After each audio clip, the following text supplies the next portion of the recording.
Chapter 1. I found myself completely captivated by the online VR game Einherjar, with its breathtaking character creation and incredible freedom of choice.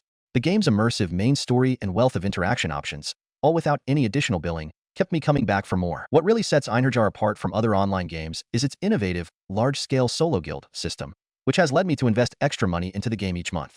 In this system, a single player can establish a guild and build facilities and subordinates using rare medals dropped by boss monsters. The customization options for these songs are virtually endless, ranging from Japanese-style castles to Western-style towers, and even including random, massive pit dwellings. You can create kitchens, open-air baths, towers, torii gates, and maze-like gardens with surprising ease. The subordinate characters in the game use the same character creation system as the players, allowing you to create an army of full-time subordinates. Their equipment and job options are just as diverse as those available to players. You can bring up to 3 subordinates with you, and since they're easier to level up than player characters, you can enjoy the game without excessive grinding. However, there's one major issue. The drop rate for rare medals from boss monsters is a mere %. As you might expect, obtaining these medals is a constant struggle for players who want to expand their large-scale solo guilds.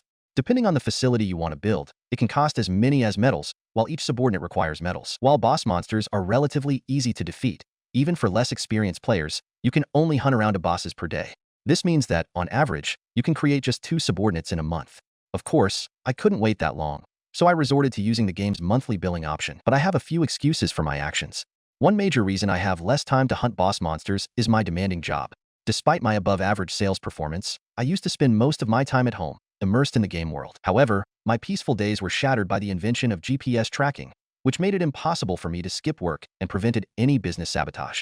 As a result, my daily boss hunting routine decreased, even as my product sales increased in proportion to my operating results. Who can blame me for resorting to heavy charges under such circumstances? I spent a year living this unhealthy lifestyle, and on the next holiday, I decided to stay up all night hunting boss monsters. In the world of Einherjar, my avatar is a striking, black-haired, slender, and tall young man clad in light armor made from the scales of my favorite dragon. My in-game name is Renjin, a departure from my real-world name, Renjin. I find myself standing atop a meter-tall mountain, with a deep forest nearby and a gray-walled, red-roofed castle and white-toned town in the distance. As I gaze at the scenery below, I hear a woman's voice behind me, asking, "Is there something wrong?" Turning around, I see a beautiful girl in a white dress, her long blonde hair swaying gently as she stares at me with a graceful posture. Despite her stunning appearance, there's something strange about her, thanks to the Western sword in her right hand and the head of a black dragon lying at her feet. This girl, my first subordinate Eleanor, has single-handedly defeated a meter-class black dragon, the strongest boss monster on this continent. I silently approach her, and as I stand before her, I mutter the word, transfer. In an instant, the scenery around us shifts from the white mountain surface and blue sky to a hall with a high ceiling and white, lustrous walls. The GI castle, the base of my guild. Ignoring Eleanor's expressionless face, I take in my surroundings. The hall is approximately meters wide and meters long, with meter-diameter round pillars spaced at equal intervals. Light filters in through the large stained glass windows on the walls, casting a colorful glow throughout the room. A lavish red carpet with golden embroidery runs down the center of the hall, while gold and silver flags adorn each pillar. On either side of the carpet, men and women of various races stand in neat lines, all focused on me. It's an unusual sight, as the room is filled with people representing 6 different races: humans, elves, dwarves, beastkins, demons, and fairies. These are the top-tier subordinates I've nurtured and trained to the best of my abilities. I follow Eleanor to the far end of the hall, passing the luxurious throne I had built just in case. Behind the throne, a heavy silver double door opens automatically to reveal a tatami Japanese-style room with another door at the back. In the center of the room stands a simple Polonia wood table with a short, rounded back, the only piece of furniture in the room. I created this space on a whim, but it's proven to be unexpectedly comfortable and charming. There's even a household-sized bath and toilet at the back, though I've never used them since this is just a game. Sitting cross-legged at the table, I take a deep breath and sigh. I want to change jobs, I murmur, looking up at the ceiling, where a simple, bare light bulb hangs as decoration. But job hunting is such a hassle. I became a salesperson for medical and nursing care products after graduating, and though I struggled at first, a year had passed before I knew it. Things got easier when I had juniors to help me, and before long, 5 years had flown by. However, the introduction of GPS tracking made my life miserable, as I could no longer skip work or avoid business sabotage. Thanks to the game's subscription system, I now have over subordinates, but only about half of them have been raised with dedication. The rest are around level, where leveling up is relatively easy, and they've received leftover equipment. It's more of a self-satisfaction play, as I can't possibly walk with everyone, but after more than 5 years of hard work, it's difficult to stop. As for the GI castle and its garden, I have no problem buying them, but I can't help but wonder, oh, I wish I could win this in the public lottery. The thought is incongruous, but I can't help but utter it as I collapse onto the table, exhausted from a night of boss monster hunting and overcome by drowsiness. I close my eyes and sigh softly, ready to rest after a long night's work. Chapter 2. I sense someone nearby, even in my half-asleep state. "Oh no, master?" A low, clear, and somewhat frightened female voice reaches my ears. "Yes? HNN? Oh, what?" I reply groggily, suddenly remembering that I live alone. I take a look around and see Eleanor, the character I created, in front of me. What surprises me isn't her presence, but the fact that she's breathing a sigh of relief like a real human. "You were sleeping. I'm sorry for waking you up." Eleanor apologizes to me as I blink my eyes in surprise. Did they update to a new version? When did they know? What's this advanced feature? As I mutter in confusion, Eleanor lowers her head. In Einherjar, characters typically have no change in facial expression, except for side event characters prepared by the game company. Their dialogue is also limited until certain conditions are met by the player. "I'm sorry, master. Please excuse my ignorance, but what is an update?" It talked again. I'm sorry. I didn't notice that this is a place where one must not speak without permission." Eleanor panics, and I watch her, perplexed. This game has suddenly evolved too much. What the hell is going on? As Eleanor becomes confused with me, the door of the Japanese-style room suddenly opens. Eleanor. Where's Master? It's Mira, the dwarf girl and fifth character I created. Mira is a lovely girl with short stature, not quite reaching centimeter. She looks like a little elementary school student with black hair, slightly dark skin, big black eyes, and a slender body. Mira. Master is resting and is. As she hears Mira's voice, Eleanor glances at her back and then looks at Mira. I'm sorry, Master." Mira moves to see if I'm there and starts panicking as she sees my face for the first time. "No, it's fine. All right, you two sit there." I speak to Mira, who is trying to leave the room, and Eleanor, who is trying to lower her head again. For some reason, they both freeze at my words as I point to the other side of the table. The two of them sit on the side of the table facing me, their expressions tense. I look at the two nervous women and wonder why they're scared. Why do the characters I created have this kind of attitude towards me? There's no such setting in character creation. Although that was a backstory I would have liked, these two are capable of attacking powerful opponents on their own. As I ponder this with a calm mind, I look at the two of them, who are stretched like sticks, and open my mouth. "I would like to ask you two some questions. Is that okay?" Yes. They nod their heads many times, raising their eyebrows. "Can you tell me your name, age, and race?" When they hear this, they look at each other, stop, and turn back to me. Eleanor, years old. High human. Mira, age, dark dwarf. An estimated template? Then let's hear about your hobbies. When I ask them, they round their eyes and blink. They likely won't answer. The characters I created have backstories that I set, commonly including absolute loyalty, self-sacrificing spirit, and race characteristics, but no hobbies. As I watch the two of them, puzzled, I feel victorious. However, they open their mouths with a fearful attitude. "Why? I like to make and eat sweet things. And in? I'm delighted that I could talk about it with Master." "You Mira wah. I'm also truly." Seeing the two women squawking, I feel a cold sweat run down my cheek. No matter what, it doesn't seem like a programmed answer. I can even see the minor changes in their facial expressions as they blush slightly. "No, wait a minute." I lower my eyes, glancing at the two of them sideways. "Yes, I only have to log out once." Log out. However, there's no change, even with the keyword. "No, I was already feeling this even before I tried to log out." Did they hear my mutter? The two of them look at me with a dubious face, and the unpleasant premonition spreads further within my heart. "I'll go to the observatory on the top floor." As I say this, I quickly open the door and hurry out into the hall. I hear the footsteps of the two women following me from behind. "Oh, my lord." As soon as I step out into the hall, I hear the voice of a loud man. I can see several silhouettes of people under the stairs on the other side of the throne. Ooh-ha-ha. Everyone was worried. Of course, even I was puzzled. "My lord, boss, are you all right? If your physical condition is bad, we will prepare elixir or life water." Looking at me are a middle-aged, bearded man with a very strong body and a tall, beautiful woman with wavy red hair. The man is Cartas, and the woman is Rosa. Their appearance is close to human, but both are demons. They're both dressed in black leather clothes. There's no problem.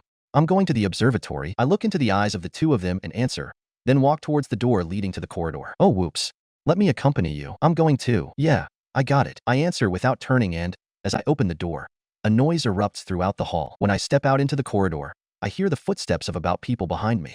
I turn right and head towards the observatory tower, ignoring them. After ascending the spiral stairs of the tower for about 2 stages, we arrive at the top floor of the observatory. The area is as spacious as the Japanese-style room, but without walls, offering a panoramic view of the castle surroundings. Ha. Where is here? With a touch of self-mockery, I laugh and look around at the scenery that spreads out before me. Half of the surrounding area is a steep cliff, with the sea stretching out to the horizon behind it. The other half is made up of mountains and forests, with plains seeming to spread out far away. There's no such map in the game. As I stand with a confused mind, a human subordinate steps into the observatory. "This is a new area. isn't it? There's no mistake.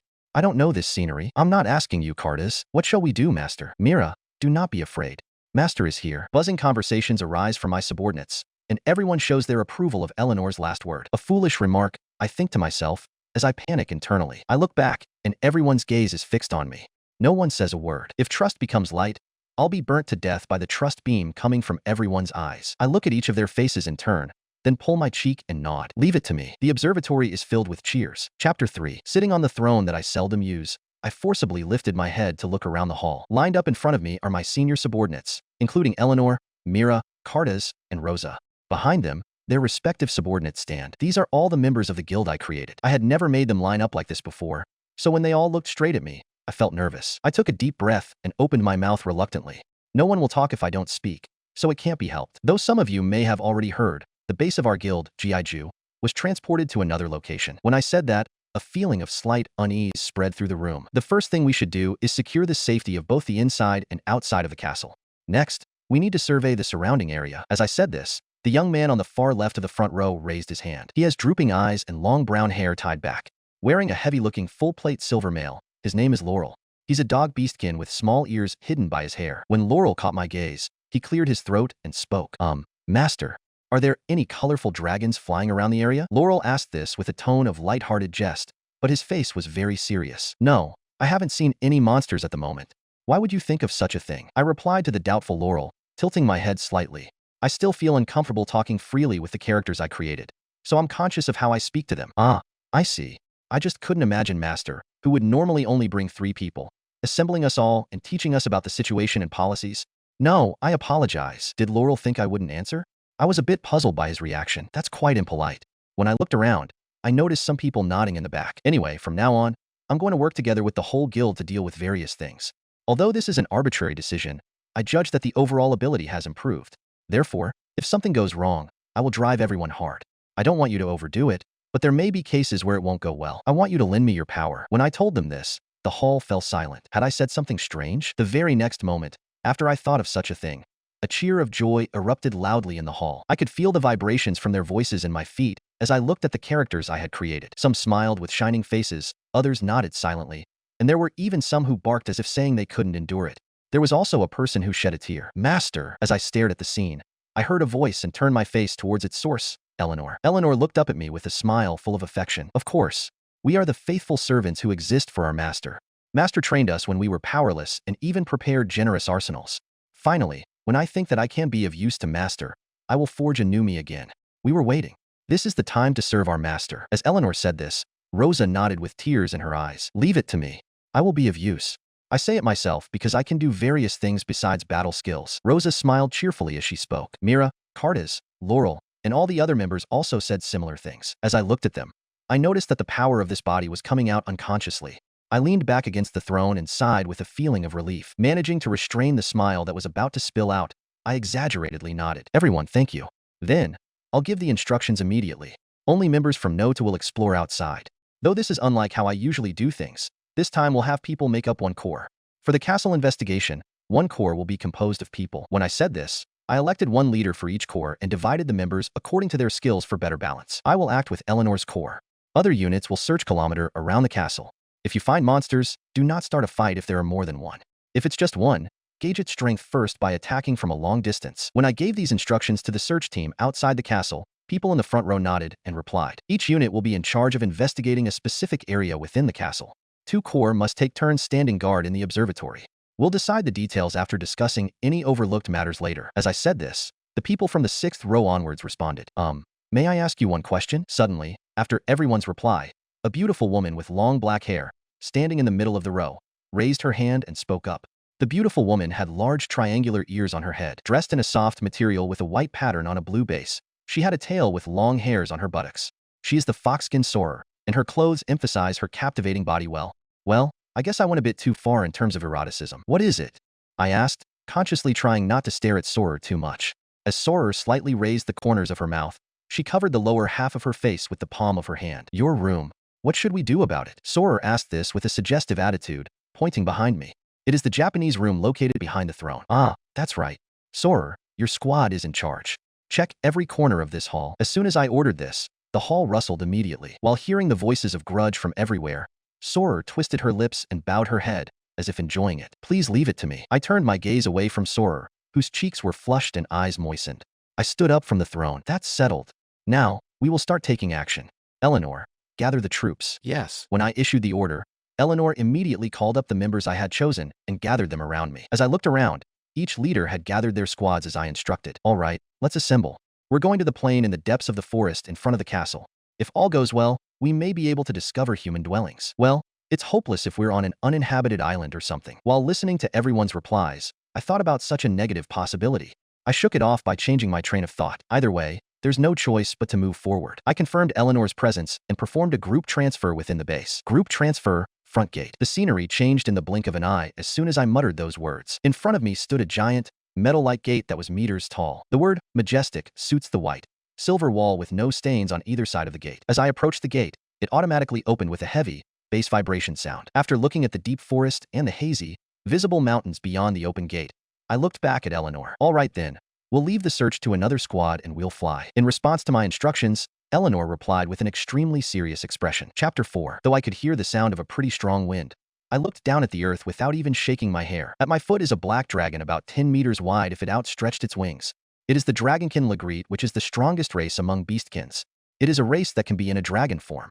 If Legreet is in a human form, he looks like a thin, good-looking boy from junior high school. Legreet uses magic that obstructs the wind, but only for us who are riding on his back while flying. From the top of Legreet, who is flying as if cutting the sky, I confirmed that we will be at the other side of the forest below. There is a meadow, but we haven't found a human dwelling yet. When I talked so to myself, one of the members who had searched and looked around the area approached. There's nothing here, boss. Tien.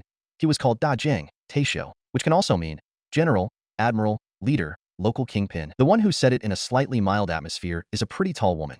It is the dark elf Sadia, who boasts a height higher than me and also has a considerable volume of chest. Although she's supposed to be an elf, she's wearing a black base big clothes that has variety of gaps for her metallic light armor. You can't find one even with your eyes. I muttered with a sigh and raised my face. Well, do not be discouraged, boss. We're probably only about 10 kilometers, right? Sadia smiled at me and hit me on my back. Oh, wasn't she supposed to be the most timid character? My back hurts a bit, but it seems that I'm saved by Sadia's character, which is not modest. Is that so? We are in the middle of meadow that doesn't have lumber, so if there is a village here, they are probably hunters who uses horse.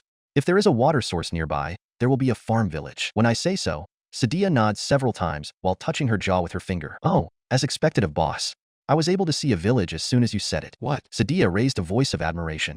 I was surprised and turned my eyes to the earth. In the meadow, there are about 20 to 30 private houses and a wooden fence that surrounds those. The problem is that there are dozens of people wearing armor in the back of the village. Don't you think something is strange? Eleanor said that while I'm observing the state of the village diagonally from Sadia. For the time being, let's get down and scout before we are noticed.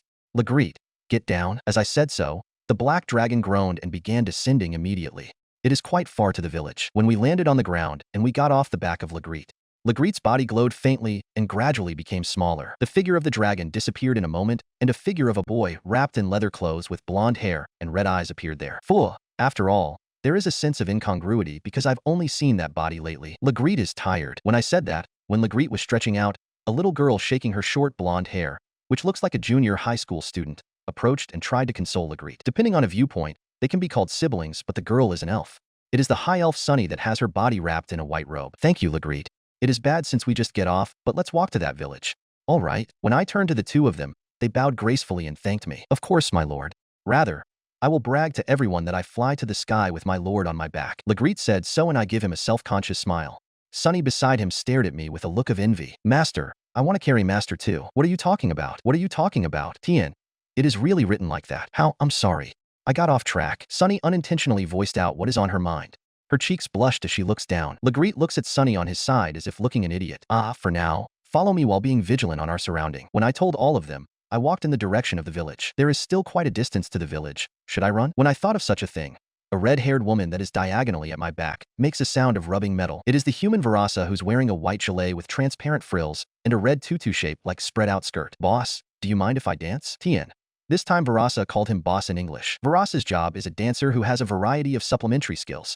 I remembered that she has a buff that increases physical strength as well as movement speed. That's right. However, I want to move as unnoticeable as possible. I want to avoid battle against monsters as much as possible unless we bump into them directly. When I said so and stopped walking, Varasa shook her hands and feet on the spot immediately, turned her body sideways, and bowed her head gently. A dancer has a great deal of skill that does not need magical power, but its disadvantage is it takes time to dance. It takes at least a few seconds during combat. Suddenly, I felt my body lightening as if floating. In reality, the world of fantasy has an uplifting feeling, but it was also this feeling that I had learned again that this was not a dream. All right, let's go. When I switched my mind, I kicked the ground and began running to the village. I accelerate rapidly as if I am totally riding a car or a motorcycle just by kicking the ground twice. The short grass of the meadow flows to the back between rapidly. When I check the back while running, the figure of the members that are following me has their eyes checking the surroundings. Thanks to body strengthening, we were able to queue up in front of the fence that encloses the village without even taking a minute. I looked around the fence that is made of logs. Apparently, it seems that there is no entrance. I thought of jumping over the fence to enter the village that we will definitely judged as an enemy. We went around the village and decided to go to the other side, which seemed to be the front of the village. We hid ourselves to the shadow of the fence and watched the state of the group that wore armor that are occupying the front of the village. I wish they would come out early. Yes, no matter how you look at it, they can't win if no help will come. There is no difference. Ha ha ha. Men who were armed with swords and spears in their hands and are wearing worn-out armor were laughing. After all, they seem to be not a good thing for the village. Can we build a good relationship with the village residents if we get these guys? When I was plotting such a thing, a number of people appeared from the village. There are two big men and a little girl. Both men have an armor, a shield, and a double-edged sword. The girl has clear features but looks slightly young, probably around 16 or 17. She had a dark blue hair and is wearing a black robe on top of her leather clothes. She also has a metal wand in her hand. When the girl stood between the men, she raised a voice toward the group that are wearing armor. This village will not offer anything to you. Please give up and go home. When the girl cried out in a loud voice, she heard a laughter from a group that are wearing armor in return. I thought you came out to present the young lady. Boo-ha-ha. That's good. That will be the order. Indeed, we won't accept a woman alone. We did not wait here for one day just for a little girl. Such foolish words were thrown by the group that are wearing armor. The girl and the men on her left and right stiffened their body. When the girl decided to step forward, she moved her small mouth and hung up her wand. What? Don't allow her to chant. Such a voice rose among the group that are wearing armor as they panicked with the girl's action. Some men began to run toward the girl.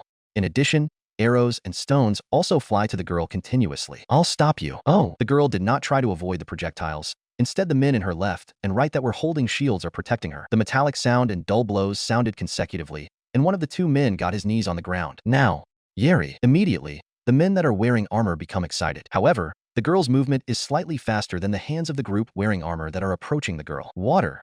Flow together. When the girl shouted, something like a semi-transparent blue wall appeared in front of the girl. The two men who were protecting the girl are also moving away from the front of the girl. The next moment, three men who were wearing armor who had come to the immediate side of the girl were swept away by the tsunami-like currents. The tsunami that the girl casted approached the center of the group that are wearing armor in no time. Nearly half of the men who are wearing armor were swept away. Well, is that the magic of this world? It's quite good.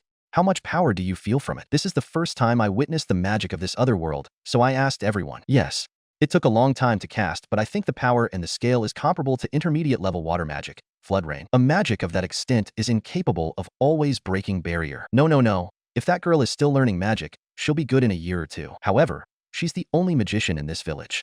She's on a business trip, right? She's great even though she's small. That's not what I'm talking about. I wanted to hear their opinion, and everyone expressed their thoughts. I turned to the girl after seeing that my companions don't feel any tension at all. Although the number of the group that are wearing armor is greatly reduced, their fighting spirit still remains as they yell their war cry towards the girl. The girl is sitting on the ground while her shoulder go up and down intensely.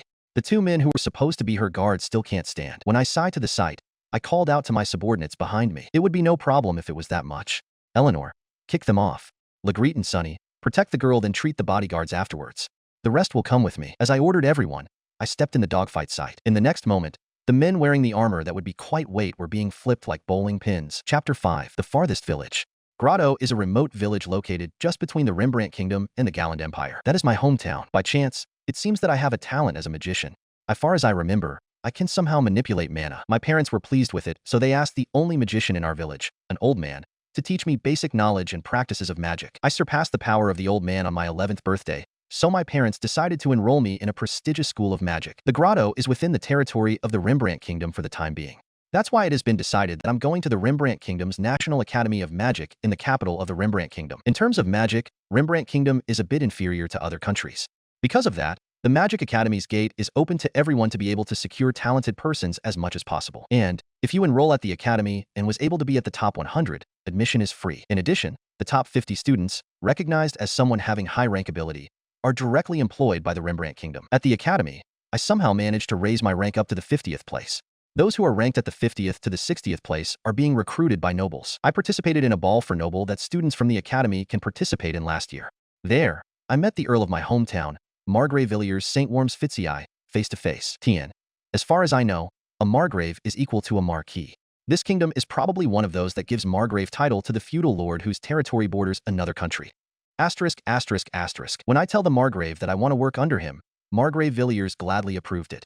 I was forced to dance for one song on the spot. I was embarrassed because I gathered everyone's attention, but I remember that I felt like a heroine of a story. After graduating from school, I aimed towards my hometown to be able to report it to my parents. We have always exchanged letters, but haven't seen the face of my parents for 5 years. During the return journey, my heart throbbed that makes my 2-week-long carriage journey bearable.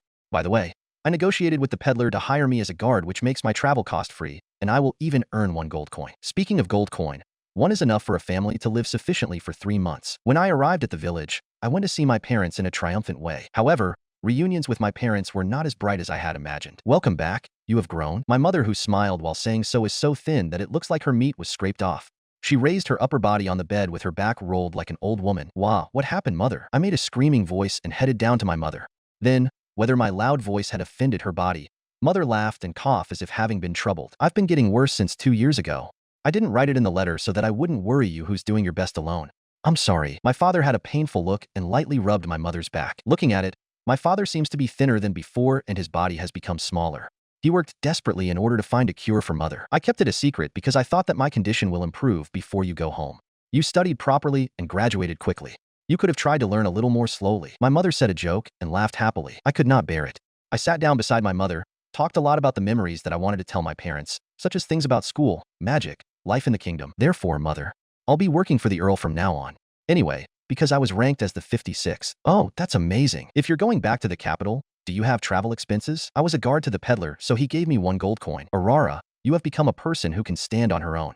When you were in this village, you were an awfully shy person to the extent that it makes me worry. When I tried hard to tell the recent situation with a smile, my mother finds it very funny and sometimes she smiles as if very amused. This was the conversation that I had envisioned.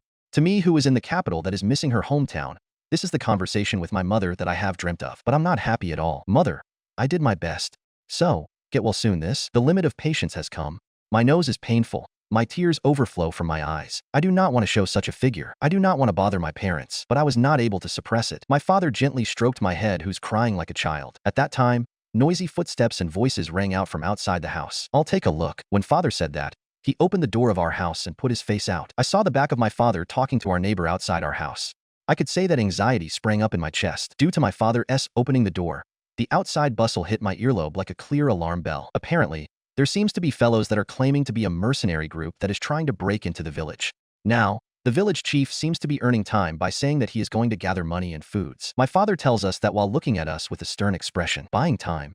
What are you going to do with the time you earn? Even the night group will not go to such a place, and going to a nearby village to call for help will not make it in time. When I say so, my father, who is watching my mother, dropped a glance at me. In other words, while the mercenary group have forcibly occupied the village, they will take whatever they can take and we will flee from the back. Although the possibility is low, they might withdraw after taking only the goods and money. For the time being, you must head for the other side of the village with the luggage you have earlier. Wait a minute. What will father and mother do? If father carries mother and moves, you'll definitely be caught. Father was amazed with what I said as I objected. However, father swings his head without taking my objection. There is a high possibility that there are mercenaries on the other side of the village. Maybe something will happen if you're alone. Don't worry about us. It's okay. If that happens, I'll run. The two of them said so and gave me my luggage. There were no fluctuation in their pupils, and their resolution is absolute. I know, I decided to prepare. I understand. I'll go ahead and wait in the back of the village. As I said so, they nodded with a smile as if they were relieved. I reconfirmed the two of them, take my luggage and left the house first. And I ran looking for the village chief. However, is it really good? If you can do it for sure. No, either way, the result will be good for the village regardless of the success or failure. The village chief showed a complex expression, but in the end, he listened to my proposal. I desperately carried my fidgety legs as if it has been in heat. I headed to the place where the mercenary group is in with 2 villagers that were in charge of hunting. Mew, my trembling from excitement doesn't stop. Your bluff is, well, in this small village, it is probably foolish to show it before the eyes of the people. While listening to such a conversation between the two, I opened my mouth in front of the mercenary group. I probably should have think of what to say in advance. When I realized it, I was already needing magical power desperately. It is a magic that boasts as the second most powerful anti-army spell of the water system. I take pride in this magic that is even a top-class spell in the academy. However, it is regrettable that it has a very long casting time. Will I be able to use it in time? I think this is the reason why I couldn't break the 50th place barrier. However, this has given the mercenary group a big setback and should have earned enough time for everyone to escape. When I thought so, I saw the mercenary guys approaching from here at a distance of about 20 meters. The power of the glares from the mercenary group is abnormal. It has an overwhelming hatred against me who has exhausted her magical powers. However, if they break through here, my mother. I found myself standing up while clenching my teeth. There is no winning. The two people who escorted me were wounded, but I have to do something. As I was determined to do so, the men who wore armor in front of me danced in the sky. Are you all right? When I was broken off with the spectacle before my eyes, I heard a cute voice of a girl. When I tried to look for it, there was a blonde girl in a white robe that looks younger than me. There seems to be no injury. The men over there will be taken care of, so be relieved. When the girl says only that in a flat voice without the tension, I looked at men wearing armor which dances in the sky. Looking at it, there is a blonde girl that is putting her hand on the wounds of the two guys that escorted me. Turning my eyes to the mercenary group again, I understood what is happening to them as I look as they scatter. It's unbelievable. A woman with long blonde hair wearing a beautiful dress was beating the men in armor with her bare hands. Moreover, the woman is surprisingly beautiful. I wonder if she is a sister of these girls. What? What's going on? What is that person doing? The girl tilted her head in confusion as if she didn't understand what I'm saying. She's hitting them. I was speechless and hardened to the answer that came from the strangely pretty girl. How does a large adult fly in the air with just getting hit? Voices of men that were losing consciousness multiplied from a distance petrified me. Are you okay? This was a dangerous place. By the way, may I ask you for direction a little? Please let me know the name of the country and the name of this place. When I looked at the direction of the voice, as I doubt my ear from the out-of-place question, there were 7 or 8 men and women walking towards me. Chapter 6. The confused girl and the 2 men are surprised as their injuries were cured. And in the distance, the last body wearing an armor danced in the sky. It is truly a different world. It's a fantasy scene. However, I never thought that Eleanor will fight barehanded. Though it is certain that I directed a suitable instruction, she just tear off the men who are wearing armor and throw them barehanded. Hey, Anno. When I was thinking about that idly misery, the girl turned to me and calls out. The girl doesn't know who to look at, so she opens her mouth while her gaze wanders. I wonder whether her mental disturbance has recovered enough to answer my question. When I look at the girl again, I notice that the girl's condition is somewhat strange. Are you feeling ill? It doesn't look like you got hurt, but are you injured somewhere? The girl's complexion was a little bad and her fingers were trembling. No, perhaps she may be terrified by Eleanor, who rages like a demon lord. It's just magic exhaustion. I will recover after a while. The girl replied with a slight drop of eyes as if ashamed. I opened my mouth unconsciously like what I've always done in the game. Item box. Magic potion. As I said that, the girl lifted her face with a momentum like a spring-mounted doll. I raised my right hand a little while. I was not quite aware of what made the girl make that surprised face. Then, a red vial was being gripped in my right hand, as if it had been originally there. Although I was unconscious, I was secretly relieved because I can still use the item box just like the time of the game. But the girl looked at me with her 2 eyes rounded like a dish. I offered a nutritious drink-size magic potion to the girl who stopped moving. It is a glass bottle that has a shape of a container of perfume but has red liquid instead. Sue. Such expensive thing. I will recover in time. Don't worry. I don't need money. It seems that magic potion is expensive based on the reaction of the girl. I thought I should refrain from trying to sell the magic potion to the girl. Magic potions are certainly more expensive than potions.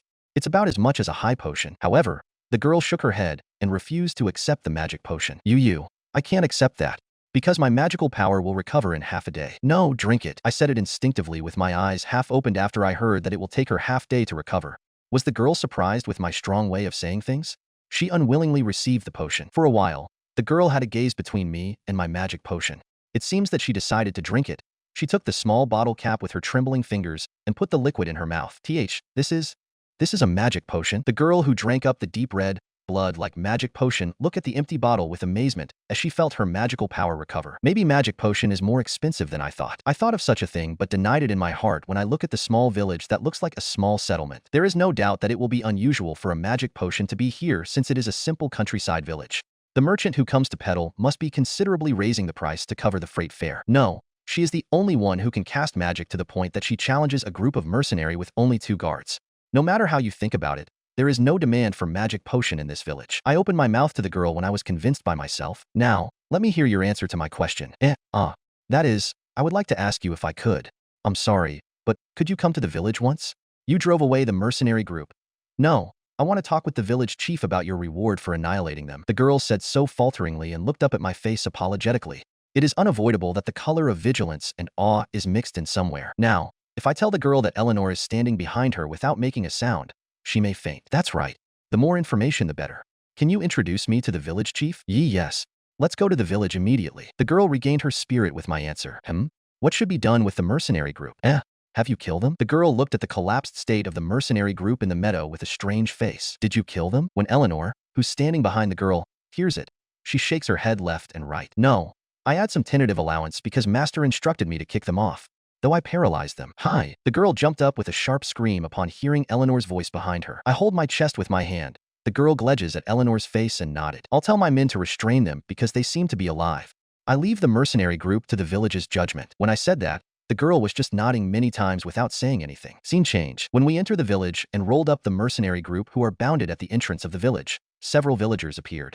Everyone is a man, except for one person. There are only wooden houses in this village. There are no such things as shops and inn. There are only single-story houses and barns. Unexpectedly, the villagers were not only old people. Is it not being depopulated? When I was thinking something rude to the village, a group of men and women came out among the villagers. There is also a morbidly thin woman that is supported by a man. Is it anger and sorrow that floats in the face of the man and woman? That is a very complicated look. No, they are looking at the magician girl. The man was looking at the girl with a stern expression, but he suddenly opened her mouth to her gaze. I've heard from Kima. I cannot thank you enough for saving this village and my daughter's life. Thank you very much. I'm very sorry, but I want to talk to my daughter at once. Can I take my daughter? Kima might be either of the two men that is guarding the girl. I do not mind. Only the three of them tried to stop the mercenary group.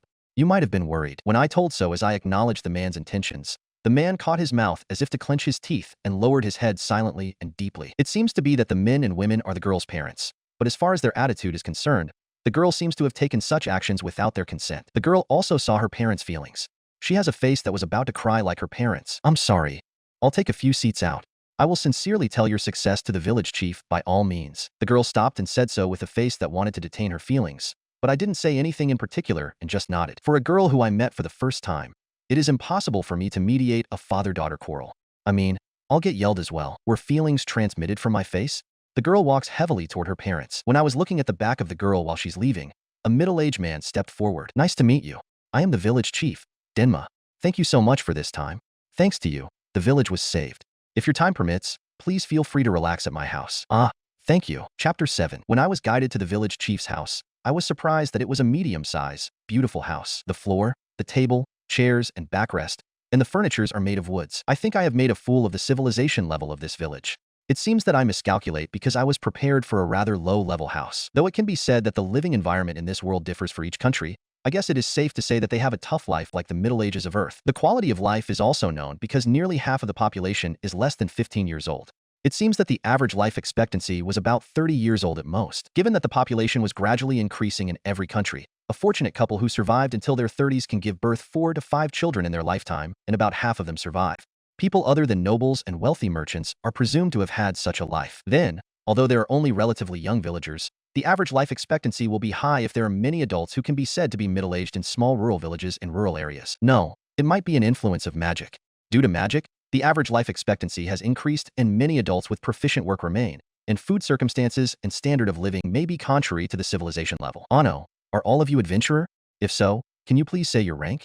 I'd like to pay with the same amount as an emergency request according to your rank as thanks. The village mayor seemed to be apologetic. He may be wary of being demanded by us a great amount of money. Normally, you will not suddenly go and talk about money. I want to preach about negotiation and business talk by all means as a salesperson. However, an adventurer? Because of the existence of magic, individual power is likely to protrude. You will be more likely to be suddenly attacked by bandits tens of times more if you're living in Middle Ages compared to modern times. In a world without firearms, such a group can only be handled by tens of people. If not, it's impossible. I opened the mouth while feeling a difference with the history of the earth subtly in order to answer the question of the village chief. We are not adventurers. We came from the considerably far-off place.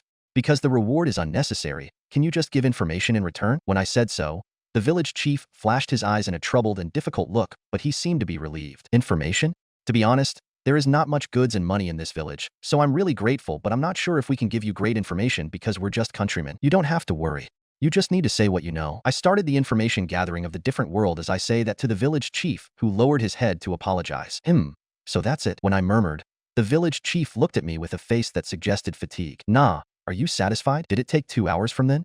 I heard everything that is considered a normal information and common sense from the village chief. Country name, population, territory, royalty, nobility, common people, unit of money, number of days a year, Unit of time. Why are you asking such a thing? The village chief spent most of his time with such a face. What I understand is that this Grotto village is now at the western end of Rembrandt Kingdom. And they are also at the western end of the country that borders them, the Gallant Empire.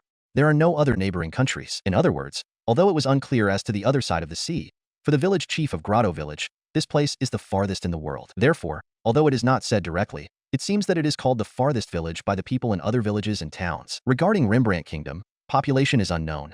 He doesn't know the details about the royal family either. I don't get the exact territory, but it seems that it is called the world's greatest power. The thing that they are most detailed about is that this is the territory of the Margrave. After that are basic things that even a child knows. 1 year is 360 days. 1 month is 30 days. The time of the day is basically the position of the sun. Only nobles and rich people have clocks. The unit of the currency is called a dinar. One piece of money called the iron coin is a dinar. One copper coin is 10 dinars. A silver coin is 100 dinar. A large silver coin is 1,000 dinars. A gold coin is 10,000 dinars. A large gold coin is 100,000 dinars. A white gold coin is 1 million dinar. With what I've heard, 1 dinar is about 80 to 100 yen. The adventurer ranks from the bottom is E to A. It seems that the reward for a rank A adventurer party is about 1 large gold coin. In other words, it means that several people have to break up the reward of about 10 million yen. Also, although an exception, it seems that adventurers of rank S also exist. They are ones that gain an extremely excellent achievement and has a battle ability that can match 1,000. It seems that the village chief himself never seen one, so he's skeptical in saying it is about this world's civilization afterwards. It seems that the capital civilization does not exceed the cultural level of European Middle Ages. Due to the existence of magic, gunpowder doesn't exist, and of course car. Unlike the Middle Ages of Earth, the living environment of this world has a higher standard. However, it seems that the mortality rate is not that different. The difference with Earth is that children die a lot regardless of their age. The reason is simple: the existence of monsters. It seems that there are monsters here. Monsters doesn't seem to come out on the road except the big shots. There is little danger if you travel through a road with a lot of traffic. However, there seems to be some cases where a few monsters stray and invade highways and villages. As for food, clothing, and shelter, clothes are generally used, and people who use the highway wears leather and light iron armor. Shoes are mainly made of leather. The food is surprisingly substantial. Breads and noodles are the staple food, but for some countries, it is beans, potatoes, or rice. Shelter is a house made of cheap woods that has 2 or 3 rooms. Plaster is painted on the wall, and windows are shutter type that is not made of glass. The village chief house is also like that. When it comes to a good house, it is one made of dry brick or a stone house. Durability and security are improved. Noble family houses build stone houses, including houses of their employees and guard knights. Employees and knights' houses surrounds the main building. Only the main building that the nobles live in are luxurious, as it is made of special bricks with different colors. Basically, only nobles and the royal family has glass windows. In general, things that uses glass such as mirror are not circulated in the market. Paper is the main parchment, and it seems that there are some paper made from wood fibers in the capital. I was very happy to hear useful information and nodded shallowly. The village chief, who was poked with a tired face, opened his mouth with a fearful atmosphere. So, is there anything else? Hearing the village chief's words, I looked at the face of the members lined up at the back to check if there was a missing information. At that time, the sound of a hastily opened door resounded in the room. Peely, please help. The magician girl appeared. Chapter 8. The girl who came to call me is crying her eyes out. We headed to the girl's house as she requested. I was convinced how serious the girl's situation is in, as the villagers and the village chief know of the circumstances of the girl as they gather in the vicinity. The girl's house only has 2 rooms. The bed is stacked straws covered in cloth. While being supported by the girl's father on the bed, the girl's mother is spitting out a large amount of blood from her mouth and tries to relax her body. She looks blood-drained and her eyelids were closed. I unintentionally thought that she had died. Mother. Because of me. The girl hugs her mother's hand to her chest and cries out to me. Seeing the overflowing tears and trembling lips of the girl will not stop, I walked up to the girl's mother silently and pointed my right hand palm up. Item box elixir. When I said that, a small white vial appears in my right hand. Although the vial is a glass bottle that is about 10 centimeters, it has a considerable presence due to its fine decoration. Let her drink it. When I said that, the girl received the small bottle quickly from my hands. In front was the father of the girl that is taken away in astonishment. While the girl is taking off the lid of the bottle to let her mother drink it, Eleanor comes diagonally behind me. Is it all right? Eleanor is asking about the elixir. How much remained? Each of us has one, in the 2 guild warehouses have 400 each, approximately 2,000. And the materials for production? I am sorry. I am unable to grasp entirely. I listened to Eleanor's reply and looked at the rest of the members in the doorway of the room. Well, there was no alchemist in this corps. It's okay. No problem. As I looked at Eleanor and told her that, she bowed once and get back. Hey, Anno, will this be able to save my mother? When I looked back, the girl looked up to me as she held her mother's hand. If this medicine will not be able to help her, I'm sorry, but I have no other means. She seems to be asleep. Keep her warm and nurse her. As I said so, The girl wiped her tears with her hand and shook her head in the vertical direction. Why, yes. Thank you. Don't worry about it. I raised one hand and return an answer to the girl who gives her thanks. We get out of the girl's house. There were many villagers outside who watched this anxiously. However, I'm sure no one will be able to say, maybe it will be okay. We silently moved to the entrance of the village. There were also figures of mercenaries who could not move yet at the entrance of the village, but I just turned to the village chief who came after us without minding it in particular. Then, let's return to the base for the time being. Moreover, we might come here again after a few days. Are you going home already? The village chief raised his voice without hiding his surprise of my remark. It seems that he assumed that we were traveling, so he thought that we're going to spend a night. However, for me, we're not in a situation where we can relax outside. We haven't got information about the surrounding area yet. Anyway, the village is just a short ride from Legret. I have some business to do. When I said so, the village chief nodded with regret. Is that so? I do not intend to stall you. However, selling the mercenary group as criminal slaves will fetch a good amount of money. Excuse me, but could you tell me your name? Is your base the Mizar village? Or perhaps it is in the Galland Empire. The village chief looked over our clothes while asking such a thing. It seems that law offenders can be sold as criminal slaves. A healthy man who can fight is in demand, and seems to be sold for 5 pieces of gold. By the way, a debt slave has a usual price and a criminal slave has half the price, and it seems that there is no problem treating them considerably bad. I did not have the courage to go with the flow, so I do not know the price of a beautiful woman slave. My name is Run. Our base is a little far away and is secluded. I don't need the money earned from selling the mercenaries, so you can have it. I said Run, but it is neither my real name nor my username. Well, Run sounds like a panda's name. Take at least the money. The village chief is completely grateful, but he is embarrassed for not being able to return the favor. It might seem to be eerie oppositely if I am too unselfish. I somehow decided to reconsider my request. Let's see. Then, give me a land in this village or an adjacent land. There is something I want to do a bit. It won't trouble the village, so be relieved. Land, is it? That, of course, is not a problem. I feel like it is not quite a reward. The village chief approved it while tilting his neck to my demand. I heard the village chief's reply, and I think it was a very meaningful intercultural exchange. Well then, we're all going home. Fly. I turned to everyone and used fly magic on myself. My body rose to the surface for about 2 meters. In the midst of the uproar of the villagers, Eleanor, who had grasped my intention without asking, called Sunny and Legret. Plural fly. Sunny and Legret use group fly magic, and 10 other people except me also emerge in the sky. I'll come again. I told the village chief from the air, slowly went up to the sky, and began moving to the direction of the base when it was about 10 meters high. It will not matter to fly like this next time. Suddenly, such a line was said from above. I nodded to Varasa, who's flying behind. It's troublesome to get down far away than run every time. It would be better if you showed your ability, as neither them nor us are hostile. When I talked about my thoughts, Legret came flying right next to me. Indeed, my lord. But shouldn't you fly high in the sky? You would look like a god that way. Legret says a joke and laugh happily. We cannot go out casually.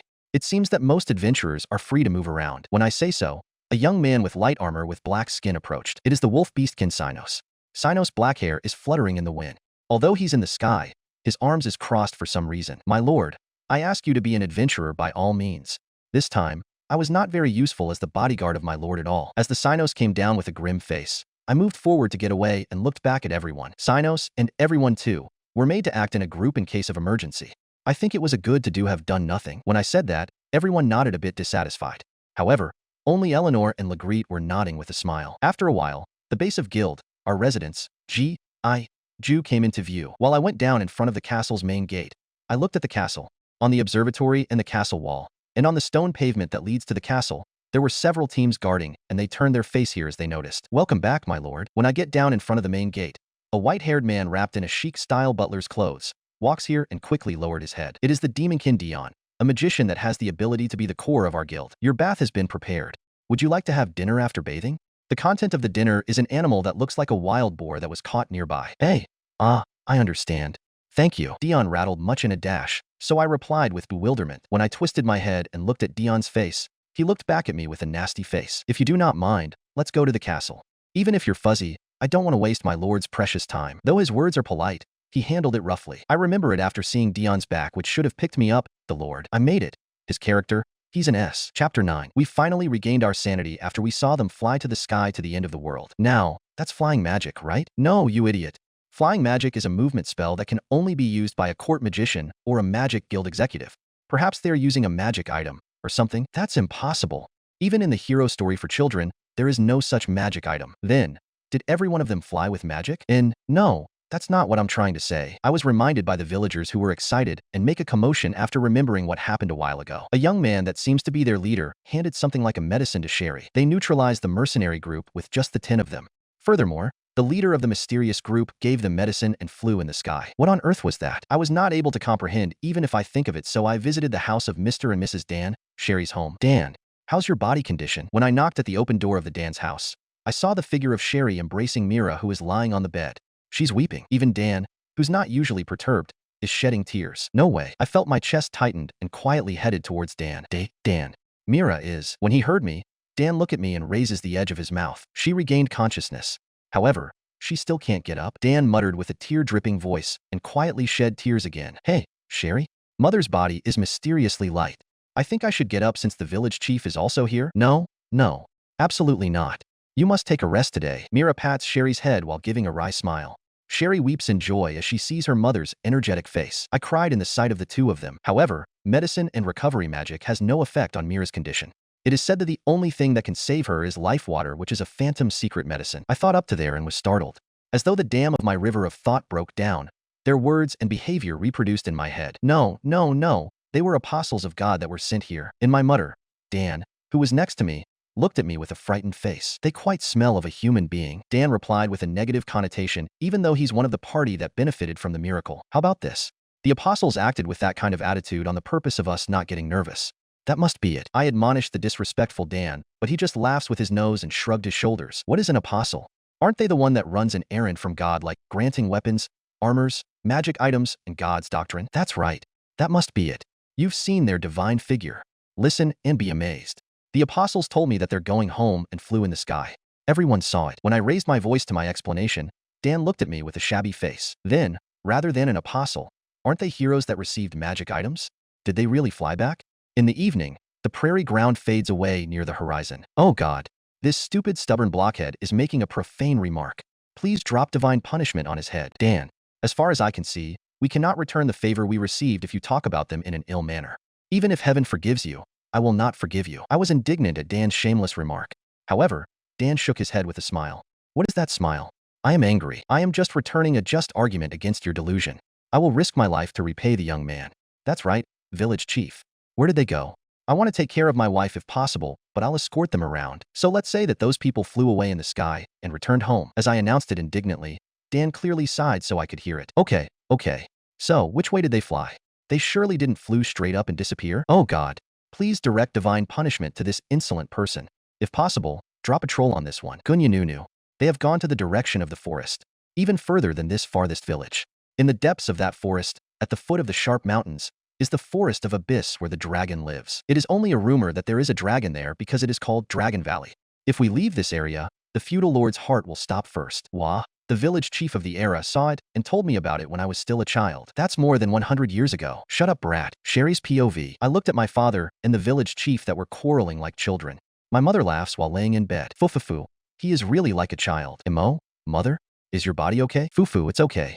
Although I feel like choking from laughing too much, my heart suddenly jumped when my mother coughs. But my mother smiled and looked up at me. Father, who had been quarreling a little while ago, were also anxiously looking at mother's appearance. Those people might really be apostles of God. My body is incredibly lighter, like my sickness is a lie. Perhaps I can run to the next village like a young one. My mother laughed happily again when she said so. The complexion is certainly reddish and looks very healthy. Even if you become energetic, you can't. It's about time to relax. Look, it's already night. You should sleep now. When I said that and took my mother's hand, my mother made a wry smile and opened her mouth to the village chief. I'm sorry. As there is a nagging daughter, I am sorry, but I'll sleep early. I apologize for disturbing you. Dan, let's continue tomorrow. You feel like coming tomorrow? Shut up. I'll come again until you reform. Then, good night. Walk by a troll and die. The village chief quarreled with my father until the end. Father also looks toward the door where the village chief exited with a ridiculous face. Just what is that old man saying? It was so unusual and interesting to see my father act like a child. I was laughing aloud with my mother involuntarily. Chapter 10. What facility of the castle I spent most time creating? The answer is the 3 large baths. One is a beach resort type, hot spring with waves that somehow was built in the basement. There are seaside cottages and summer festival stalls nearby. On the game maker's side, it is bad that there is a hot spring with wave. The second one is only a wide, 3 kinds of hot spring at the back of the castle. Of course, the interior walls, chairs, shelves, the lighting on the ceiling and pillars are decorated with the highest quality, luxurious items. By the way, the ceilings, the walls, the pillars, and other decorations follow the optional theme of the Santa Maria Novella Church in the game. Because it is not suitable for the interior of the bath, some modifications were made. The third is an open-air bath built in the rooftop of the west side of the castle. There are cherry trees and big rocks, stone benches and tables in the surroundings. I don't know what happened, but the women are exclusively using the open-air bath, and the men are exclusively using the indoor bath. By the way, I am in the outdoor bath for some reason.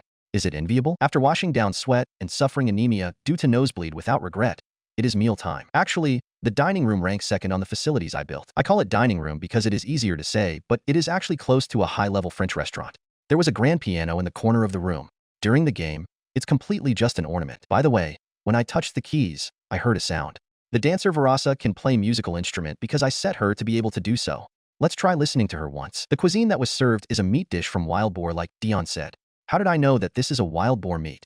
At the end of the course was its roasted head. It's definitely harassment. Idiot Dion. After enjoying hot springs and dinner, what is next? It is not table tennis. It is not a gentleman chess either. It is calling the leader of each division to determine mutual confirmation of the progress about our situation and future policies. This is a schedule of a workbook. I looked around the room thinking, well, such a thing. It is the conference room in the castle. It is a staircase-like design like a lecture room in universities. The number of seats is 100 seats. Now, only the leader of each corps are present, so the seats in the room is occupied by 40 individuals excluding me. By the way, I was emotionally seating in the last seat. Carta's party, perimeter search complete. The monsters were 100 orcs, 12 large orcs, 1 orc king, 1 orc queen. Well, we found an orc village. I thought it would be possible to converse with the orc king, but it tried to lay hand at the woman of our party, so I chopped it off. Even if the monster evolves, it is still a monster. That's all. The moment I heard chopped, I instinctively internalized. Laurel is a cruel, bad fellow. Well, those are the information we gathered. Then, I will distribute the map that was created. Please distribute and inform about the monsters in each corps.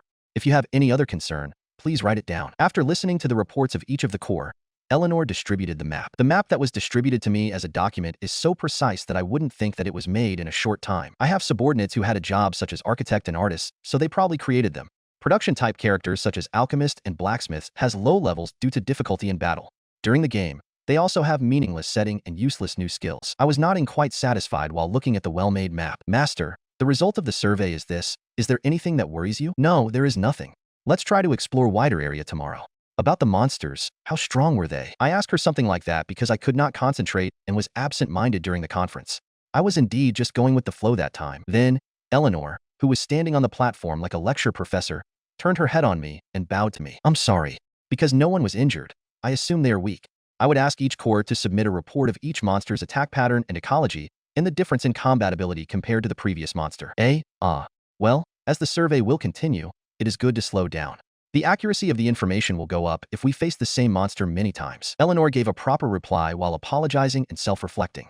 I deeply appreciate her, but I felt unable to say it. For some reason, everybody on the conference room nodded at my opinion with great admiration.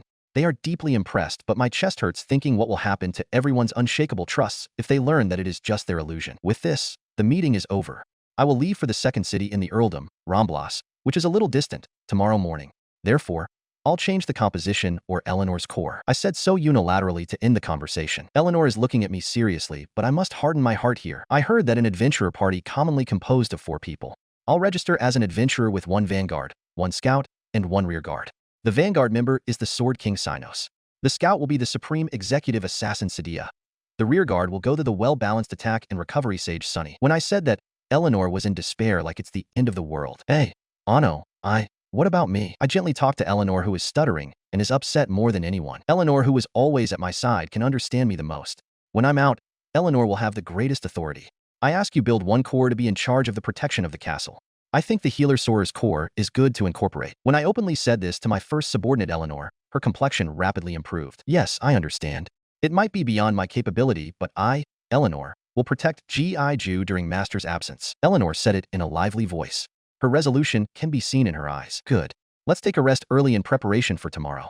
Good night. I said so and left the conference room. I'm walking in the hallway, but for some reason, there are 2 footsteps. What's wrong, Eleanor? Yes.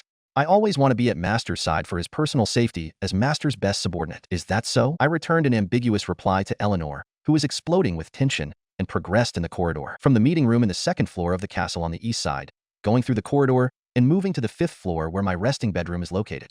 In front of the throne room on the same floor is the T-shaped hallway opposite the observatory. The first room is the guard soldier waiting room. As soon as I pass by there, there is a luxuriously built heavy door. And when you pass through the corridor that follows it, there is my bedroom. I don't think that this is a troublesome work because I refer it to a design of a certain castle. It was a long way to go, but Eleanor finally came to my bedroom. I thought that she would go to the guard's room, but what is she doing here? I entered the bedroom and sank myself into a 3-seat leather sofa. My bedroom is a 3-room structure. One room with a king-sized canopy bed. Another is a dresser and a study room. There is a set of wooden desks and chairs that a president is likely to use. There is also a furniture called low table lined up with 2 sofas. The other room is a bath with window that can accommodate up to 4 people and a modern Western-style toilet. All the toilets in various parts of the castle are Western style. Of course, they are equipped with bidet and toilet paper. Eleanor is standing and staring at me, who is sitting in comfort on the sofa of my bedroom. Well now, I wonder if I'll sleep now. Eleanor can also take a rest. When I said that, I took off my light armor and is now only wearing an undershirt and pants. Eleanor came to the side without a sound. No, I'm here to help you. What? Without being able to utter such words, I was distracted by the precious flowers. Eleanor leads me from the beginning to the end. Chapter 11. I get up early. I look at the one next to me. A naked beauty. I stare Eleanor. Her eyes are closed. I arrange the blanket to cover her up to her shoulder. I quietly crawl out of the bed in order to not wake her up. I have experience in battle and leadership in the game, but none with woman. When I was thinking about such a thing, I saw the delicate white skin of Eleanor's shoulder to her neck and strangely got embarrassed again. Good morning. When I was changing my clothes, I heard Eleanor's greeting from behind. When I looked back, Eleanor was standing in a white dress instead of an undershirt and lowered her head. Why do you look so dissatisfied? When I asked Eleanor, who was having a dissatisfied face and half-opened eyes, she pouted. I just expected to roll over the futon a little more. It is not dissatisfaction. I got up already. It's still morning, but I already held my head and threw a sigh. Master, are you tired? While flying comfortably in the sky, Sunny suddenly asked such a thing. No, well, physically a little. When I reacted to Sunny's question with a vague expression, Sadia appeared under me laughing. Sadia is flying in a way that she's like lying on her back while covering her mouth with one hand. Eleanor was in a really good mood, leader. I've never seen Eleanor like that before. No way, you were attacked at last? To Sadia's joke, I raised a dry laugh and turned my gaze to the ground. Well, where's the city? Oh, seriously, leader. Has the guild's rule of death finally crumbled? This is going to be fun. Wait a minute. What's the rule of death? It is a word that I won't be able to miss, as if it is intended to pierce my eardrum. Then, Sadia's eyes widened and looks at me. The leader did not know? Is it a lie? This is an opinion of the minority, but it is said that leader preferred an old man rather than a young woman. Hi. That's not what I mean. I'm not one of those. After spouting several lines without thinking, Sadia panicked and denied involvement. Who's the one who said that? Dion? No. Leader, didn't you take everyone in the guild's treasure room and equipped us with your own hands? It is nice, but you even choose undershirt and pants of a man with just the 2 of you there. There was a testimony that he was looked at with an eye of lust. What? Hi. I didn't say anything. When I opened my eyes wide and roared, Sadia finally cried out. During the time when I was raising the characters I created, I spent time and was having fun as I tried to equip them with the strongest equipment. I also consider the design of clothes because making unique characters are fun. It must have felt bad in the point of view of the characters. Well, only a pervert would choose an underwear of an old muscle man. Who is the pervert? However, that man's opinion is the minority because the leader takes a long time to arrange the women's equipments. As for me, when leader was choosing my underwear, weren't you looking at my buttocks all the time? I'm a pervert. Guha. I finally lost shame. My consciousness staggers, but I was careful enough to not fall from the sky. Do your best, me? I was just making a game character, so it's safe. I encourage myself to reprimand myself and try to improve my fight. Master also saw me in my underwear for a long time. When Master is measuring me, his movements stop midway. I didn't move one finger for 10 minutes. I want to return this fellow to the ground. I want to pierce this bastard's head to the ground. Why are you sticking your chest out proudly, Sonny? I fixed my breath that seemed to suffer from hypernia. On the side, Sadia seemed to be mortified for some reason. My lord, please stop that useless chattering. We were lucky enough to have been chosen as the Lord's escort. Focus all your attention on the mission. Of course, my loincloth was also chosen by my lord. Yes, and don't compete. Sinos, who came out from the side, was saying good things in the middle, but eventually slashed my heart. After all, the rule of death is not demanded by me to keep them from talking. Eleanor approached me with some kind of atmosphere, but my memory is a little ambiguous, so I can't judge it. Ramblas was a city with a shape that is almost like a square. There is a huge gate attached to all 4 sides of the stone wall, which seems to be more than 10 meters. All the roofs in the city are of red-brown color as we looked from above. From the gate is a wide street that intersects with branch streets where there are stores. It is crowded with a lot of people. We landed in a slightly distant place. We sneaked in from the direction of the least visited gate, the one that faces the direction of Grotto village. Yes, we sneaked in by going over the walls on proper timing. Aren't we sneaking like thieves, my lord? If you don't like it, pay the admission fee. Saying that to the complaining Sinos, he shrugged his shoulders and kept silent. Right. Can I say that this is the standard procedure? To enter the city, you need to show a certificate and money. It seems to be iron coin, and hand it to the gatekeeper. Because of that, we slipped out of the line of entry at once. I had Sadia explore the surroundings, then we sneaked into the city. We are now at the back alley at one side of the main street. The back alley is a little gloomy. There were drunkards lying down and raw garbage was scattered. It is a wretched dirtiness. However, it is not in a state where there are a lot of scattered excrement like in the Middle Ages. Perhaps there is a sewer system like the one in the ancient Roman city. Is it Cloaca Maxima? I do not want to go to the river because the sewers go straight to the nearby river. For the time being, why don't we go to the main street? I took the trouble and said so. We went to the main street from the alley. Miscellaneous row of houses along the city street. The shop owners are talking to the bustling people incessantly. It is exactly the atmosphere of medieval Europe. I wanted to see this. I felt like I've came over for my first trip abroad. I looked around and suddenly noticed that everyone is looking at me. No, their line of sight is directed to the 3 people I brought with me. I thought it was the clothes, but perhaps the inhabitants of this city don't seem to comprehend with armors made up of dragon scales, orichalcum, and red mithril steel. Thinking that far, I noticed it incidentally. Although we have come to a different world, I have not seen beastkins or elves. As I look at the surrounding residents, it looks like there are only humans here. Hey, isn't that an elf? I heard someone uttered such a voice. Let's go. I had a bad feeling. I call out to the 3 and quickly left the place. It seems that elf exist, but an unusual being. When I muttered that while walking, Sadia tilted her head. I think I've stayed as much as I did before. Dwarves are more unusual, isn't it? High elves were a little unusual. In general, they can only be found in big guilds, or at the foot of the world tree. Because it was a game? Not just elves but beastkins seem to be rare. I feel like my ears and tails are being targeted. Because they are bushy. While 3 people are tilting their heads, I imagine several patterns of fantasy worlds that I can somehow image. It seems that the number of elves and beastkins are few. There might be a history of persecution, so they gather in one country.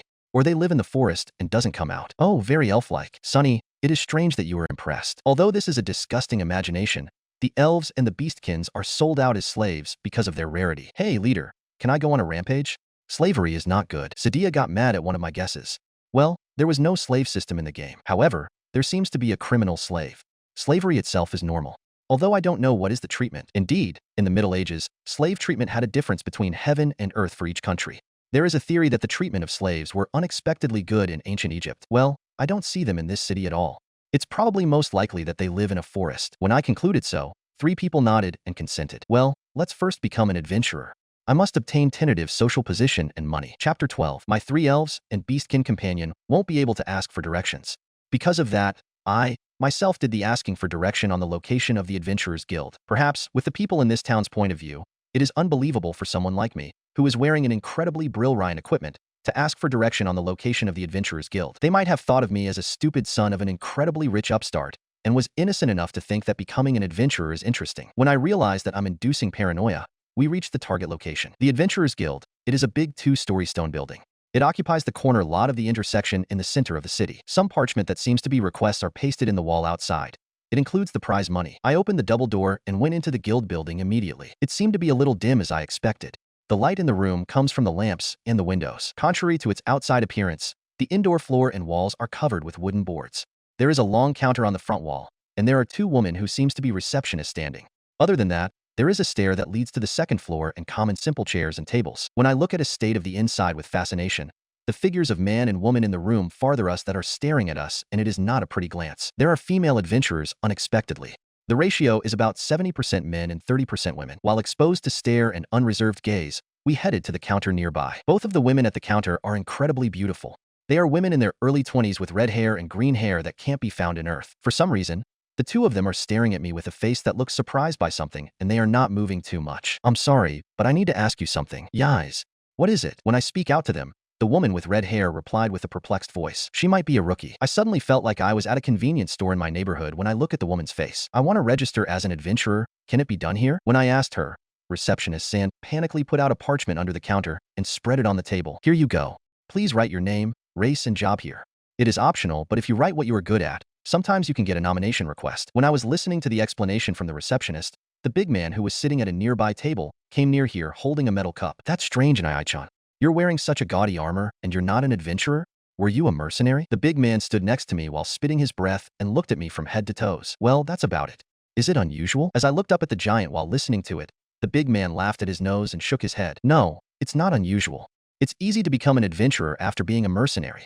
However, an Einherjar who is wearing such an armor and is bringing elves and beastkin is unusual. The big man pointed around my waist. By the way, it is unusual for someone who makes a living with fighting to walk around with a single weapon. As he said so, the big man brought out the cup he had in his mouth.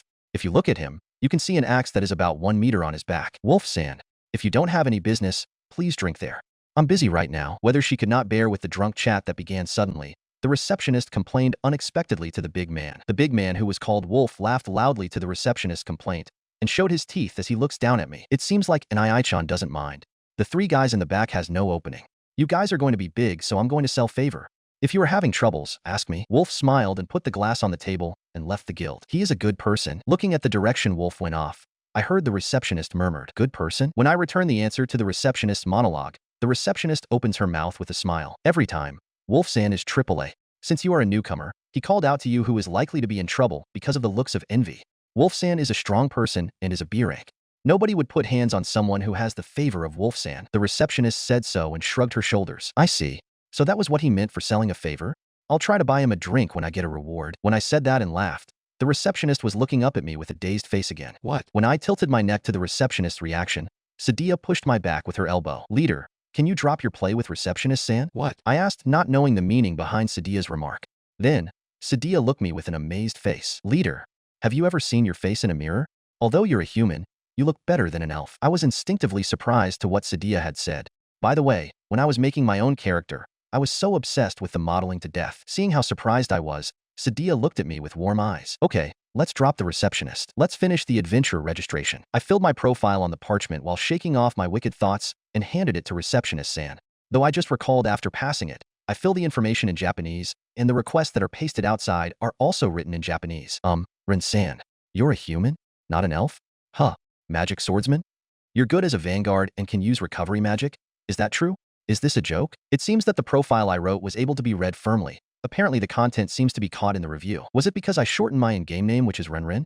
Or do I have to use my real name? It's true, but is it unusual? I was a little uneasy with what I heard. Will they be able to know that Sunny is a high elf? Or Sino's job is Sword King, which is one of the most in-demand job? No, I wrote human, but I am a high human. When I was worrying, receptionist-san was nodding several times, then mutter something to herself. That's right. Perhaps there are people like this too. Then what should I do? No, I can't be impatient. The first thing to do is to be good friends. Yes, I felt like I could hear a monologue that I should not listen to, but I decided not to ask anything to receptionist-san. Should I rewrite it? Why, yes. No. I will accept it as it is, so please be relieved. By the way, there is a rule where you need to pay a silver coin for registration fee or receive a request from us here. I nodded to receptionist-san, who had suddenly become enthusiastic and answered suddenly. This might be a relief plan for newcomers without money. Let me ask you something.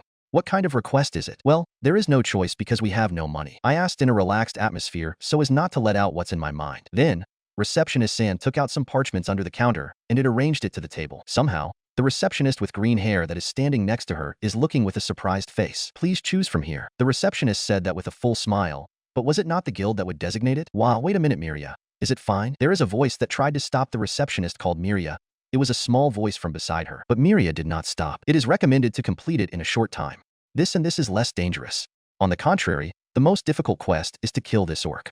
This will consume the least amount of time, but orcs are usually a crowd. When Miria began doing detailed commentary, the eyes of the receptionist with green hair opened wide enough to pop out. Miria. Me, Miria. Ano, please choose quickly. I will return the other request soon. The receptionist with green hair has said to me with a teary eye. It seems that even if she pulled her arm, Miria won't notice it. I think if she pretended that she didn't see it, this receptionist will become an accomplice as well. I choose the goblin subjugation request that Miria recommended because it seems that they can be easily found in the grassy plains through the highway around the town. When I receive my request, Miria nods with a smile, and in the background, the receptionist with green hair took the other request form under the counter. Thank you. We'll take care of it immediately. Yes, be careful. Chapter 13. I received a temporary adventurer certificate from the green-haired receptionist.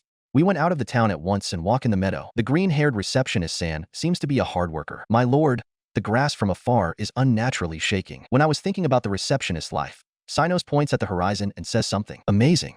It's a distance I still can't see. Sadia, who's normally unimpressed by Sinos, says an unusual line. I turned to Sunny, which is normal, who looked in a different direction in a hazy manner. Looking at the direction of Sunny's gaze, there were 3 figures running from the direction of the forest with a frantic look, and behind them are 2.5 meters of dark objects. Having a brown skin that is close to being black, belly that is stuck out, and a muscular body, it is a weapon-wielding monster with a stick or a rusty sword.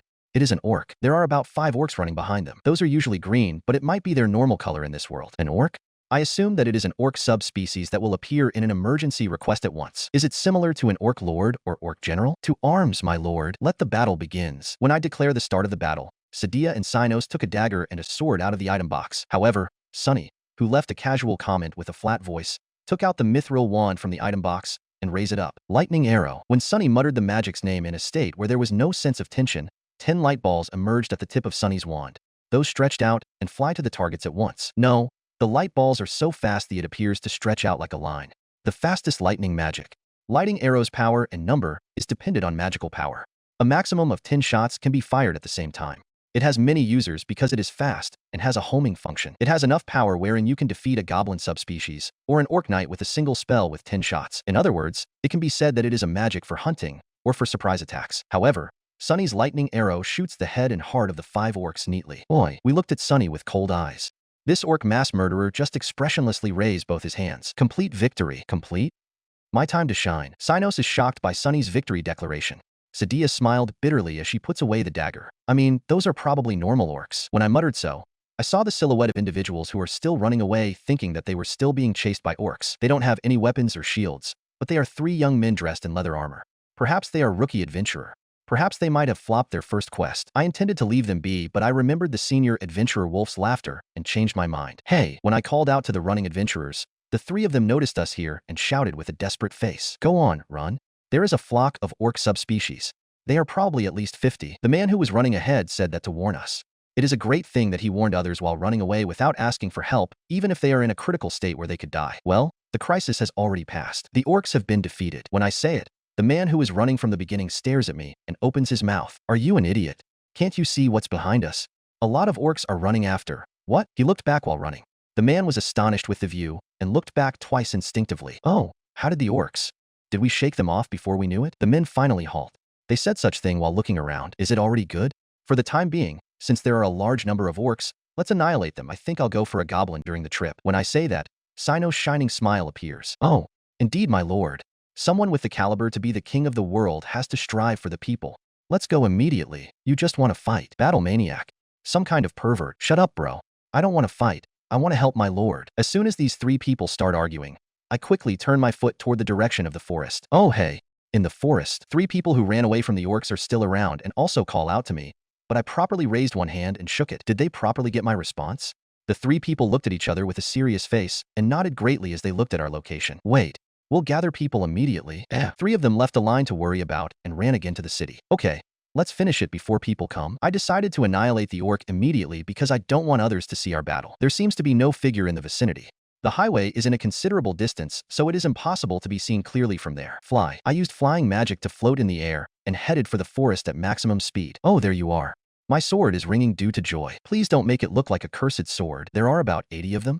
There is probably 1 or 2 boss class here. I will do my best. We were scouting the orcs while hiding in big trees. We spent 10 minutes of flying from the meadow and another 10 minutes in exploring the forest. For now, let's consider our battle formation. Sinos will be the vanguard. Sadia will check the enemy presence on the surrounding and will deal with enemies coming from the left and right.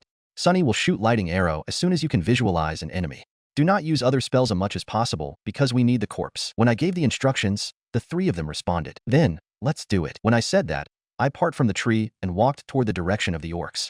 Sinos came out and moved forward and cut the neck of the 2 orcs in front. Lightning arrow, lightning arrow, lightning arrow. From behind, Sunny shoots lightning arrow in no time. Yodo, Sadia, whose body blurred momentarily, cuts the orcs that were coming from the left and right. They hunt most of the orcs in 10 minutes. The rest are on the hill with a gentle incline. Go. When we tried to head to the top of the hill, a rock of about 1 meter in diameter flew by along with a roar of a beast. Foe. Fighting spirit flash. Sinos breaks the flying rock with a slender sword. There were a few orcs standing on the hill as the rock split to the left and right. These 3 are different from the previous orcs. They are larger, wearing armors and holding weapons.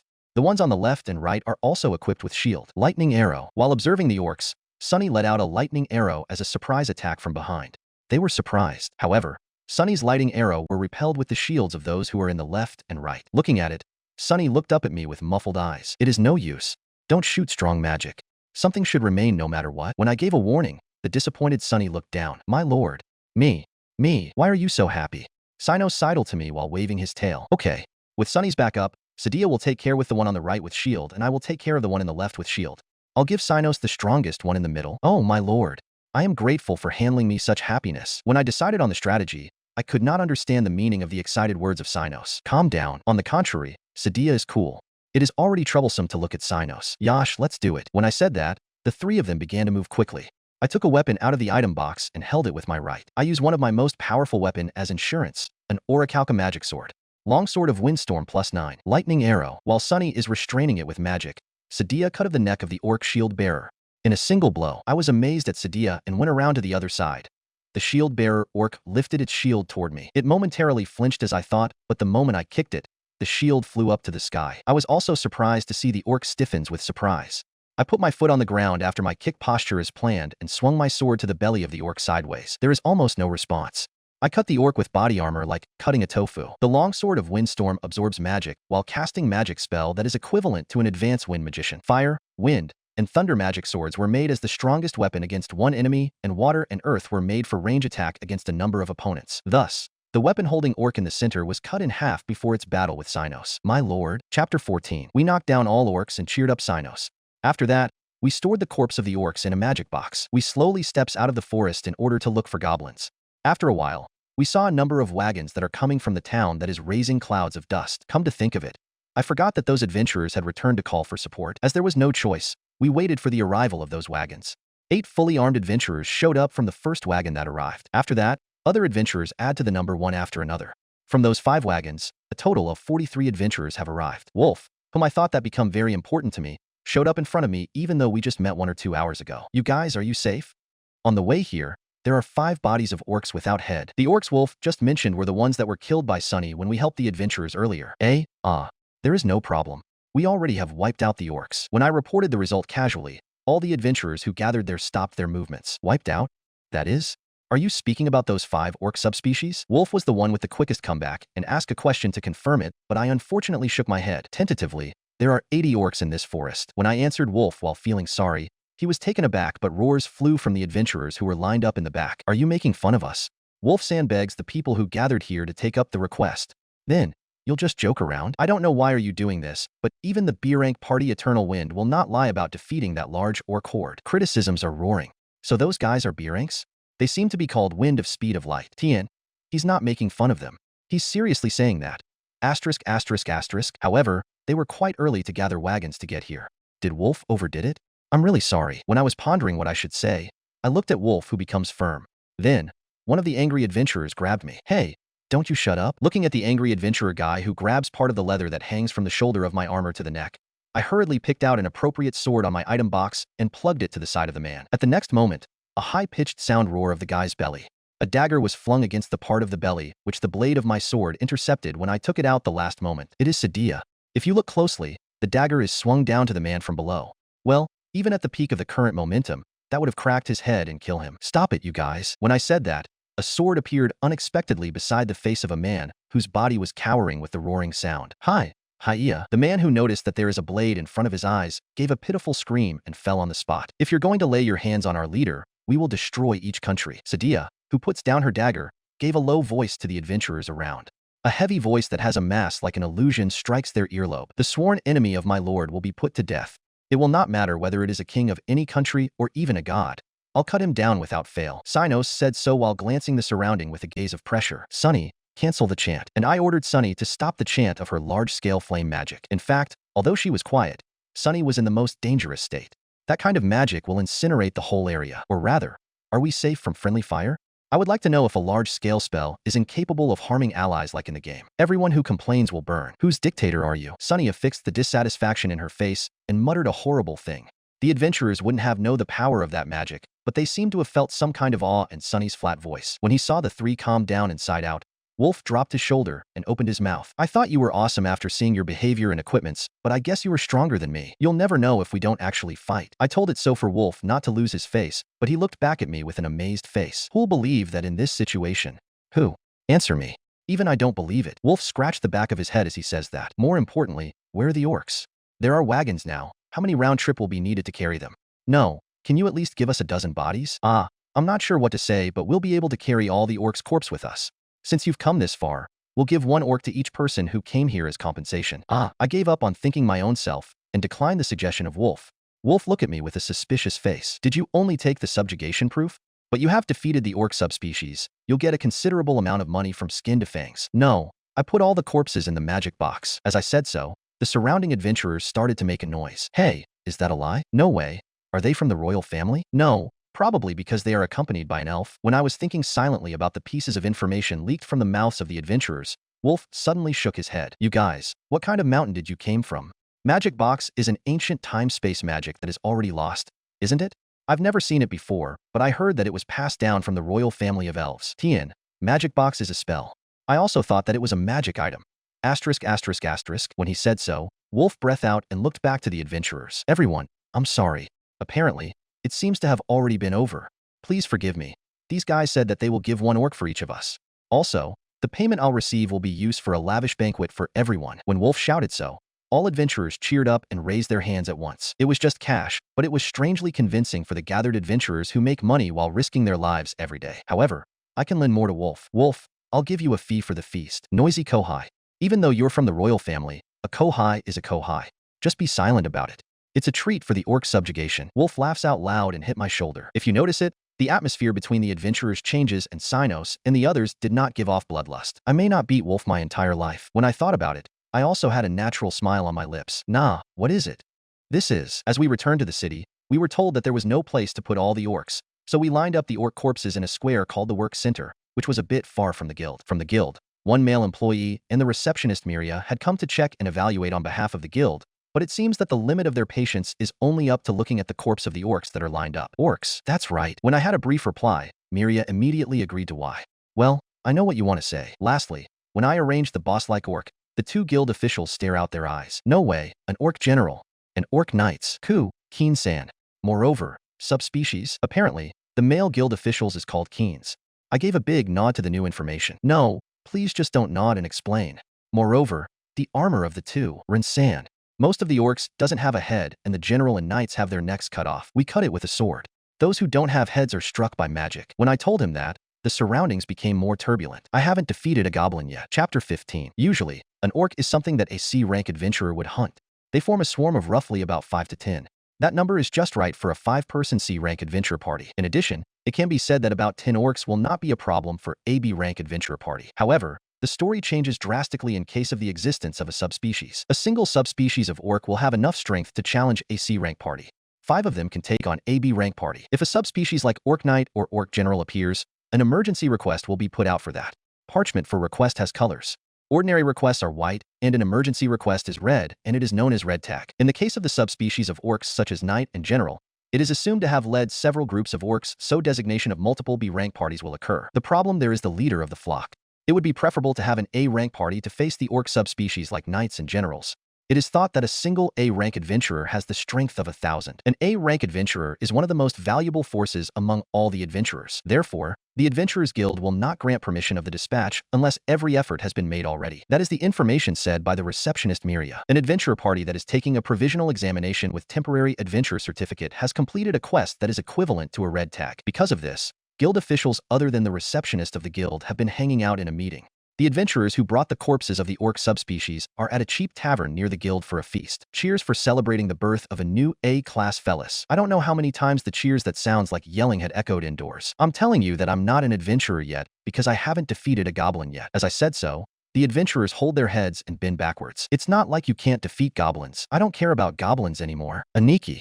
It's a lie that this is your first day as an adventurer, right? Say, Sadia, do you have a boyfriend? Sunny-chan, have you drunk a little? I didn't do anything. Please marry me. The inside of the tavern is no longer a picture of hell. After seeing this disaster, the view of the tavern on Earth looks like a long-established business with high-class tea ceremony dishes. Sunny paralyzed the adventurer with bearded face. She used paralyze with no chant, but I wonder if someone noticed it. But you're one hell of a rookie. When he said that, Wolf let out a breath that reeks of liquor and faces me with his red face. Normally, you would start at a low rank, but after your spectacular victory, it becomes complicated now. Because the rank is low, the reward will be low. And since we don't even have a rank, we have no reward.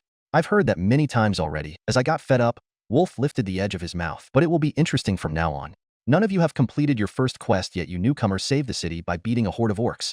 How will the guild respond? I've heard that 5 times already. When the guild staff called for us, the 4 of us went up to the 2nd floor of the Adventurers Guild building. Here, we were guided by the male guild staff Keen-san to a room in the 2nd floor. When I opened the door and walked in, I saw 6 men sitting on a chair.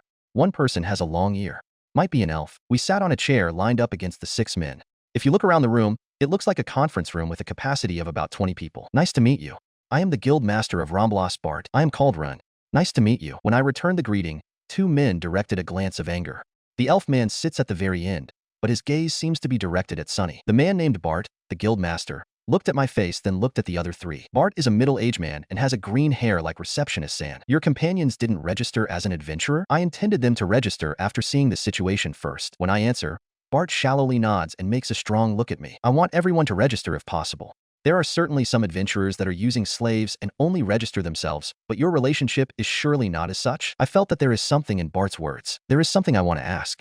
What kind of relationship are you talking about? When he heard that, Bart turned his gaze to the elf man for a moment. There was a silence of about a few seconds in the room. Bart opened his mouth with a difficult expression. In the information we gathered, you were a mercenary. There are no ring or collar of slavery, so you are not under the relation of slave contract. About your strength, it is comparable to a class. In other words, if all of us register as an adventurer, you can expect a rise in war potential. So you want all of us to register as an adventurer? Or maybe you don't want us to leave and be an adventurer to another city. When I asked him for confirmation, Bart nodded shallowly. There is also that. It is important to grasp war potentials. Useful people will be given preferential treatment as much as possible in order to keep them within the kingdom. Bart said, and looked at Sadia. I crossed my arm, looked at Bart, and shrugged my shoulder. You don't usually do things like that, do you? Stop the tricks and just say it directly. When I said that in a certain way, Bart raised his one eyebrow a little. Well, I do not have such an intention, but I wonder what do you think my intention is? Magic box and 2 elves. Yeah, especially Sunny. When I told it so and finally point Sunny, all 6 of them were quite upset. Well, I heard from Wolf that Magic Box is exclusive in some royal family or elven village. Did they give up completely upon hearing my words? Bart turned his face to the elf sitting on the edge of the seat. The elf man stands up on the spot and looks at me. Nice to meet you. I'm an advisor to the guild, Elrand. When Elrand said so, he turned his eyes towards Sunny and stretched his spine. I heard about Sunny-sama, so please allow me to call you Sunny-sama. Are you not a royal? Of the old capital Lafiche? When Elrand said so, the other 4 people, except Bart, were noisy. Lord Elrand, by chance she is? One of them panicked and took the confirmation of something to Elrand, but Elrand silenced the man with a glimpse. Sunny-sama, you are the real master and Sadia Dano is a royal guard or an attendant. And Rendano and Senos Dano are members of Lafiche Royal Guards? I don't know any Lafiche. For some reason Elrand was convinced and had made his own guesses, but Sunny slashed it in a word. The name of the old capital has also become fishy. Hearing the words of Sunny, Elrand is visibly upset. That's stupid. Sunny-sama, aren't you a high elf? Yeah, that's right. If so, there is no mistake. Only a dozen people in Lafiche's royal family are high elves. Elrand said that while looking at Sunny, but Sunny just shook her head without minding it at all. I'm not a royal, and I don't know such a country. When Sunny denies it again, Elrand looked at me with reliant eyes. What do you want me to say when the person in question denies it? I had no choice but to open my mouth to the standing Elrand. Regardless of whether she is from the royal family or not, we're all going to register as an adventurer. You've orchestrated this much just to know Sunny's full name. I said the last line like a joke in order to drop them off. Did they really think that Sunny is a princess who ran away from home? The man who sat next to Elrand crossed his arms and raised his face when I implied them to not to pry other person's origin anymore. The talk ceased at that stage. If you register as an adventurer in a foreign country, Lafiche royal family may not overlook it and might affect diplomatic relationship with this country. The man reasons out while having his nostrils snapped. He's gazing me with hostility. He's the guy with got irritated with my attitude a while ago. If so, then why did you demand all of us to register as adventurers in the first place? I didn't know your intention at first, but now that I know, don't you think that it's useless? If you didn't know it, you can just keep it as a secret in this place. If you don't, it can be concluded that you were incompetent from the very beginning. As I said so, the man's face turned red and hit the table with one hand. Do you know who are you speaking with? I am. The man's words did not continue until the end and turns into a fizzle. The reasons are Sadia is pointing a weapon in front of the man. Sino stands up, and Sunny casted lightning arrow around and have them stand by. Saying the sphere of light, Elrand shooks his body and twitches his face. And yet, Sunny-sama must be a royal. To cast magic of this magnitude in an instant, Bart stood up and raised both hands, disregarding the mumbling Elrand who has an amazed face. I'm sorry. There is no problem in your response. It is the dogmatism of this guy, but we did not intend to pick a fight. The guild will welcome the 4 of you as adventurers. You 4 are exceptional, and you will be registered as B-class. Nah, Bart, you. The dogmatism? Be silent, Baron Bowerii. Our lives are in danger right now. Don't you understand it? The man named Bowerii tried to complain to the content of Bart's apology, but he was shouted by an angry Bart in return. He is a noble? So that is the reason why he's the only one wearing something like a mantle. I faced Bart, disregarding the vexatious Bowerii. I am grateful for suddenly becoming B-class. by the way, is the matter of the orc. Ah, of course, I'm going to reward you as AB class for that emergency quest as an apology. When I tried to ask, Bart said such a thing in anticipation. I raised one hand to be in control. No. I heard that I can get money from selling the orc's material, so there is no need to pay a separate reward. When I said that, Bart blinked then stopped. Chapter 16. What a flashy debut, and even AB class. Wolf said that with a nasty face as I pour him a drink. I'm going to be overtaken within a month. Wolf says so while looking around the guild. The dining hall of the banquet looks like hell with a bunch of corpses as we had drunk again at the guild. The guild in this town is relatively small. This is the farthest city from the capital. The earldom's capital, Selnia, is 1 day away using a carriage. There are no A-class adventurers in this town, and there are only a few B-class. Are there few requests? If there are fewer adventurers, the number of monsters will increase and the number of requests will increase too. We're at the border. There are few big towns and the others are small villages, so there is no money. No one can make a request without money. However, because there are few adventurers, monsters flood from the forest about once a year. The Lord will pay the guild for the request. Money is needed to pay the guild and repair the roads and bridges, so the Lord does not have much money. Therefore, the Lord only have a few elite knights. In other words, hands doesn't turn on the countryside. It's a vicious cycle. In a nutshell, Wolf gave a sigh to his polite explanation. That's why they want you to become an exclusive adventurer in this town. The guild will not publicly favor an adventurer. Well, they will give you preferential treatment, but doing something outright will antagonize other adventurers. Therefore, the guild lending partially disclosed information to you is an evidence that they are giving you a considerable preferential treatment. Wolf laughed with admiration while saying that, but I don't think that it was the result of my own negotiations. The reason for this is the orc subjugation emergency request that is said that should have paid us a gold coin or a large gold coin. In other words, it is 10 million Japanese yen. To an adventurer, it is impractical to waste 10 million yen just to get information. That's right.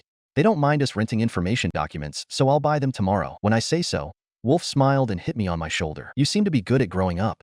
Even if it is said that you can see the documents, you don't know what to look for. Ha ha ha. Wolf said so while laughing. He looked around incidentally. Oh, where are your handsome and beautiful friends? They are looking around the city. This is our first time here, so they are going to purchase various things. When I say so, Wolf knits his eyebrows. Oi oi. Is that all right? Elves and beastkins are rare in this area, though there seems to be a lot in the northeastern part on Gallant. Is there someone who can do something to them? Due to Wolf's serious face, I asked with pure interest. Then, Wolf rounded his eyes and laughs, while touching his belly as he recalled. That's right. Wahahaha. On the return journey, we were talking while flying far above that would not be noticed from the ground. My lord, the equipments from that city are just for beginners. Leader, the food is not bad, but they are simple like grilled meat. There was no rice. Master, there are no slaves for sale. But there were slaves in some inns, taverns, and blacksmiths. I'm tired.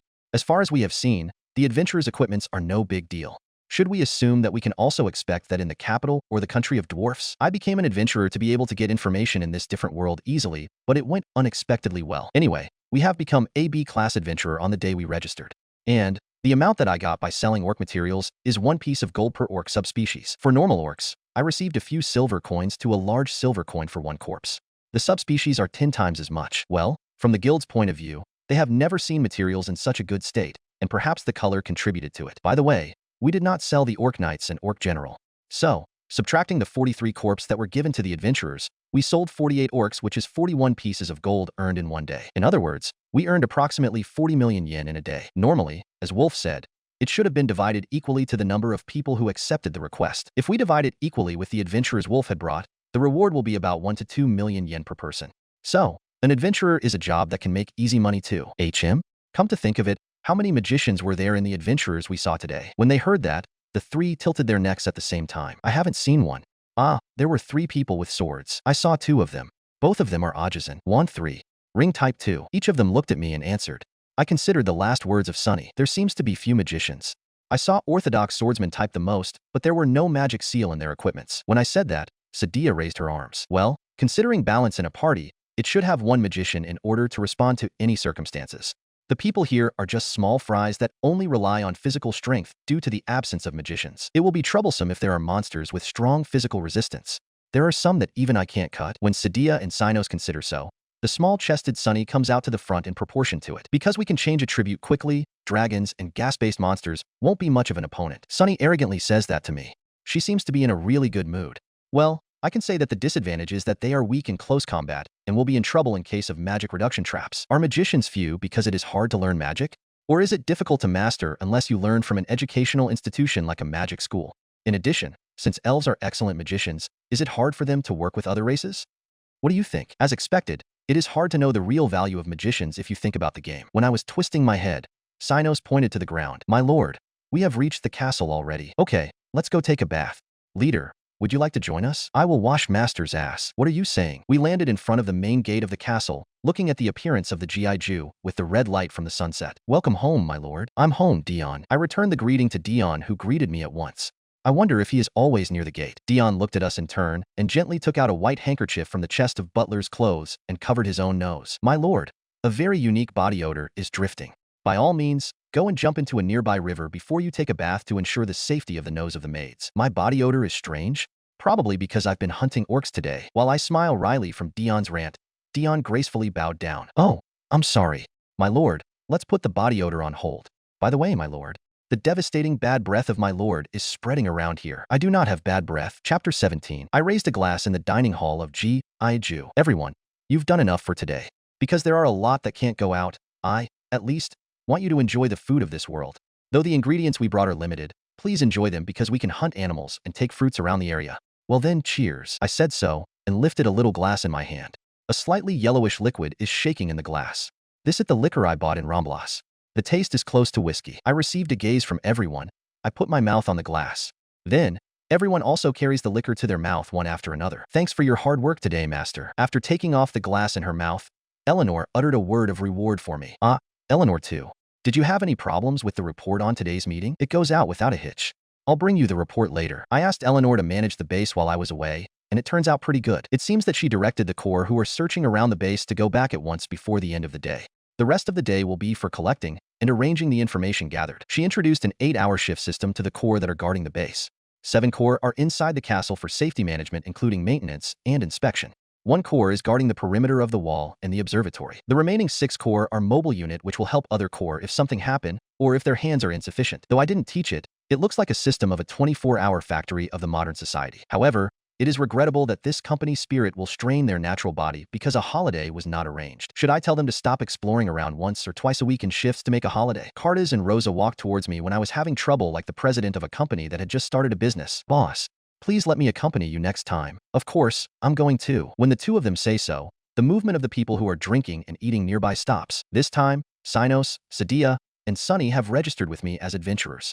They are already recognized as capable newcomers, so if they were to disappear and were changed to new members, will absolutely be concluded of being a spy. Why don't you go on a trip with 6 people? When I told them that I'm not going to change members, Rosa has been talking in the direction of increasing the members. However, I want to gather information without showing the inside of my hand for a while. I thought so, and shook my head against Rosa's proposal. At first, the members of my party as of now will be active in the city of Ramblas and in the city of Sielnia. So far, I haven't seen any beastkins and dwarves, and I have only seen 1 elf. In other words, we've already been remembered by a lot of people. Is that so, my lord? So you'll only venture with the 3 of them from now on? After my explanation, Cartas, who seems about to cry, asked so. The figure of a bearded demonkin with tears in his eyes has an outstanding destructive power. It is painfully hot. For now, I will go with this in the neighborhood.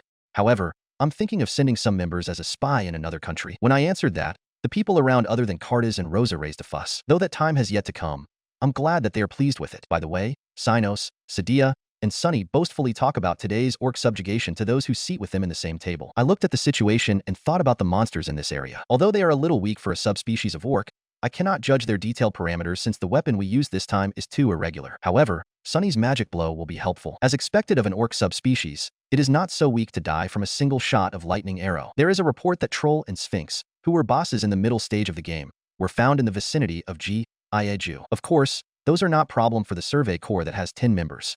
It is needless to say that 2 members is already enough to hunt the Black Dragon, which is the strongest boss for one party during the game. TN. It means that the Black Dragon is a boss that can be defeated by one party. There are raid bosses that is impossible to defeat by one party, so multiple parties are needed to hunt it. Asterisk, asterisk, asterisk. If one of my survey corps were forced to withdraw, this Margrave territory would have been destroyed with that scale of disaster. Perhaps there might be someone skilled in this world who surpass us, but at the moment, there is no such information. The orcs of this world are unlikely to be extremely weak. At least all of my guild members holds combat ability that is higher than an A-rank adventurer. What kind of country exists here? What kind of monsters are there? What kind of magic items are there? We will be able to secure our safety as long as those are investigated. Master, HNN? Eleanor called me with a gentle voice, so I unconsciously raised my face. When I looked at Eleanor, I saw the maid troops guild members behind her. Furthermore, the head maid is just 1 step behind her. The maid troops are wearing matching maid uniforms. Their heights are from 145 centimeters to 155 centimeters. Their hair lengths are from short to semi-long hair. Their face and hair colors are all distinctly different, but they all have the same atmosphere that has a sense of unity from a distance. However, the head maid is different. The head maid has a character of a maid from old times which says the training is over. Tien. Not sure what reference it is, but I can't imagine that her character is similar to Yuri Alpha. All the maids are human, but the head maid is a high human. Her height is 175 centimeters, and she has a long silver hair. In addition, the maids are assassins. I might be poisoned if they hated me. What's the matter? Why are you with Proudia? When I asked that, the head maid Proudia looked down at me with a despicable eyes. I think it is related to me sitting down while Proudia is standing. Anyway, it is bad for my heart to be looked at with cold eyes by a tall beauty. Master, I've heard this story. What are you talking about? Proudia began to speak in a strange way with her low, beautiful voice. I wonder why. I don't remember hearing any story that would make her expression that way. When I asked back, Proudia wrinkled her eyebrows as if looking something really unpleasant. It looks like she saw something infuriating. Eleanor and you not only exchanged hot kiss, but also embraced each other's body to the point of almost scratching each other and put your silence. Her words that sound like recitation of a sensual novel started suddenly. I unintentionally raised my voice. Did Proudia notice my shyness? She quietly bowed her head. Then, the maid squads that were lined up in front of Proudia retired to the left and right. Walking along the way between the maids, Proudia has an almost expressionless face. I'm sorry, master. Then, please check the details of the report in this document. That said, Proudia has handed over a bunch of paper like a weekly magazine. On the cover of the paper she handed, My Lord, The Works of Love. Chapter 1. Chastity Scatters. It's still there. I pulled the thick paper with the title and ripped it with both hands. I have given out an angry voice like an angry Sengoku period commander. I reflexively stretches my spine as soon as I saw the unrelated people in my view. Proudia bends her chest upward and looked down on me. On the other hand, Eleanor is collecting the bunch of paper that I tore with a frantic face. Master has made a mistake in order so, although late, we came here to set the right track. Right track? The right way? It's not me who went off the road but Eleanor. Don't make a mistake between the perpetrator and the victim. When I got angry and said so, Proudia clicks her tongue and looks at me. This is why Master is a master after all, no Disu. You mixed up a fool to my honorary title. I was rather surprised at the wording of Proudia. Who made this fellow a fool? When I thought of that, Proudia steps forward and smiles deeply. It seems to be an abyss. The most important job of my lord and master is to have an heir, but you have to practice a lot with the maids first. Wah. Musicians, please brighten up the feast. We will take a few extra seats. Musician Corps, I entrusted the 10 of you to make sounds that will reach heaven. That's great. It will reach Master's ear. Well then, wait, you guys. Hey, stop. Really? I climbed 3 or 4 adult stairs again. By force. Morning came. Yes, the morning came finally. The status that exists only in adults. The stamina of the night. Hentai point. In short, HP. This HP turns into spirit binging with recovery magic. I'm a fool. Good morning. In the morning, as I use my head to think about things that are very stupid, the maids of hell who are already wearing maid dress rode in line and lowered their heads. Everyone's face seems so glossy. Did they become energetic and bathing in the morning sun? Are they plants? The dark side has fallen this morning. Proudia looked down at me coldly and opened her mouth. There is no problem with combat power.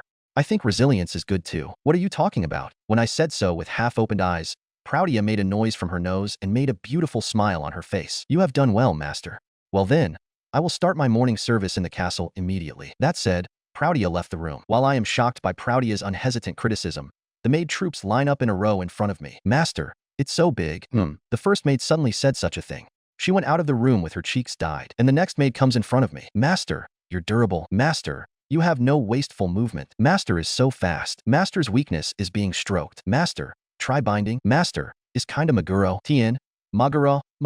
Someone who is inactive during sexual intercourse. Master, 3 people at the same time. Master, raise more spirit. Master, it was. The 10 of them tell me something that I did not understand the meaning of one after another, and left the room. Oi. What was the meaning of the last one? I finally regained my sanity and complained after being entranced, but by that time, all the shocking maid troops had left the room. Those girls, aren't they doing whatever they want? HNN? I noticed that someone was sleeping next to me when I was trying to get out of bed while grumbling and complaining. It was Eleanor, who has a strangely happy sleeping face. I saw Eleanor's white moist skin and a soft-shaped chest, and I shifted my gaze to the morning sun with a straight face. It seems that I have received recovery magic before I knew it. I'm a fool. I came to the Adventurers Guild in Ramblas with Sinos, Sadia, and Sunny. If we want to look at the documents and some confidential information, Keen said that we can just ask the receptionist that we wanted to look at it at the 2nd floor of the guild. It is in a small room which is next to the meeting room in the 2nd floor. We are silently comparing parchments that are piled up in the dirty room. The best description for these is out of order. Renjin. How about this? The receptionist Miria came along for some reason and brings out a parchment to me. Miria chose an up-to-date information from the Adventurers Guild in other countries. I received the latest one, and look at Miria who has a glittering eyes. She's like an attached dog. Is it okay? This is pretty confidential, isn't it? As I asked Miria to confirm, Miria held her hands in front of her chest and looked up at me. It's okay. El Ransan told me to fully cooperate. El Ransan is amazing, isn't he? He's not just an old elf. He has been a guild executive for over 100 years since the Adventurers Guild of this country was established. El Rand, that elf? It's probably because he suspects Sunny as a royal. I looked at Miria while thinking such a thing in my mind and nodded. Thank you. I appreciate it. As I said so, Miria's face reddened, and she suddenly gathered up parchment. Yes. Please leave it to me.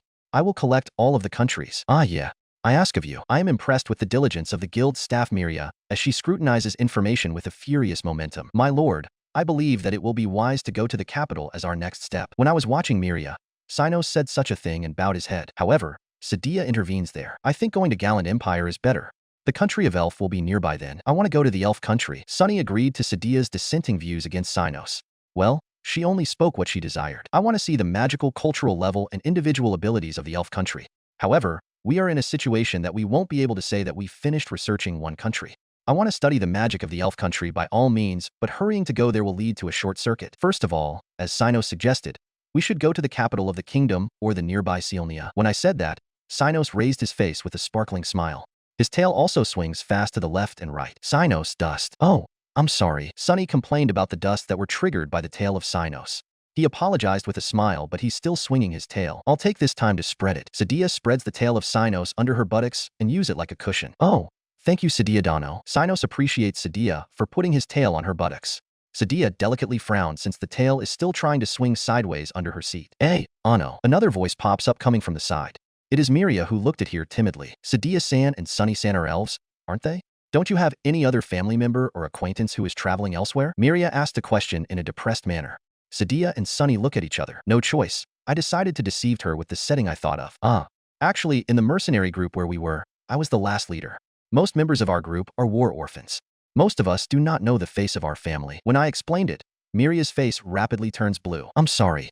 I didn't know that I'm asking something selfish. Don't worry about it. When Miria apologized, Sadia replied in an easy tone as the representative. It is a lie, but in this atmosphere, no one will say so. When I saw that Miria was about to cry, I heard a knocking sound on the door of the room. Excuse me. Renjin, the guild master is calling you. It was Keynes who opened the door. Keynes seems to feel something about the atmosphere in the room, but went out without saying anything when I told my consent. Continue the investigation here. I will meet with the guild master alone. When I said that, Sadia and Sinos stood up. It will be better to take someone as an escort. The one who can fight indoor the best is me. I stared at the two of them. When did you become rival? Do dark elves and wolfkins have bad compatibility? Then, Sadia, come with me as precaution for assassination. When I said that, Sadia smiles and Sano's tail hangs down. No, I've adopted Sinos' idea earlier. Then, Sunny suddenly spreads Sano's tail, who seems to be feeling lonesome, under her buttocks and sit over it cheerfully. I'm worried about Sano's tail. I'll be back. I told that to the three in the room and headed to the guild master Bart's room with Sadia. In addition to the conference room and the document room, the second floor has a locker room for the staff. The exciting event of inadvertently entering a locker room was suppressed by Keynes, who was waiting at the inner part of the hallway. I passed by Keynes and knocked on the door of the guild master's room. You have come. A little troublesome thing has happened. The moment I opened the door, Bart, who was sitting in the back of the room, said such a thing. I closed the door of the room silently and turned my sight to Bart. A little? I dislike troublesome talk. Keynes opened his eyes in astonishment as I said those words. Can you listen to what I have to say? The way you negotiate is too rough. You should start by saying hello and ask the other party after hearing what you have to say. Renjin is tough on old people. Bart managed to force a smile and looked at me with a nervous face. I tried to go back to the hallway, but Bart called my name, so I reluctantly sat on the sofa in the guild master's room. From what I have seen, Bart is a former adventurer. There are scars that remains in his left ear and forehead. Therefore, he has an atmosphere that fits rude youths. If you speak politely, the other party will listen positively, and if you are overbearing or roughly speaking, the other party will feel negative. The person on the top must think about how to move people's feelings. This day is When I preached about people at the top, Bart muttered with his mouth quietly. His face is twitching greatly too. Speaking of which, I feel that his tone became considerably looser than yesterday. Well, I think I originally had a very strong personality. I feel like I can say anything even to a member of a royal family. When I came to this world, I have become the figure of my game character. Is it affecting me? When I was somehow thinking of my own changes, Sadia has begun to give off bloodlust from behind me. Then, Bart, who sits in front of us, holds his breath. It may be a veteran's crisis perception ability. Stop it, Sadia. When I say so, Sadia stops releasing bloodlust. Bart gave out a long sigh. I guess she's a naughty girl. Even though I have been part of a Cyclops subjugation before, compared to everything I experienced my whole life, I have never been more prepared for death now. Oh, that's amazing. You faced the Cyclops alone? No. Two parties joined together. When I unintentionally admired his story, Bart badly wrinkles his forehead. On the other hand, I was glad that I heard some good information. Speaking of Cyclops, at the time of the game, it was a good intermediate class prey. If you have a party of elementary class, you surely need about 10 to 20 people. Renjin, if you're alone with the Cyclops, no, I don't want to hear it. While looking at me, Bart tried to say something, but stopped midway. I shake my head and look at Bart, who changed his mind. I decide to quickly advance the talk. That should be good for Bart's mental health. Then, let's get to the important matter now. As I said so, Bart groaned with a difficult face. Indeed, we should negotiate after we understand each other's position. Is that the purpose? I was wrong to have been aggressive when I was the one who asked to meet you. Bart spoke on his own accord that he had noticed my intentions. No, I'm not thinking about that. When I was thinking about whether to point out to Bart, he took a cough and put his hand on his lap. Then, let me get straight to the point. Do you remember that there was one noble in the conference room the other day? Was it Baron Bowerii? When I said so, Bart made a wary face and nodded. It seems to be a troublesome talk for Bart. That Baron Bowerii is a subordinate of the feudal lord, Earl Villiers. Earl Villiers? The Margrave Earl? I raised a voice in a way that I interrupted Bart's explanation.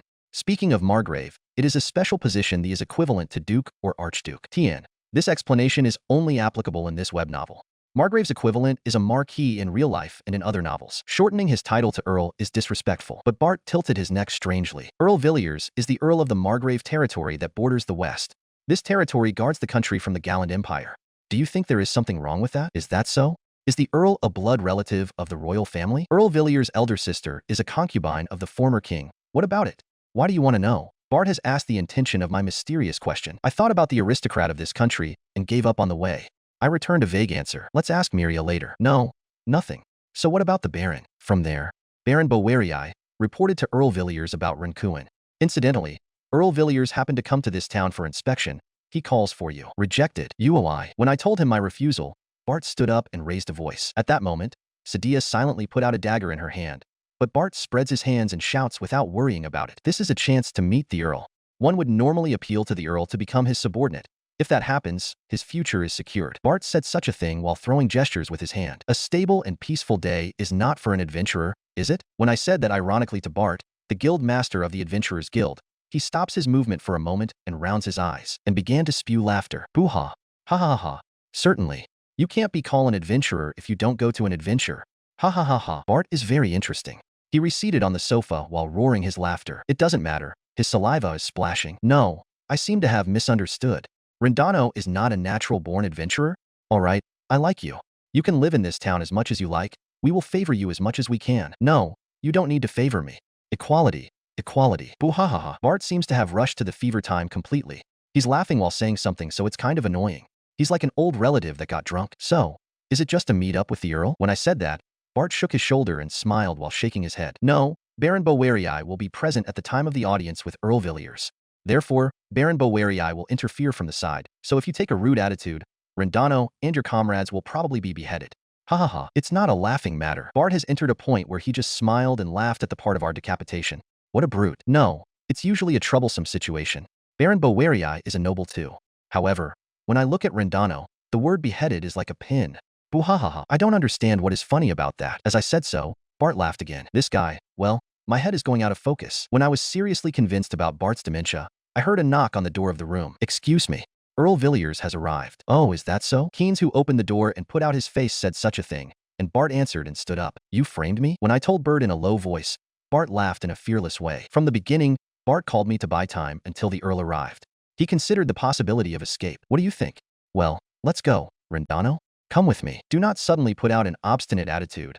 I feel uncomfortable. Bart laughed in a loud voice again when I complained in a bad mood. I have been completely taken in. Are you the adventurer named Ren? A man sitting in a gorgeous chair with a backrest in front of me looked at me and said that. He has a silver hair that hung up to his shoulder that is styled to be separated from left and right. He also has a little grown mustache of the same color.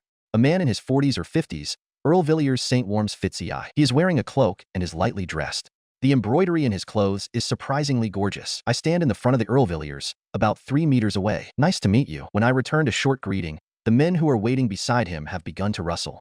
Bart, who stands at the very end for some reason, is desperately laughing. Lower your head, you. And Baron Bowerii is the angriest in this place. I glanced at the Baron Bowerii and paid more attention to the arrangement of the room. The walls and floors are made of wood, but the shelves and chairs are finely decorated.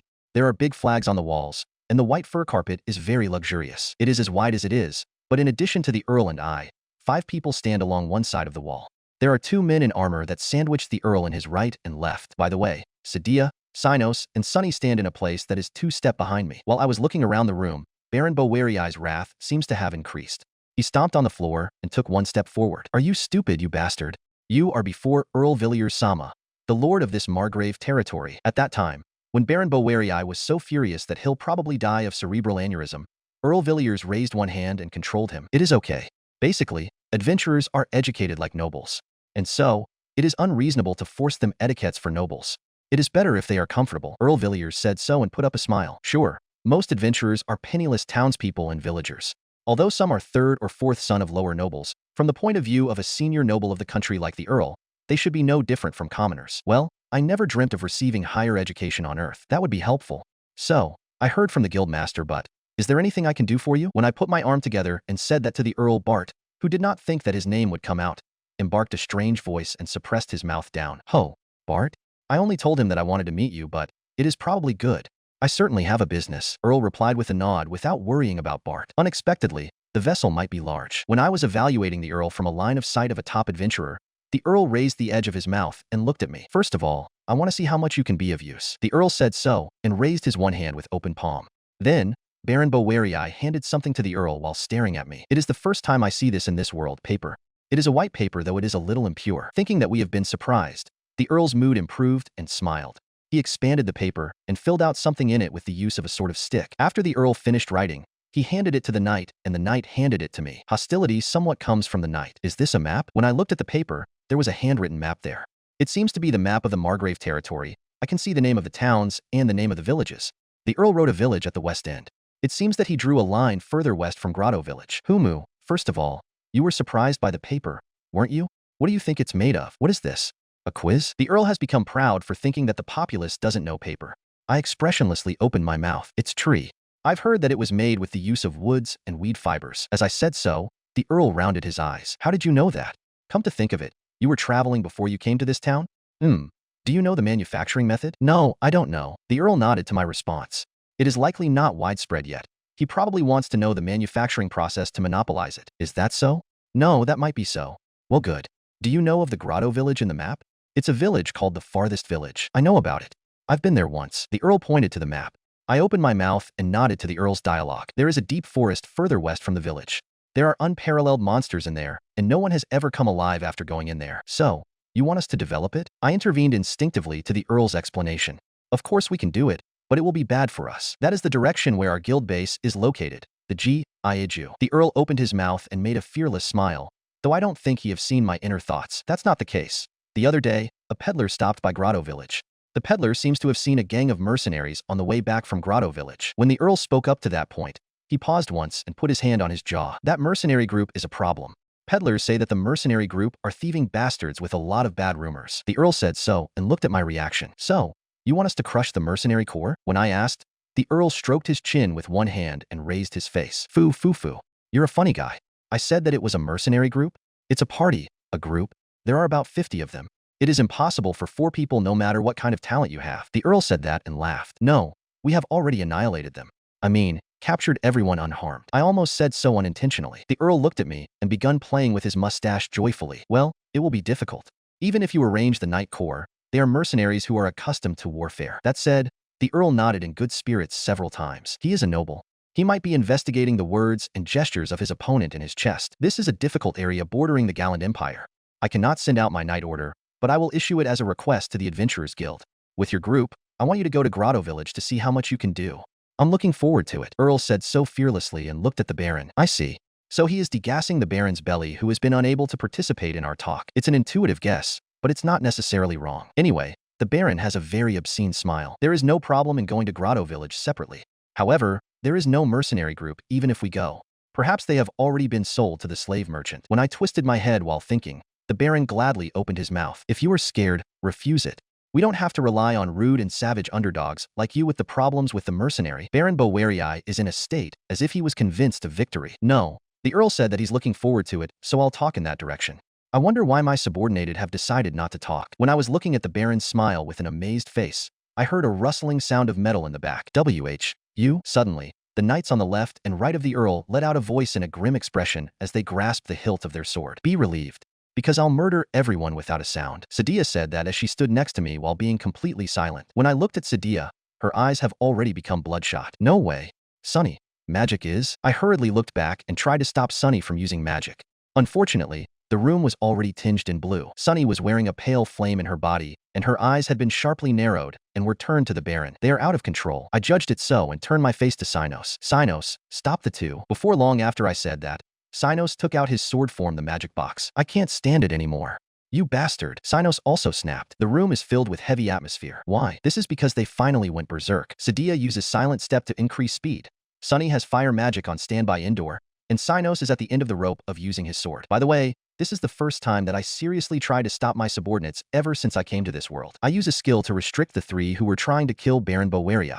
I was able to stop their movement, including the chant. Other than us, the others probably didn't know what happened. I scoffed the Earl and the Baron who asked for explanation with silence, and let the three, who were about to charge, do Siza in the corner of the room. Sadia, Sunny, and Cynos. When I called the name of the three, they shrugged their shoulders. You tried to do something on your own, even though I told you to don't do anything. When I say that, the three of them are silently wander their gaze. When I looked at their faces, they have gloomy expression that is full of anxiety, but I must not waver. I looked down at the three of them with the heart of a demon. Why did you try to annihilate everyone? As I said so, the three raised their faces at the same time. Just the Baron. I also Bowerii. Because I'm irritated. Sadia and Cynos responded fearfully to the rebuttal, but for some reason, Sunny clearly said why. That is the worst reason. No matter what you think, what the three of you have done is more than enough to kill Baron Bowerii alone.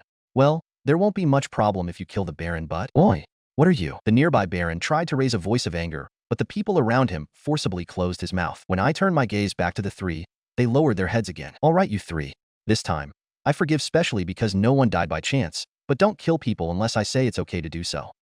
If you feel threatened, I permit self-defense. The three of them looked up at me with a bright face when I said so. And then, Sunny stands up. I felt danger. I feel the threat is coming from the Baron. No quibble. I got angry and repressed Sunny's head with one of my hand. Sunny was displeased and pouted. I finished the sermon for the time being.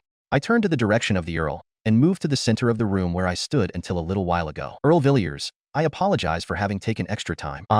Is that so? Don't worry, I don't mind. Hearing my apology, the Earl somehow responded as a noble but nods like wobbling. Then, let's get back to the topic. I don't have a problem with that mercenary group. I will subdue it with the knight's order. I'll assemble 500 so that mercenary group will tremble. When I tried to get back to the topic, the Earl confidently said such a thing. Well, if they are not a problem, why bother adventurers? I glanced at the Earl who dynamically laughs alone and turned my face towards Bart. Then, we're going home. As I said so, Bart, who noticed that I was talking to him, nodded many times on the spot. Welcome home. Dion was standing again in the front gate of G.I. Jew when we return. Proudia and the maid corps are behind him this time. How did they know the time of my return? Today, everyone was outside to study. Though we can't come close to my lord's intelligence, I sensed that Dion was trying to poison vomit, so I slipped through him at a quick pace. Master, would you like to have a bath or dinner? Or a wild sex? Bath. I quickly passed the side of Proudia which seemed to say something obscene. Neither of them will defy me. Cynos, Sadia, and Sunny acted without an order, but they did not rebel against me. However, something in my heart doesn't settle down. The uneasiness like seeing the omen of collapse, and it has spread on the depths of my chest. As I was silently moving through the castle, everyone was quietly following me from behind. I wonder whether I was a man who could normally talk about killing someone. I wonder if the dilemma arises because my subordinate acted frantically. This feeling of uneasiness must be greatly related to uneasiness of oneself. I wonder if yesterday's dinner was a trigger. Half of all the guild members gathered together in the dining room. In the nearest seat, Eleanor sat down and looked at me who was eating with anxiety. Eleanor. Yes, master? Eleanor replied in a hurry when I called her name. Eleanor, if I were to order, how far can you follow? Can you say yes no matter how much unreasonable my demand is? When I asked her word that can't easily be digested, Eleanor straightened her back and turned her body to me. Of course, whatever the challenge, I'll accomplish it. If you ask the destruction of the world, it will perish. If you ask me to present my heart right now, I'll immediately take it out. Rather, such a question saddens me. I am in accordance with Runrun-sama, who is the creator of my life. Eleanor said so in a muffled voice. Her expression, not even a fragment of lie can be found. That's right. I'm sorry. When I lower my head seriously, Eleanor wags her head. No, master. I am happier here than living in a heavenly paradise just by staying with my master. So, please ask anything. Eleanor will grant all the wishes of master. Of course, the others feel the same. Eleanor said so and turned her face around. I was also tempted and turned my eyes to the surroundings. Everyone in the dining room unexpectedly was watching me. I see. It's a blessing. When I said that, Eleanor stood up and raised a glass. A toast to swear fidelity to Master. When Eleanor said those words, everyone raised a glass at once, and the cheers roar. Each and every one of the characters I created whom I lavished great care and raised. I remember all their name, race, job, skills, equipment, and fighting style. If I won't believe them, who will? Seeing everyone smile, I felt my anxiety fade away. But in the words that came from Eleanor's lips, I felt something was caught in my heart. Would have been caught. After all, I never remembered it during the meal. After taking a bath, Eleanor walked along the hallway and followed to the bedroom as usual. However, today's scenery was different from usual. It was because there were figures next to the door before the going to the bedroom. Sinos, Sadia, and Sunny. My lord, I'm truly sorry for today. Sinos lowered his heads. The other two also lowered their heads. It's fine. Don't worry about it. You acted that way thinking of me. Well, take a rest and prepare for tomorrow. When I said so as I passed by, I felt a sign of something terrible behind me. You guys, what the hell is this? It was not the level of Das, but it felt like Eleanor's voice echoes from nethermost hell from behind. Tien, Dashu, Das, sadistic dominatrix. I opened the door to the bedroom to shake off the fear and fled into my sweet room. Eleanor-san, you're so scary. Master has slept. When Proudia entered the conference room saying so, Eleanor, who was waiting on the podium, nodded and looked at the seat. There are people sitting in all the chairs. There are even people in the aisle. All the guild members, except those who were guarding the inside and outside the base, were gathered here. This is a grave situation. When Eleanor said those words, the interior of the conference room that was supposed to be quiet was enveloped in deeper silence. Everyone, as you all know, Sinos, Sadia, and Sunny became adventurers to act as Master's escort. The three of them have been instructed to rest by Master, so I did not ask them to come here and let them sleep. But we have to do something about this agenda. When Eleanor gave an aggressive shake, everyone tilted their necks silently. Eleanor looked all the members again and opened her mouth. Master is anxious about our arbitrary actions. The moment Eleanor said so, the conference room was filled with a variety of voices. In the conference room, which various feelings are mixed, one man raises his hand. It is the demonkin Cardis. While picking his beard with the fingers of his right hand, Cardis directed his eyes to Eleanor as if stabbing her with it. That anxiousness, why would our lord have such? Cardis said so in a low voice. Eleanor responds by looking back at the Cardis without fear. Because the three of them tried to kill 12 subordinates of the Earl on their own accord while Master is on a meeting with the Earl. To Eleanor's answer, a roar flew this time. Those three, Mira, the dark dwarf sitting in the front row, opened her eyes wide in astonishment, then dropped her eyes on the desk in front of her. And Mira, seeming to have thought about something, looks up. This is a mistake. Those three are no doubt. No, every one of us pledges our loyalty to Master. When Mira said that, the red-haired demonkin Rosa raised one of her hands and opened her mouth. Why did those three try to kill them? There is a reason, right? When she heard Rosa, Eleanor's thin expression completely fell out. She looks like a doll with a cold expression. Eleanor opens her mouth. Master was verbally abused. He was told that he did not know about etiquette because he was not educated. He was treated as a rude and barbarian low-class person. What? Rosa instinctively stands up upon hearing Eleanor's report. Bloodlust filled the conference room. In the midst of everyone's bloodlust due to anger, Dion, who is dressed as a butler, did not lose his calm demeanor, turned his face to Eleanor. They tried to kill them but was not able to? Surely, they would have at least taken one or two limbs. Though if it were me, I'll torture them for a year. When Dion said so, Eleanor swung her head without moving her brows to that horrible remark of Dion. No, they're all intact. Oi oi, we're going to murder them now, right? When Eleanor denies it, Cardis said that with a shivering voice of anger. However, Eleanor swings her head. Master is afraid that we will take selfish action without his instruction. If Master permits it, I would have been the first one to go and murder them all. I will beat, kick, trample, strike, crush, burn, and burn again their ashes so nothing will remain. Eleanor said so with insanity dwelling in her eyes. As everyone agrees with it, everyone nods and shouts all the rage. Then, how about making them submit to Master? Proudia raised her voice at a time when the voices in the conference room was decreasing. What do you mean, Proudia? When Eleanor asked with a dubious face, Proudia looked at Eleanor with a straight face. Let's teach those foolish people the existence of Master. His overwhelming might to those who believes in strength, his deep, broad knowledge to those who believes in intellect, and his never-been-seen prowess and authority to those vile fellows obsessed with power. When Proudia spun those words with a low but beautiful voice, everyone was quiet but nodded powerfully. We all have a loyal heart. However, the problem is that Master dislikes acting on our own. When Eleanor said that, everyone dropped their gaze. However, there was a person who raised her hand during that time. The foxskin who swayed her big ears and tail, Sorer. Sorer tilted her little head with her arms folded to her big breasts. My lord has a broad heart. Would it be better if we ask him directly? When Sorer said that, the time in the conference room had stopped. Is that okay? Master is anxious about us taking unexpected action, so I'm worried about that. The dogkin Laurel, who was sitting next to Sorer, rocked the armor he's wearing as he turned his face to Sorer. However, Sorer caught Laurel's fears with a smile. Please leave it to me. However, it might not be suitable for all of us to do it. Sorer said so while mysteriously narrowing her eyes. I can't sleep. Sinos, who doesn't know that there is something happening in the conference room, lifted the upper part of his body from the bed and muttered alone. It's bothering me. As he said that, Sinos crawled out of the bed and moved to the room's window while shaking his drooping tail. Those who are superior in battle ability or have enemy detection skill stay in a private room on the rampartal, and those who do not have battle capability or who do not have confidence in their sensing skills are staying in a private room inside Giju. Sano's private room is on the 3rd floor east side of Giju. If I can't sleep, I'll take a walk. My lord told me to take a rest, but this occasionally can be considered as a way to relax. Yes. After making an excuse for himself, Sinos began to walk in the castle. Although he was just walking inside the castle without saying anything, Sano's eyes was as wary of the surroundings as if he was a soldier in patrol. Sinos, without a sign of resting at all, paraded the castle while exchanging greetings to the guild members that were doing patrol or maintenance work. And Sinos stops in front of a room, the throne room. Sinos quietly dropped his hips and opened the door with one hand without a sound. He looked at the throne room with the gap in the slightly open door. Sinos slipped in the throne room after releasing his tension. Good evening. When Sinos said so, the two figures in the throne room raised their faces in a sluggish motion. Sinos came too? Sadia and Sunny said that and looked back at Sinos. Sinos walked up to the front of two people and looked up at the throne where no one sat. Sinos is also reflecting alone? When Sadia, who laughed at herself with a self-propelled smile, asked, Sinos sniffed and looked the two. I'm not disobeying my lord. I am firmly following his order to sleep and prepare for tomorrow. You're not sleeping. No quibble. When Sinos tried to refute them, they cut him in immediately. Sinos is dumbfounded and just raised a groaning voice. Sadia looked at Sinos, then looked up at the throne. I think there is no mistake in today's action, but it was against the will of leader. We were not able to act to leader's desire. To have made leader uneasy is my only regret. Reflect. Sunny went along with Sadia's haltingly monologue. Sinos glared at the two with half-opened eyes as he shook his cranky tail. What? Sadia glared back at Sinos as if complaining when she noticed. Nothing. After all, Sinos was not able to say anything.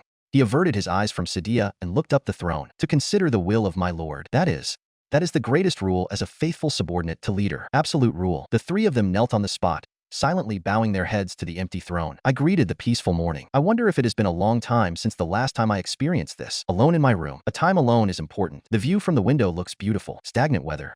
Cloudy sky without any blue part. Dropping sounds everywhere. It sounds like a national superhero theme song. Now, today is such a pleasant day. I seriously don't want to get out of the room. As soon as I got out of the room, I was called by Eleanor to come to the throne room. When I enter the throne room, my subordinates are lined up and are sorted by seniority. I have a bad feeling. While holding my face down, I headed to the throne and quietly sat down. Then, all of my subordinates kneel on the floor and lowered their heads. After confirming that everyone had stopped moving, Eleanor stood and turned her body in front of me. I really have a bad feeling. Master. Nah, what is it? I was called by Eleanor, and I replied in polite words unintentionally. Eleanor, who listened to my reply, lowered her head deeply and opened her mouth. Master, we everyone swear absolute loyalty to you. We are willing to devote everything, both body and soul. Eleanor speaks up to there and raises her face. Everyone loves and adores Master. Will you put your faith in us, Master? When Eleanor said so, the senior subordinates behind her looked at me. To that serious expression, I instinctively swallowed my saliva. Of course. For me, every one of you are the best companion. When I say so, I felt the tense atmosphere in the throne room relaxed slightly. You'll still continue? I caught Eleanor's gaze from the front and felt the signs of my stomach aching. Master, thank you. We will continue to make our best effort as Master's subordinate. I ask of you. By the way, Master. When Eleanor said so while looking at me, I can see the hiding wrath under her expressionless mask. A demon has appeared. The ogre comes out in the village. Master, there are those who foolishly denounced you. When Eleanor murmured, sounds of several clenching teeth comes from behind her. They won't be forgiven. Eleanor stood up when she said that in a bit of a chilling voice. For us, Master is synonymous with God. The people who denigrate Master cannot be kept alive. When Eleanor said that, everyone behind Eleanor stood up altogether. I felt my heart bouncing in the sight. When I pressed my trembling fingertips against my foot, Eleanor looked at my hand and gave a soft smile. But Master is worried that we might not be able to control our emotions. There was something in Eleanor's smile, a charm that makes you feel comfortable. Eleanor must have understood my intentions properly. When I thought of that, Eleanor slowly opened her mouth. Then let's show it off to those foolish fellows. Master's power and crystal of wisdom. Our magic items and never-been-seen war potential. This Giju. Every wonderful things that Master created that no one can imitate. So, you discussed and decided about it? In my small murmur, I can clearly see that Eleanor became tense. Sweat flows from her forehead, and her gaze swayed around my feet. Looking at it, my subordinates who were watching us behind Eleanor also have their heads lowered. I see. I understand that they have been alert for an unforeseen circumstances that happened to me too much, but they can't tolerate themselves becoming foolish to their master. So the conclusion is to ask me and get my permission. Is this the will of everyone? The voice did not came from Eleanor, but from behind her. Sinos, Sadia, and Sunny, who were kneeling near the middle, raised their face. Sinos, who met my eye with a stern expression, opens his mouth. The three of us talked yesterday. We deeply regret that we made my lord uneasy due to our actions. We have reflected. When Sinos said so, Sadia nods and opens her mouth as if to take over. When leader was ridiculed, we felt bad and got angry to the point that our head becomes blank. But we realized that doing what leader doesn't want us to do is worse. Therefore, before doing anything, we will think of what is leader's desire first. A somber atmosphere flowed in the throne room after hearing Sadia's words. Meanwhile, Sunny raised one hand and uttered a voice. If master will permit it, I will erase that country. Sunny, the content is different. Sunny put her chest up. Perhaps she said words that she desired instead of her dialogue. Sadia looked at Sunny in a hurry, but Sunny never took her eyes off me. I can endure it, but I don't want to. Yes, that's what her eyes are saying. I took a deep, long sigh and saw Eleanor, who still strained her body. I understand. Then, let's take action. Today is the day when the Earl is gathering his knights. Because they will be gathering knights from Ramblas, maybe it's already time for them to go to Grotto village. When I told Eleanor, Eleanor raised her face and looked at me. And then, Eleanor's eyes had the color of expectation and anxiety. I stared at it and lifted the edge of my mouth. I wonder if it will stun the Earl. We will invite him to Giju. When I made that decision, cheers echoed across the throne room. Our existence will be out with this. So far, one-sided approach was possible, but when this castle and our existence became public, we need to pay attention to what action the other party will take. Many people have contacted us in Grotto village. If I judge that it is possible to use it, I'll take the Grotto village as a hostage material for negotiation. It became totally troublesome. I thought I had a bad feeling, but the characters I made are alive. Angry, sad, repented, and now it is laughing with a shining smile. Well, it doesn't matter much. Let's do it if they're happy. Taking a look at everyone, Eleanor smiled at me with wet eyes. I mixed it up with a wry smile, but I smiled back to Eleanor and nodded. I will make a country that these guys will be proud of. The founding of a country. Renjin's morning is late. The probability of being squeezed until midnight is as high as 66%. Still, Renjin drinks a high potion as a substitute for a nutrition supplement drink and frowns his face. Unappetizing. One more bottle. Renjin said so and made a refreshing smile. What are you doing? I was suddenly taken by such words and was brought back to reality. When I turned my face, Proudia stood looking at me with frosty eyes. Proudia and me are at the only Japanese-style rooms in Giju, located in the back of the throne room. While Eleanor was temporarily gathering all the guild members, I escaped from reality and evacuated to the Japanese-style room. Proudia, who stared as if she despises me, raised her face and opened her mouth as if a good idea flashes on her. Master, you seem to be tired. This evening, while we were presumptuous, all the maids will take care of your body. Let me decline. I rejected Proudia's suggestion without hearing her explanation and returned in the throne room. Master. All the members are gathered. When I came back to the throne room, Eleanor reported that to me with a bouncy voice. Upon looking at it at the throne, all the guild members are standing in line. When I stand in front of the throne, I overlooked everyone. In some way, it looks like a legion of evil. While thinking of such an improper thing, I opened my mouth. Do you know that a little problem happened yesterday? When I said that and looked at everyone, the majority of those who did not know the previous decision made a puzzled look. I look around and keep on with my words again. It is unavoidable that some of you don't know about that, but I, Sinos, Sadia, and Sunny went to Ramblas. The voice of surprise rises when I say so. No, I think it is natural from their point of view. Well, the four of you went to Ramblas. We registered as adventurers and our background are former mercenaries from a disbanded mercenary corps with unknown origin. From a noble's point of view, we are nothing but low-class people with weapons. I said it as a joke, but as far as I can see, the flames of wrath were in everyone's eyes. To that atmosphere, I will sweep one's throat and switch to a serious expression. We are newcomer adventurers, but since we are excellent adventurers, the nobles treat us as a citizen of the country. Because they thought that we are living in the Earl's territory, from their point of view, they judged that they are above us. In other words, if we can be of use, they think as much as holding us to not go to another place. They're going to employ master? I could hear a small mutter from Eleanor standing diagonally behind me. She probably felt something in my lines. Oh, I see. Because she said that I am synonymous to God. Is it such a disgraceful thing for me to become the Earl's subordinate? Though I just understood them within me, bloodlust filled the throne room in a blink of an eye. I should go ahead and talk in a hurry before they go wild. He is the Margrave of the border territory of the Rembrandt Kingdom, which is a large country. Such a senior noble is someone who doesn't look at someone with a lower rank, unless it is someone who is equal or above him. But will he be able to ignore royal from other country? When I say so, the bloodlust which spreads before the throne room fits in a little. Somehow, they were able to understand the punchline of my dialogue. I decided to go with that flow and announce it to everyone. In other words, the solution is founding a country. Is that right? When I told them, voice of admiration came up one after another in the throne room. Eleanor quietly advanced next to me and knelt one knee towards me. Renjin-sama created the guild, created various weapons and items, and even this castle. Finally, our master decided to found a nation, Our emotions are flooding. Eleanor prostrate and said so. I bent my knee, lowered my stance, and tapped Eleanor's shoulder lightly. We'll be busy from now on, so I ask of you. Yes. Leave it to me. After hearing Eleanor's reply, I stand up and turn my face to my subordinates who are lined up. First, we head to Grotto village. The Earl is heading there from Ramblas. It is easy to annihilate the Earl and his knights, but that would only undoubtedly lead to confusion. I will invite the Earl, the nobles, and the knights to Giju. We'll invite them to the fake throne room in the basement. When I said so, my subordinates nodded deeply as to knowingly accepted the order. Earl Villiers POV. Are you still gathering? I murmured at Zaxxon, my senior knight. Zaxxon replied briefly with frustration. Our Ramblas resident knight order has finished gathering, but the knights of Baron Bowerii, who were scheduled to arrive in the morning, have not arrived yet. It is already before noon. That foolish thing. He's probably digging something for the capital. I said so and threw a sigh. In the scenery that can be seen from the window, I saw the board knight team who had finished the preparation. Baron Bowerii is from a branch family of a great noble family from our history. He is an excellent feudal lord having very valuable territory. The only baron with territory in our kingdom is Bowerii.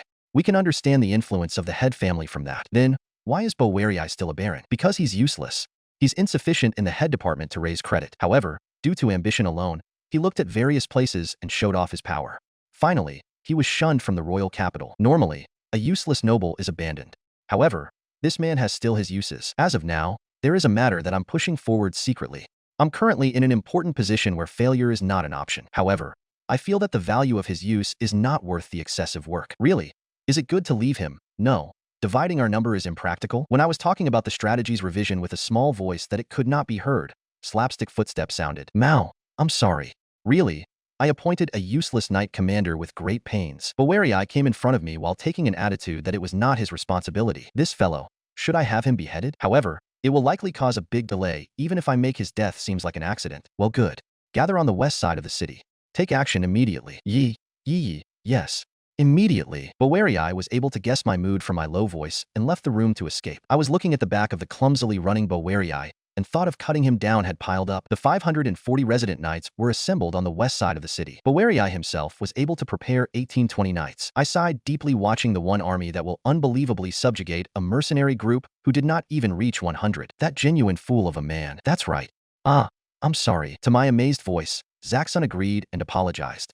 Usually, disrespecting a noble is a crime, but in this case, can you even call him a noble? When I laughed to Zaxxon's reply, I saw the knights that were prepared by Bowerii that will probably unable to say such. To be able to follow a despicable master, the knight commander of Bowerei's knight corps can possibly do it. Well-trained soldiers are confident in straining their feelings.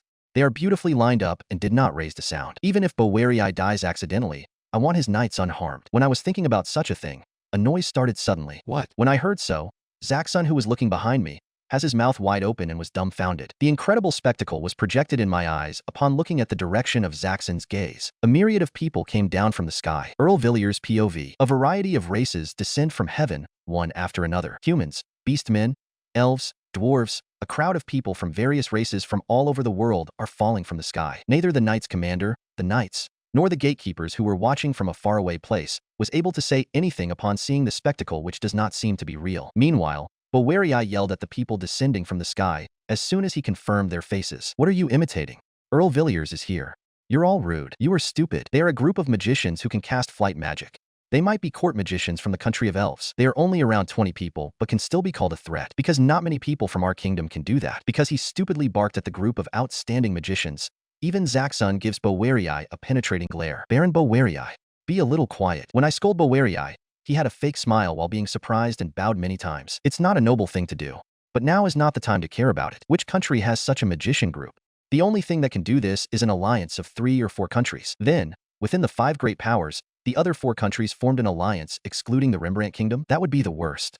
The threat of the group of magicians who uses flight magic will make a diversion from the west, and the horde will be attacking the north, south, and east at the same time. When I was blowing cold sweats in my head with the Rembrandt Kingdom's destruction in my mind, the last one of the group that came down from the sky came down. Looking at that face, I was again astonished. What? You haven't been out of town yet? The guild master said that he's an exceptional rookie, the one who took a rude attitude to me, the Earl, the adventurer Ren. The group of magicians follows behind Ran and builds formation in an instant as Ran moves forward. While I was still speechless by the magicians with amazing degree of kneading, Ran is already standing in front of me and looked straight at me. Sorry.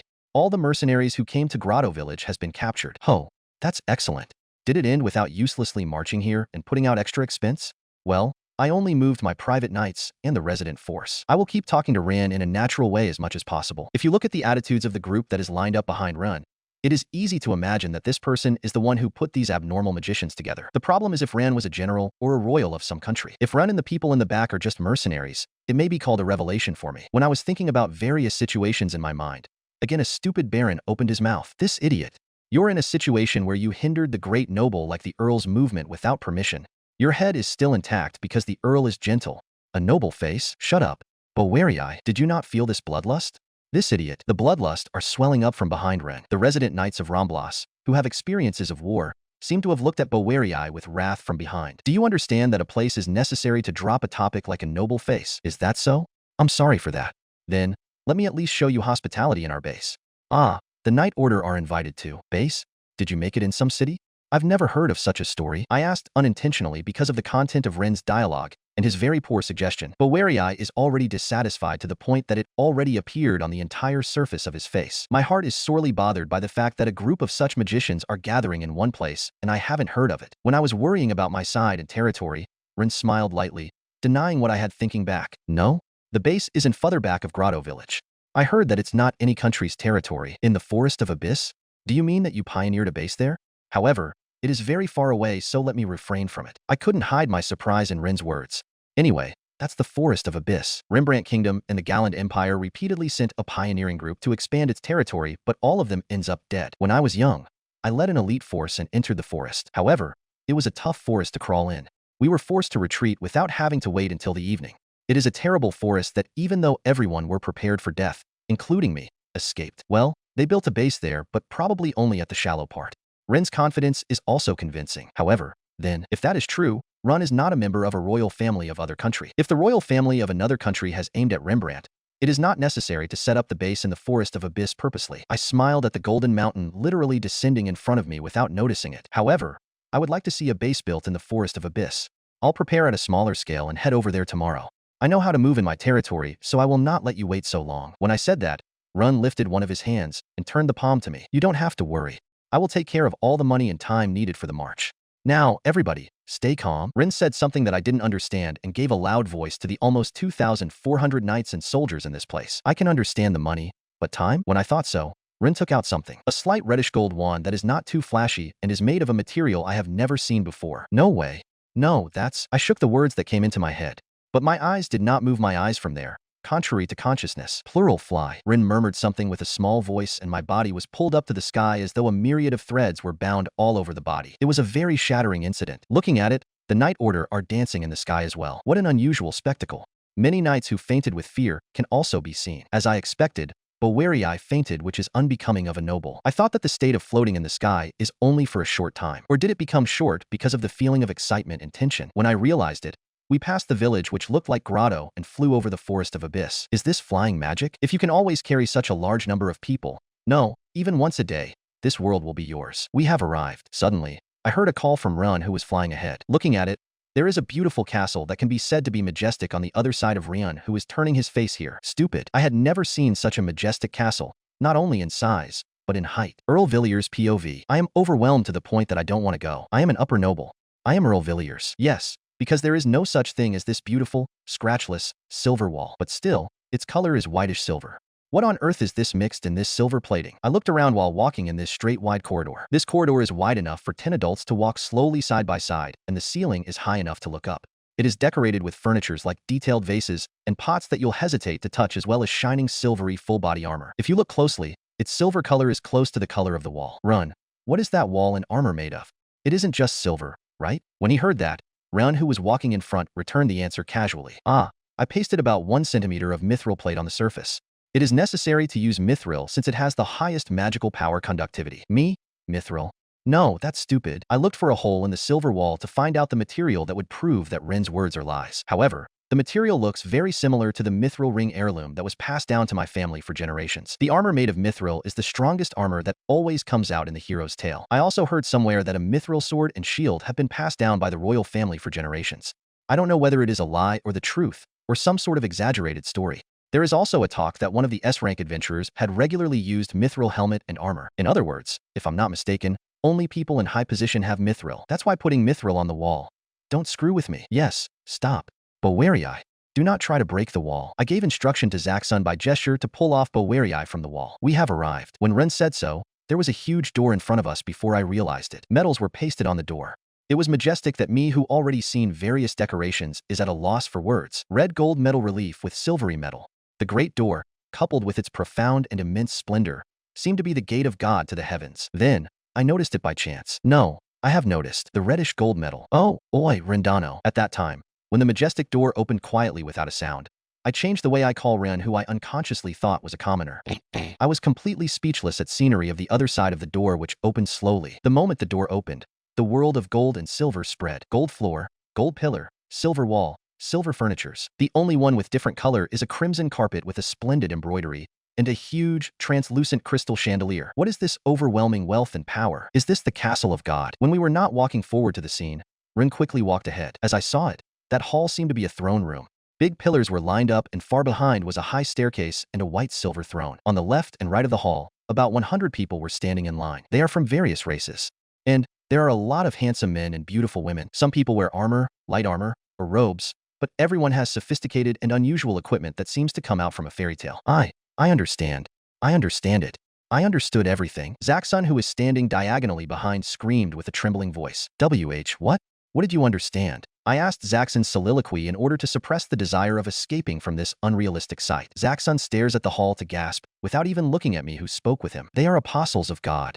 According to the legend, all the apostles who fulfilled their mission lived in the castle of God and spent the days with peace and tranquility. Zaxun talked about such stupid things. No one was able to breathe and move upon hearing such words. It spreads to the nights like a living thing. Hey, apostle, the castle of God. Oh, this is God's. 2 words, God and apostle, are repeating in everyone's mouth. Now, at this moment, those 2 words dominate our lives. It is natural. I also partly believe those words. Lord, please step forward. A voice hung from the inside of the hall to us who was not able to move. It is a low, thick voice of a man. However, it was a voice full of mysterious and sophisticated charm, without any annoying things. Upon looking at it, there was a silhouette of a man from the tip of the crimson carpet. The interior is too wide and it is blurry in my old eyesight. Let's go. When I say so to squeeze out, I felt the sign of Zaxun looking at me. Stupid people. We have no choice but to go. How can we turn back in this situation? As for me, I am hesitant to set foot on this crimson carpet, which is far more beautiful than the cloak of the king. Let's go. However, I am Earl Villiers, an upper noble. I'd rather choose death than run away here. I steeled oneself and stepped forward with my foot. I walked straight on the soft carpet until I reached the bottom of the stairs where the throne was visible. Apparently, the man from before seemed to be lined up in the right column. The man apparently looks younger than me. He is a big guy who has stocked a stubborn beard. He wears black leather clothing with armor made of red monster scales. He looks like a human, but I felt something was different. When I look away from the man, I look up at the throne. There. Should I still say it? Run was sitting in a relaxed manner. By the way, there is a reason why I have the Earl uselessly walked to the throne room all the way through the long corridor. Run gave a dignified voice which is different from what we had ever. No, it might be good to say intimidating. When Run spoke, I felt as if the atmosphere was getting heavier. On your knees. Someone said so. It is not the previous man.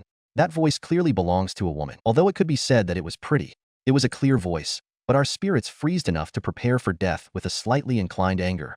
We broke our knees on the spot. Was she satisfied because we had knelt? The woman who queued up in the front row on the other side of the man from a while ago slightly draws back her chin. She was a beautiful girl. No, the word beautiful is not enough at all. There is no daughter of any noble that is comparable to her splendid beauty.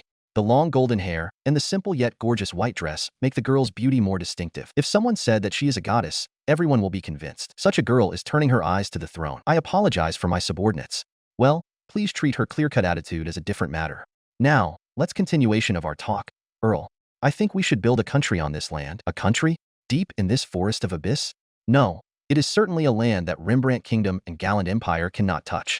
If you rule here, no one could have argued that you carve out a territory. However, I think you already know, but it's another matter whether the other countries accept it. I panickingly returned Ren's words. If you can stop it, you have to stop it. If the country of the people who can build such a castle in such a place is made, all the plans that I have spent many years will turn to nothing. When I expressed a negative opinion, Ren shrugged his shoulders and breathed out a short breath. I do not want to make enemies thoughtlessly.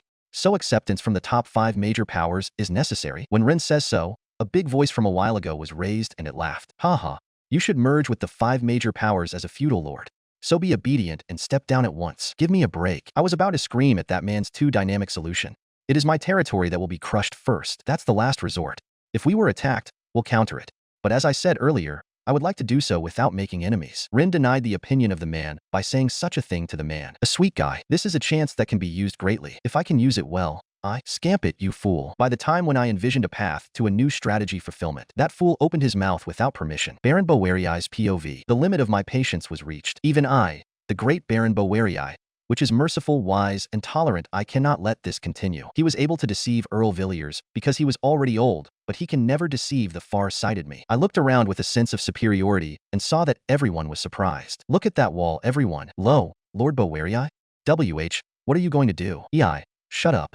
Zaxxon, even if the Earl is gentle, don't get in the way. Who are you to interrupt me? What a nerve, shameless.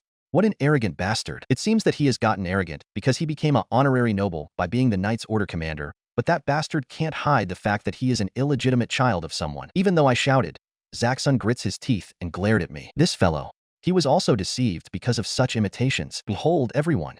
Is that a gold wall? Are the pillars, walls, and ceilings are gold-plated? If you look closely, you'll notice it. These are totally different. When I said that, and pointing to the surroundings, the overlooking fool opened his mouth. Well, those are not made of gold. You heard that, everyone? The words of that man who understood that my eyes can be deceived. Don't be fooled by a room which is plated by crappy fake gold. Behold the person who stands in this place. Like the fake gold, the material of those armor are the same. I speak grandly and majestically to inspire the heart of everyone who is frightened and atrophied. After hearing my words, everyone's eyes began to have power. The Earl is looking at me with a strong eye. Come on, follow me. Let me reform that fool and make him kneel in front of the Earl. Run Rin's POV. I was still looking at a stupid man who did not see reality. If it's just me, it is something to laugh about, but my subordinates are not amused and seems to want Bowerii to be executed. The belligerent high elf Sonny has come to look at me again. He was quite a jolly fellow, but I will not let negotiations end with this. I called out to the Earl who has a bloodshot eyes and seems to want to grab Bowerii. Earl, can you entrust that idiot to us? When I said so, the Earl groaned with a sour face. I should be the one to do it, but I'm sure that will not settle anything. You may do as you please. The treatment of Bowerii was decided sideways with Bowerii still barking something. Sonny, you can do whatever you want. Get him. As I said so, Sonny stood up with joy. Please wait. However, the foxskin Sorer stops it. My lord, can you please leave that duty to me by all means? Sorer shook her sensational body and took a step forward. I was nodding naturally to the power that presence, although I kept silent. Tien, that presence is referring to the sensational body. Thank you very much. Were you Baron Bowerii? Please come with me. I have prepared to welcome you. Being called by a beautiful woman with mysterious smile. Bowerii loosened his sloppy cheeks and nodded many times. Umu. Did you wake up from my words? You're quite a beauty. If you come to my territory, I'll show you real luxury, not these fakes. Ha ha ha. Bowerii was taken by Sorer and went out from the door on the right side of the hall cheerfully. Sonny is sulky, which matched her slightly childish, uncorrupted face. Will she torture it? I'm scared. When I was imagining the future of Boiri, the Earl opened his mouth fearfully. No, I'm really sorry. I should have never brought such a man here. By the way, I have one proposal. Proposal? When I asked back, the Earl nodded greatly. Ah yes. You want to found a nation? Tien. The Earl called him kitten, which is a male pronoun for you. It is used for someone you recognized as equal or superior to yourself. Asterisk, asterisk, asterisk. The Earl has asked a suggestive question, probably to check my reaction. Apparently, it seems that he wants to negotiate. Although I am anxious about why his way of calling has somehow changed. Well, that's right. When I replied, the Earl nodded in satisfaction. Then, do not you cooperate with me? Actually, I have been preparing for the last 10 years. Preparing? When I asked, the Earl smiled happily. I'm cooperating with 20 other feudal lords that are adjacent to my territory to become independent from the Rembrandt Kingdom. The Earl said, so he observed me to see my reaction. Independence? Such a thing cannot be allowed under normal circumstances. Then, how would they become independent? I wonder if the royal family of Rembrandt has weakened to the point that their authority has fallen. What kind of preparation have you done? When I asked, Earl raised the edge of his mouth. He might be thinking that fish ate the bait, but I still have the right to decide. Surely, he's not thinking that his knight order can possibly do it. Although this is something that can never be put out, there is no problem if it is the king of the Forest of Abyss. To put it simply, we're going to borrow the power of Gallant Empire. When the Earl said so, he looked at Zaxxon, who's beside him. Zaxxon seemed not to understand the intention of the Earl's gaze for a moment, but immediately noticed something and looked up at me while kneeling. Please forgive my rudeness. We have borrowed 5,000 soldiers from the Empire, and the Emperor will also acknowledge our independence. After that, we will be born as an independent country after the admittance of the Rembrandt Kingdom. After Zaxxon's report, I quickly turned my attention to the floor. Presently, the Rembrandt Kingdom is in the age of turmoil. The former king increased the territory of Rembrandt Kingdom, and the current Rembrandt Kingdom has the widest territory in the 5 major powers. But, the other day, the former king had died. The present king has been a general until then, but he's the impulsive type, which prefers to be involved in the military rather than the internal affairs. The Earl explained the inner circumstances of the Rembrandt kingdom in a very emotional and frank manner. No, probably my emotions are mixed. When I was looking at the Earl with dubious feelings, he continued to talk about the Rembrandt kingdom. In addition, the territory in the east side, which expanded with great pains, is not particularly stable in terms of internal affairs and security. Therefore, this will give us a good opportunity while they are busy with the empire in the east. Because the east side is unstable, the west side wants to become independent? That's right. As expected of the king of the forest of abyss. Ha ha ha. Zaxxon is the one that called out to me. I've somehow summarized the Earl's information and plans in my head. But is this all of it? Judging from history, these are signs of a country's downfall. Countries that did not move until now remain stable while preserving their territory. In other words, it is a situation where multiple countries with no big difference in power are restraining each other. There, the Rembrandt kingdom forcibly extended the territory. Moreover, I heard that their opponent is a great empire in the east. The former king, who would have been a good warrior king, is now dead. The neighboring country would take this chance to move. In other words, the Rembrandt kingdom will be scrambled by the neighboring countries. If the east moved, why do you think the Gallant Empire in the west will not move? The Earl doesn't seem to imagine my innermost feelings. That's why this independence has not been better. That's why we want you to help us become independent. If we became independent, then your country, that is further west than us, will be easily recognized. The Rembrandt kingdom will definitely acknowledge it. That said, the Earl laughed. I hate it because the Rembrandt kingdom is likely to perish. At that time, the emerging country that has revived from it will become food for the Gallant Empire. Indeed. By the way, I looked at it at the Adventurers Guild's library and found out that the territory of each country had not changed for nearly 200 years.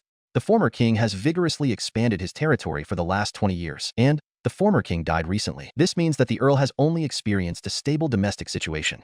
He only experienced war victory from the former king's territory expansion. It seems that all the nobles in this country are conceited, and as soon as the former king is gone, the new king's territory will be taken back by the neighbors. The complaints will accumulate because they have not seen reality. The invincible and undefeated former king might have ignited the Earl's ambitions. This is the best situation for me, because the biggest war that will make me easily found a nation will easily arise. It was possible for the knights to participate in the feast by fully using the dining room in the form of stand-up party. It can't be helped since I never thought that there would be too many soldiers. Mew. A variety of delicious dishes. It's good. I really like it. Only me and the Earl have a seat. The rest are crammed in the dining room.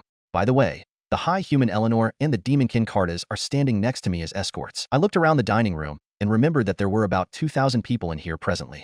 It's really surprising. This sake is surprisingly delicious. It has a strong alcoholic content, but is somewhat different from wine and ale. It's a distilled liquor. This is the only drink we have here. It worries me that the Earl and the knights are enjoying it too much. There were even knights that were crying. The maid troops are going around adding dishes and drinks for such a number of knights. They are in a situation where manpower is insufficient. Umu. You even served my vassals such first-class dishes in this castle of yours. Our strategy will progress more than enough even after losing Baron Bowerii. No, of course, we will lend our power to your founding of a nation. The Earl said so and laughed. Then, an uproar occurred from a corner of the dining room. The uproar gradually spreads to the surroundings, and it went silent by the time it reached here oppositely. And it was a well-known person that even made the knights divide into left and right. Bah, Baron Bowerii. I heard someone muttered. It was almost like they have seen a ghost, but there is no such sign that the Baron became one. Baron Bowerii moves forward to my location leisurely without minding the gazes. I was late. Ha ha ha. Rinsama, I was the one who first approved the Earl's plan. I'd be troubled if you talk about it without me. Bowerii laughed in a cheerful mood for some reason. Bah, Baron Bowerii? What the hell happened? The Earl's eyes are black and white due to Baron Bowerei's change. It's just like waking up in a dream. Now, our knights are about 2,000. But if we gather the surrounding adventurers and mercenaries, it'll reach 10,000. The other lords will probably put out as many as 5,000 each. Still, if we gather them all, it will be a large army of 100,000. We can do it even without borrowing power from Gallant Empire. Ha ha ha. Bowerii looked around and found a chair on the wall and brought it by himself. Really, what happened to this guy? When I looked at Bowerii with suspicious eyes, I found the figure of the fox-skinned Sorer from the direction Bowerii came from. Sorer left a bewitching smile and disappeared without a sound. What did you do to him? You, Umu. However, 100,000 forces will be dispatched from the capital as rebellion suppression troops. Cooperating with the Gallant Empire is necessary. Yes, it is. While the kingdom is sending out the rebellion suppression troops, it will be the chance for the Gallant Empire to strike. If that happens, it will be a pincer attack from the east and northwest. Finally, the Margrave Territory Force will suppress the kingdom dispatch troops with the Gallant Empire. It will such a situation. Yo, you really understand it? What really happened? The Earl is in the midst of confusion because the Baron is like a different person. While listening to these two conversations, I was thinking about how to use the pro-independence nobles. At the end of the feast, we brought the group that came to Giju during the day to Ramblas at night. I can finally rest at last. Now, we return to the original throne room and listen to Eleanor and Carta's reports. So, what happened to Baron Bowerii? Do you know anything, Eleanor? I received the report. It seems that Sorer has brainwashed him using some magic. He will now work for us until the day he dies. No, even if he dies, we'll revive him and make him work again. I was speechless when I heard Eleanor's explanation. It's overkill. When I said that, Eleanor shook her head and rocked her the long blonde hair like she was angry. No, Master. That is still insufficient. He has to recognize Master as a being more than God. Haha. Well, he'll be able to correct his mistake. I think it's a good thing. If it was me, it would have ended by him getting killed. Okay. Let's put Baron Bowerei's matter out. I listened to the conversation of these two and gave up halfway. The cultural standards of this world would be a rather gentle punishment. Usually, straight to guillotine. When we were having such a conversation, a heavy knock sounded in the throne room. Outside the door are 2 guards, so someone needs not to bother knocking. Who on earth is it? Eleanor, Cartas, and I gazed at the door and waited for someone to enter. When the door opened, Sorer and Baron Bowerii came in. The 2 of them walked while the 3 of us were dumbfounded. My lord, how are you feeling? Sorer said that and lowered her head. Behind her is a restless Bowerii. Oh, no problem. But what happened? Besides, Baron Bowerii is also. When he heard that, Baron Bowerii prostrate on the spot and pushed his head against the floor. I am sorry, Your Excellency. Your Excellency? To the words that jumped out of the mouth of the prostrating Bowerii, I blinked my eyes and tilted my neck. Bowerii, who heard my voice, opens his mouth while his head is trembling on the floor. A great man like Your Excellency can be only measured by himself. Moreover, I have repeated rude remarks. This Bowerii will accept any punishment. Is that so? Well, raise your head. No, I will stay in this state. Please trample down my head by all means. No, I do not have such a hobby. Why must I trample the head of a greasy old man? When I pointed my puzzled eyes to Sorer, she nodded and smiled. Leave it to me. With a bouncy voice, Sorer trampled the head of the prostrating Bowerii with 1 foot. Thank you. Yeah, what is this play? Public SM play in the throne room? Now, put your cheek on the ground and raise your butt. If you'll be a good boy, I'll give you your punishment. Thank you very much. No, don't do it. I was about to get dizzy to the hell that unfolded in front of my eyes. Sorer gladly looks at me while twisting her foot on Bowerei's head. My lord, how is that? I achieved a splendid result, so tonight? Impossible. I'm scared. Okay, Eleanor. Let's go to bed now. When I talked to Eleanor, Eleanor nodded with a bright smile. What? Yes. I will gladly accompany you. No, you don't have to accompany me in my sleep. But what about our amortization target? We have none. I had to quarrel with Eleanor for such a thing. I fled to the door while slipping through the stormy side of Sorer and Bowerii, who was still stepped on. No, it can't be helped. I will also withdraw. When I left the throne, I heard Carta's words behind me. No, Cartas. I did no go because of Dombiki. The morning came. I'm already getting used to the scenery that can be seen outside the window of Giju. And on the bed, there were 2 beautiful women on the left and right of where I was. Eleanor, a beautiful high human with golden hair flowing over her white porcelain-like skin. Sorer, a beautiful foxskin with bright brown hair, who shook her ears as she hides her flirty body with the futon. After all, it was squeezed to the point of almost breaking. Good morning. Sorer gave her morning greeting to me, who was in my morning slumber. Good morning. When I turned my face to Sorer and returned the greeting, Sorer hid her face as if to dive into the futon and looked me in the eye. Were you satisfied by me, my lord? I'm very much satisfied. When I replied, Sorer hid her face completely. Only the fox ears that are out of the futon are moving restlessly. What? Are you embarrassed? You're not such a character, Sorer. My guild members are my family in this world and are my absolute allies. Each one of them were created and nurtured by myself. Each are memorable character. I don't want to feel regret for making my guild members sad, so I will found a nation and oppose this different world. I thought of such a thing at that time. Why did I say such a thing? I muttered with a sigh and raised my face. Haha. Flight magic is a wonderful thing. Your Excellency. Yes, that's right. I'm glad you didn't faint. Haha. Don't say that. I am now a believer of His Excellency's power. I'm enjoying it in peace than walking on the ground. That said, Bowerii laughed in a dynamic way. Right now, we're on our way to Gallant Empire. The awakened super soldier Bowerii told me to advance the talk of the founding of the nation immediately and had us accompanied him. I looked around and turned my attention to the scenery. The Gallant Empire is a great country in the northwest and is one of the 5 major powers. In the north is the country of elves, Lafiche. The empire's ruler is called Imperial in other words. The country is under the imperial rule, but there are no nobles. It is using an advanced management system that the person who has risen from being a commoner takes the position of magistrate and will govern a province. However, of course, hierarchy exists. The top is the imperial family, who are the ones who will take the important positions, then the magistrates, the commoner, the lower class people, and the slaves. In a sense, it is a form of noble culture. Though there is a merit system, only the commoner can rise to a certain position. Because the country of elves is near, elves and beastkin slaves are comparatively more than human slaves. For that reason, they seem to have a bad relationship with the elves. By the way, I think the clothes and food are somewhat ethnic. I personally think that this is an interesting country like the ones in Eastern Europe. The views of the city are also interesting, such as walls that were built with clay blocks and cloths. By the way, the mansion of the chief magistrate is over there. I will talk to him, so please wait a moment. Upon looking at the city, Bowerii said that and started moving ahead. There was a sign of bitter smile behind me. That Ajazin is fired up. Well, if he's serving my lord sincerely, I won't complain. Well, he looks very motivated. I replied to the voice and looked back. There stood a handsome boy with blonde hair and red eyes that looks like a junior high school student. It is the Dragonkin Legreet. No matter how much Sorer brainwashed him, we should not relax our guard yet. Ah, it would be fine with this members. And a cute woman's voice came from behind Legreet. It was Mira, a beautiful dark dwarf girl, who gave a voice of hesitation. As her race's characteristic, here Hay does not reach 140 centimeters. Mira shakes her black hair and looks at Legreet. We're being serious. There is a scout with superior perception skill here. Hey, Rosa, not a scout, but a ninja. Moreover, an upper shinobi. Don't get that wrong, Legreet. The red-haired beauty was shaken to Legreet's dialogue. She looked around at the back again after her reply. The beautiful demonkin woman Rosa, who has approximately 1/3 of her face covered with her red, soft, wavy hair, and can only see one of her black eyes, is dissatisfied with what Legreet said. Legreet, who was stared by Mira and Rosa, shrugged his shoulders with the appearance of grief. Yes. By the way, my lord, I've heard that the Gallant Empire is a country where you can sometimes see elves and beastkins, so why is it us? I think we are a pretty unusual combination, right? Legreet suddenly asked me such a question and tilted his head. Even though there are elves and beastkins in this country, majority exist as slaves. Won't you be offended if someone thinks of you as a slave? When I said that and looked at Legreet, Legreet rang his nose and shrugged his shoulders again. Slave. Certainly, if anyone mistook me as a slave, I will kick it. Master, I'm glad that I accompanied you, however. I am an alchemist and I am not suitable for combat. Mira looked up at me with an uneasy expression. I can only see an elementary school student because of her expression and stature. Oh, it's okay. I have a little bit of information to worry about at the moment. Well, be relieved because Rosa is here. We won't receive any surprise attack. I can also guarantee that there will only be a few guys that can knock Legreet from the front. Leave it to me, boss. If there's someone sneaking in from the shadows, I'll assassinate him immediately. Capture it, capture.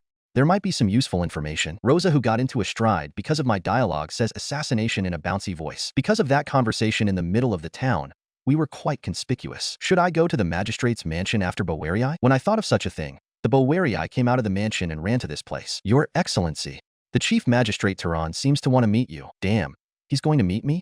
You should have declined it saying I'm busy. I thought of such a thing to the words of Bowerii. I am the magistrate of the Alda Prefecture, Turan. Nice to meet you. The young man named Turan greeted so, and handed the right hand to here. A polite person, thanks. I am the adventurer Ren. Nice to meet you too. I got a little pleased with Turan's attitude and grabbed his hand and gave a natural smile. This is my first handshake in this different world. It is somewhat strange, like the time when I was able to meet an executive for the first time. After all, those people who leads others are supposed to be like this. While thinking about such a thing, I sat down on a sofa that was placed against Turan. This is the private room of the magistrate Turan. It is oval-shaped, and it seems that it also acts as a parlor. The walls and ceilings in the room are wooden, but the floor is made up of lined-up stone that are cut neatly. There is a large office desk, bookshelf as high as the ceiling, and even a closet. There are 2 sofas with a table in the middle. Turan and I are sitting face to face on those sofas. Turan is a slender man with short brown hair and eyes of the same hue. Age is about 30 or so. Oya, Lord Bowerii, aren't you going to sit? Suddenly, Turan finds it mysterious that Bowerii does not sit on the sofa. No, I will stand here. Turandano, concentrate with your meeting with Rendano by all means. When Bowerii answered Turan's question, Turan looked stunned and looked at the face of Bowerii. Bowerii calls me Rendano in public. Calling me your excellency will probably feel out of place. Is that so? Well then, Rendano, can we proceed with our meeting immediately? When Turan said so, I cleared my throat, corrected my posture, and looked at his face. Normally, it is not possible to talk about this with Rendano suddenly because it is our first meeting, but I will trust and talk with you about it since Bowerii Dano brought me a letter from the Earl. The content of this talk is completely confidential and cannot be leaked outside. Okay? Turan asked me as to confirm and looked at my expression. I nodded as I looked in Turan's eyes and opened my mouth. No problem. When I acknowledged, Turan nodded without expression. Well then, first of all, our armies dispatched as requested by the Earl. The Emperor will fully cooperate with it. Therefore, there will be quite a lot more troops than the 5,000 soldiers requested will be dispatched. Oh, that's great. The seriousness of the Gallant Empire is transmitted. Those will be good decisive power. It is a wonderful news. When Turan said so, Bowerii gave a cheer readily. Turan narrows his eyes. I got the feeling of chill in my head. How much is quite a lot? When I asked, Turan looked back at me with a smile. Yes, I understand. I don't know the correct figure, but it will be an excellent troops of about 10,000 or 20,000. It is for your independence from that Rembrandt kingdom. It is natural for the emperor to be serious and give that much support. Oh, that's great. So, when will these soldiers go to Rembrandt kingdom? When I asked more questions, Turan momentarily stiffened his body. However, as soon as he gained composure, he said a word to me. I heard that it is tomorrow or the day after tomorrow. What? That's too soon. To the words of Turan, Bowerii opened eyes wide and screamed. We're not ready yet.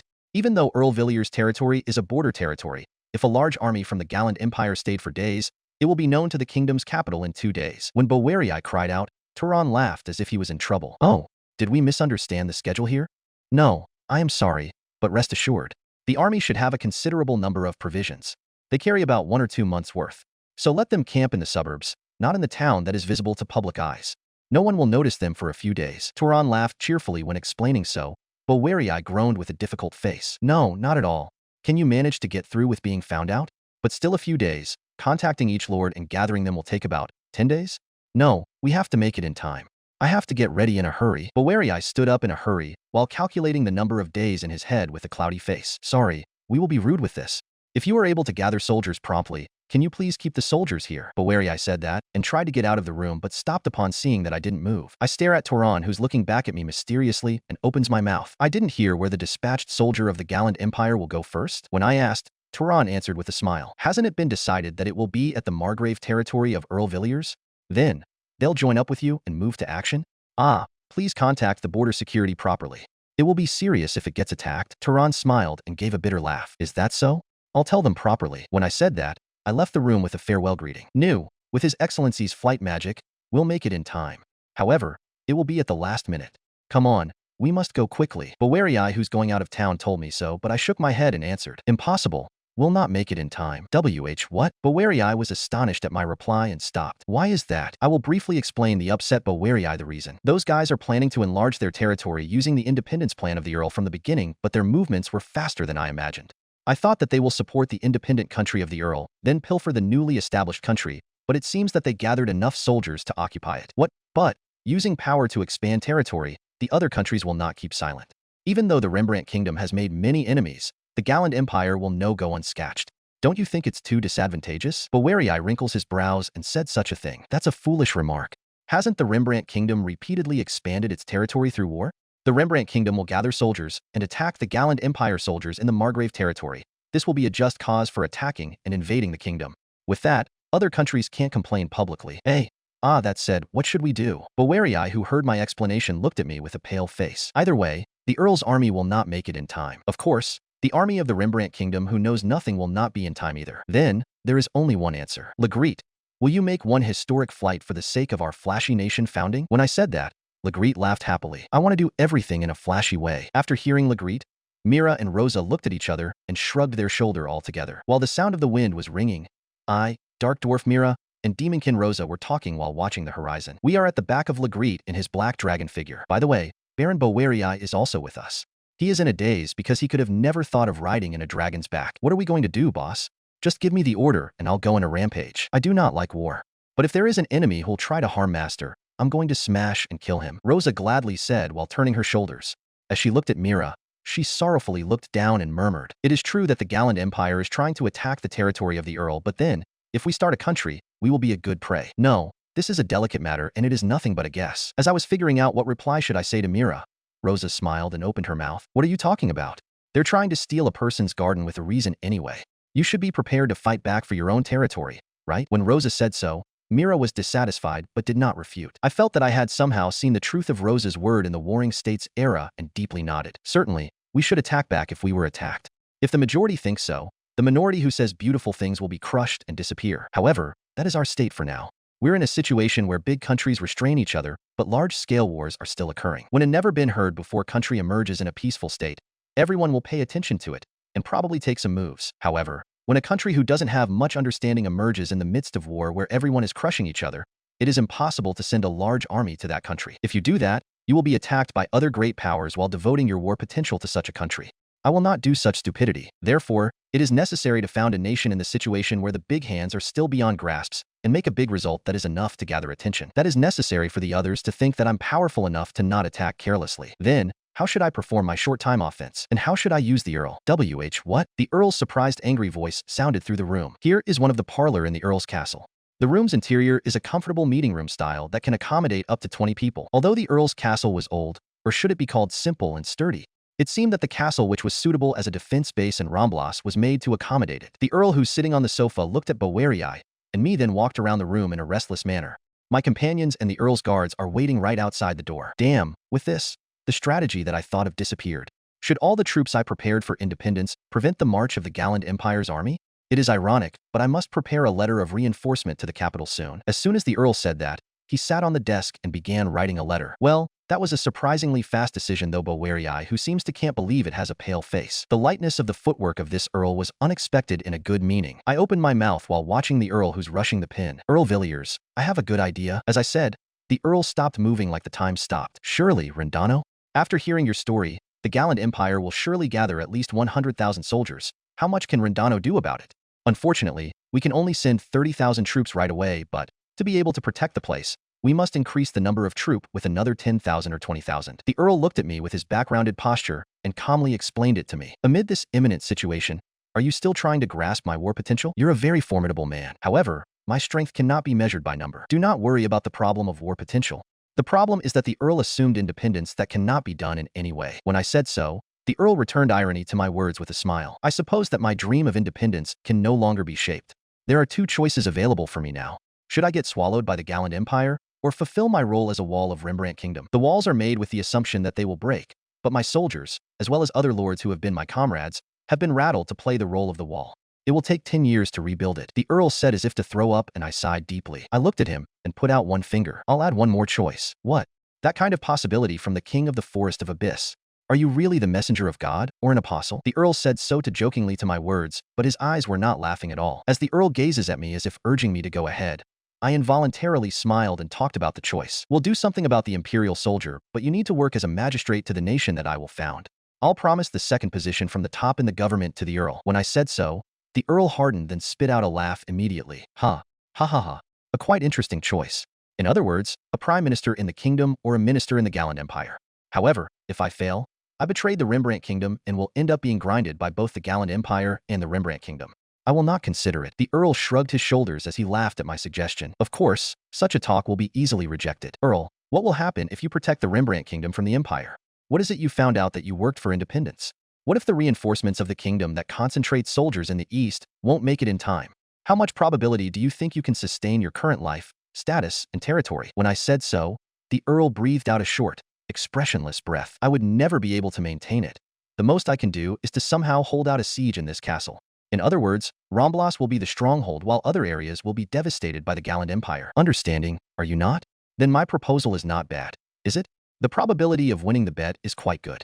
Hey, Baron Bowerii? When I call for Bowerii, the Earl looked at him. Bowerii is surprised to be asked to talk suddenly, but I asked Bowerii in a very light tone. Baron, do you think dragons are unusual? Will it surprise the soldiers in the battlefield? As I said so, Bowerei's face became relieved and looked at the Earl. Oh yes, Earl Villiers. You can definitely win this bet. Here is a dragon knight that only appears in hero story. It is impossible to be defeated. Dragon knight? Is that true, Rendano? From the words of Bowerii, the Earl stood up with force which almost makes him fall down. Anyway, those words are coming from Baron Bowerii.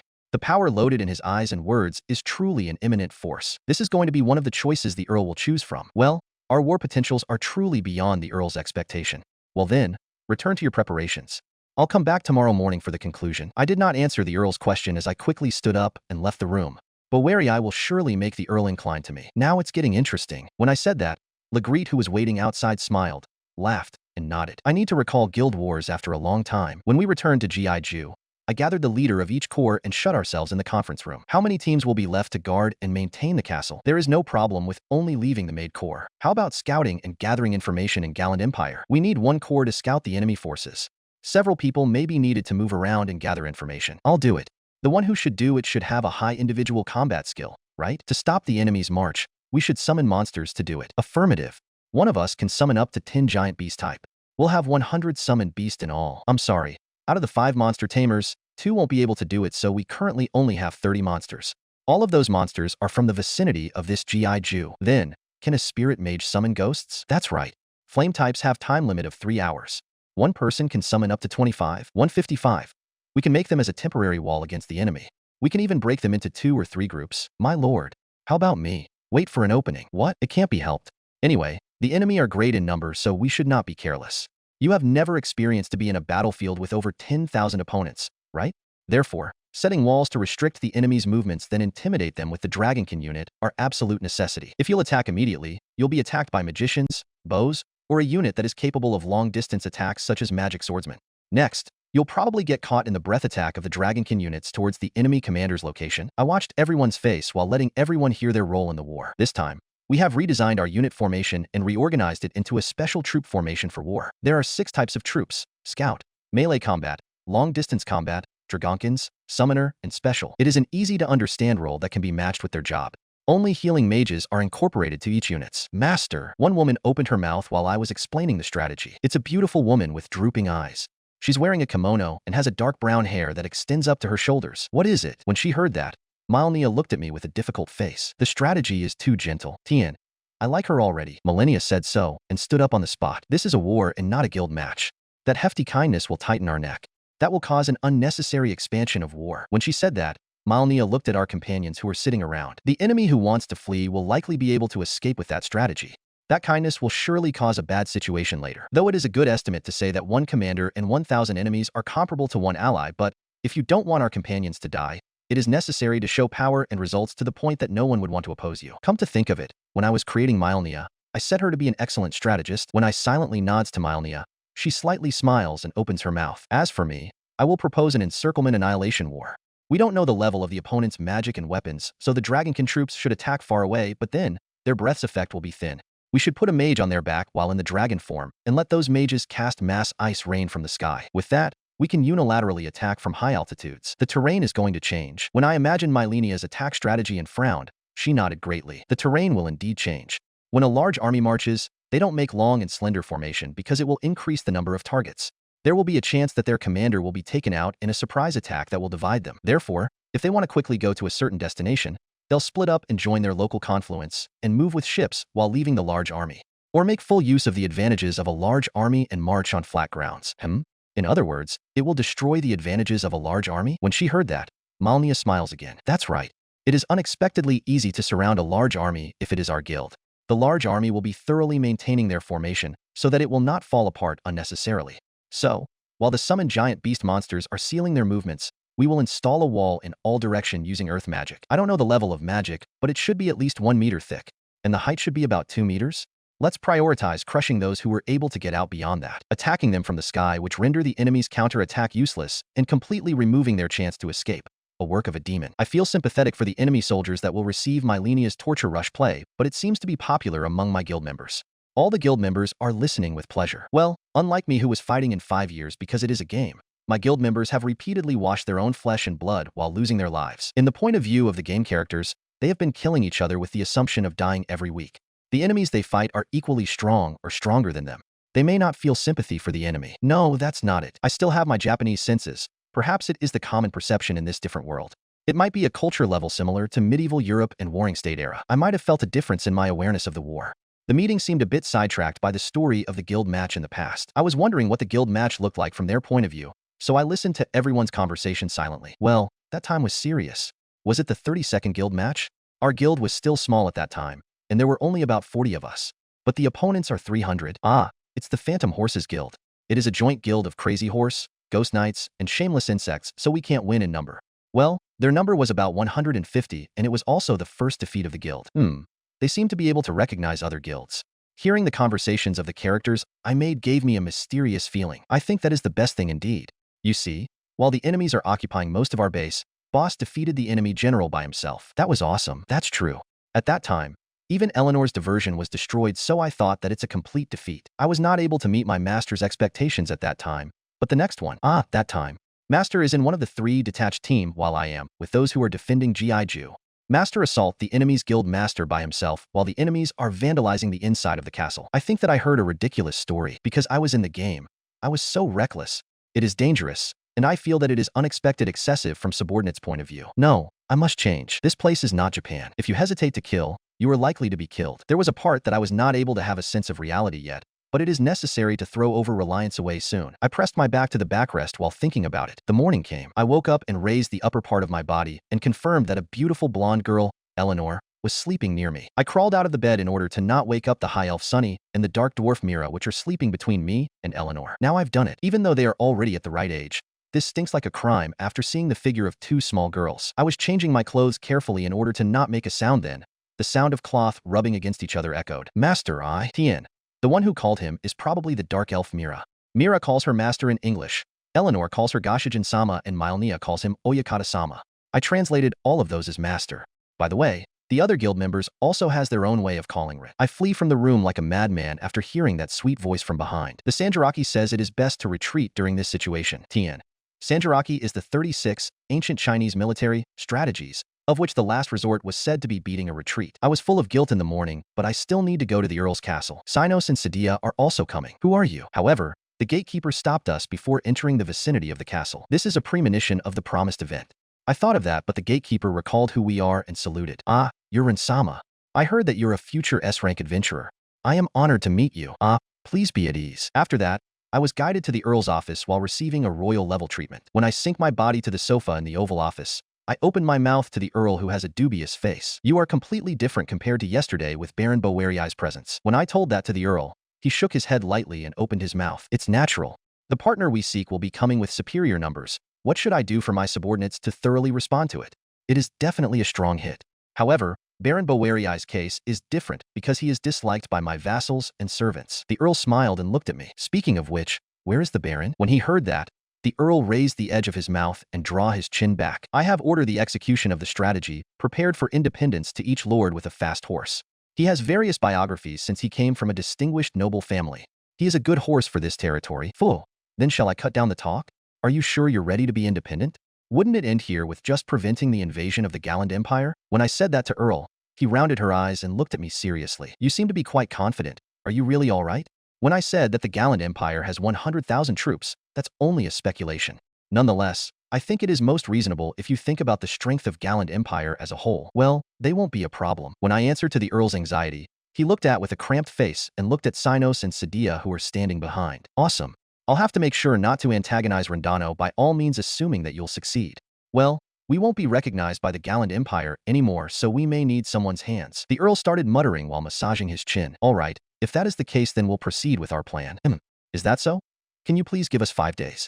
I never thought that I would also ask for such a thing, but now it is not an exaggeration to say that our fate depends on you. Leave it to me. I replied to the Earl's words and left his office. Now, the three of us, me, Sadia, and Sinos, are heading towards Galland Empire using flight magic. I'm going to check on the state of the marching Galland Empire army. By the way, Rosa and Legrete are also gathering information from the inside, but they haven't contacted us yet, so it probably means that the other party hasn't arrived at the border yet. If we defeated the Empire without even having them crossing the border, they will probably complain that we're the one who attacked first. When I was thinking that, Sinos looked at me with a serious face and opened his mouth. My lord, Earl Villiers is not to be trusted. If we were attacked from behind while we are fighting the Galland Empire, there's no merit, right? The Earl who's aiming for independence is going to be attacked by the Galland Empire. Besides, the Earl can't gather tens of thousands of troops in a short notice. When I say so, Sinos groaned and closed his mouth. This time, Sadia faced me. But leader, to be honest, I have never seen a strong man in this world, so I'm not worried that much about the war.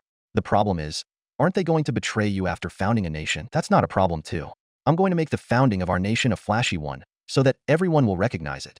Let's try to show our might to the Earl, so that he won't feel like going against us. When I said that, Sinos and Sadia looked at my face and smiled. What? No, it's nothing. However, it seems that our lord of those days has returned again. Sinos said such a thing to look at me. Sadia also opened her mouth and succeeded the lines of Sinos. Yeah, I find it hard to sleep with leader not being aggressive. If it is the old leader, you'll definitely challenge the surrounding countries and try out how far can you go in this world. The two of them said such a thing. I made a dry laugh and took my eyes off them. If this is the game, I'll surely do it. When I was doing such a self-analysis, there was a shadow coming close to us. Boss. Nice timing. A beautiful red-haired woman in black clothes, Rosa. She was riding on top of dragon form Legrete. Is there any movement? When I asked Rosa to join us, Rosa twisted her neck and started reporting with a puzzled look. The Galland Empire's troops directly crossed the Rembrandt Kingdom's border with an army that seemed to be the border defense force of Rembrandt Kingdom merging with them. And in? Merge? I returned a vague reply to Rosa's report. That's right.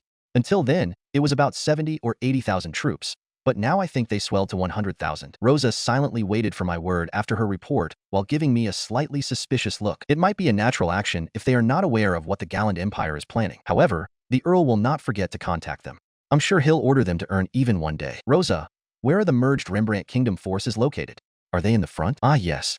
They are certainly at the front line. When I asked, Rosa tilted her neck in affirmation. In other words, the military commander is a traitor. Or, the messenger that the Earl sent was crushed on the way? Maybe it's the latter. Slipping 1 or 2 spies in the Earl's camp won't be noticed. No, they have definitely done it easily. That is my impression on the selfish Gallant Empire. The worst-case scenario is that the Earl's troops is heading for him, thinking that they are guiding their allies. They'll probably use them as a shield. The Gallant Empire probably arranged it this way.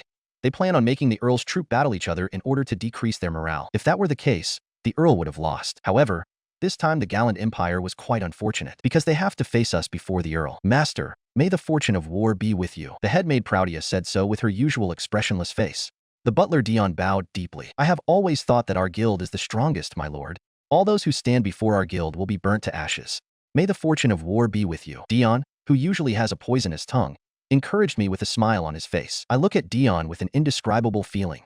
However, it is Dion, so I gave up looking at his face. Yeah, may it come with us. I looked back after I answered. Just outside the main gate of G.I.Ju are 188 members of my guild lined up and waiting in line with Eleanor at the frontmost. I looked over my fully armed guild members and took out my own sword from the item box. The name of this sword is a coupon sword.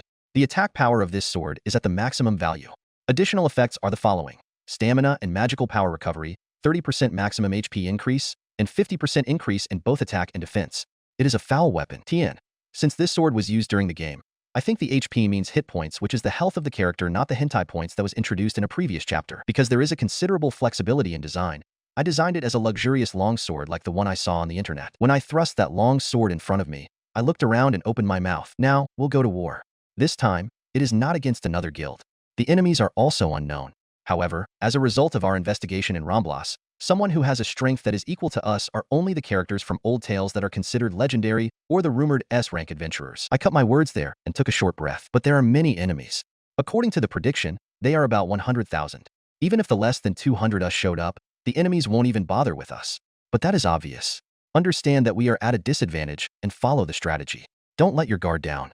Got it? When I said so, everyone answers back at once altogether. I looked back at everyone's strong eyes and nodded. The strategy is as I told you. I will lead the troops in the south side, which is the front line of the enemy. Carta's troops will take care of the east side. The west side is Laurel's troops. The northern side, the enemy's back, will be manned by Eleanor's troops. Of course, do not move until you heard the signal. Yes. Oh, Ayo. Eleanor, Carta's, and Laurel responded mightily to my reconfirmation. After the verification, I stabbed the long sword on the ground and smiled.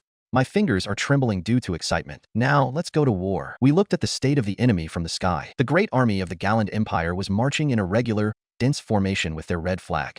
Their arms are long spears and swords. There are also large shields that are likely twice the height of a person. The blue flag Rembrandt army are marching in a considerable distance. Their arms are sword and big shield. They are the permanent station troops at the border. I moved my gaze to my troops, which are standing in the sky. I have 51 troops at my disposal, with the 4 of them as my escort. The others have 41 troops each. By the way, I thought about rearranging the distribution of magician troops and melee combat troops, but Mylnia looked at me with a hateful face. Each unit's composition is balanced. Well, first is the Rembrandt Kingdom army. Are they betraying, or are they being deceived by information? Let's confirm it. I said so to all of my troops. We went down to a slightly distant location from the kingdom's army. Stop. Who are you guys? A group that seems to be an adventurer jumps before the army. Well, their reaction is probably normal. I saw a knight on a horse that is coming here. It is a knight with flashy white armor. We brought message from Earl Villiers. The Earl already sent a messenger yesterday, but did you receive the Earl's message? I said the confirmation with a loud voice. The knight opened his mouth with a surprised face. What? No messenger came. Wait a minute. I'll check it with the general. The knight said so and stopped the army's march. He soon slipped into the army to disappear. What's this? Is it all right to take the words of a suspicious fellow? I almost said it out loud instinctively. Well, if you think about it, it is an army that is supporting independence. They always update information. Perhaps the knight was trembling inside with the tension that their lives will change in the next few days. I thought of that while waiting.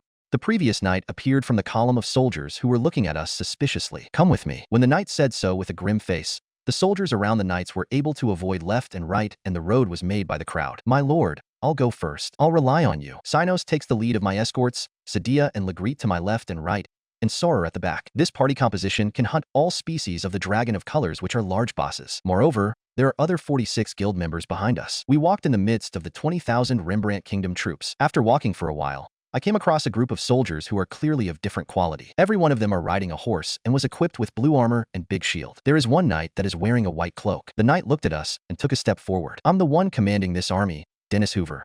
I heard that you have a message from Earl Villiers. The knight who was called Dennis asked me. He gets off the horse and look at me. Though there should have been a message yesterday, but it seems that it was not transmitted.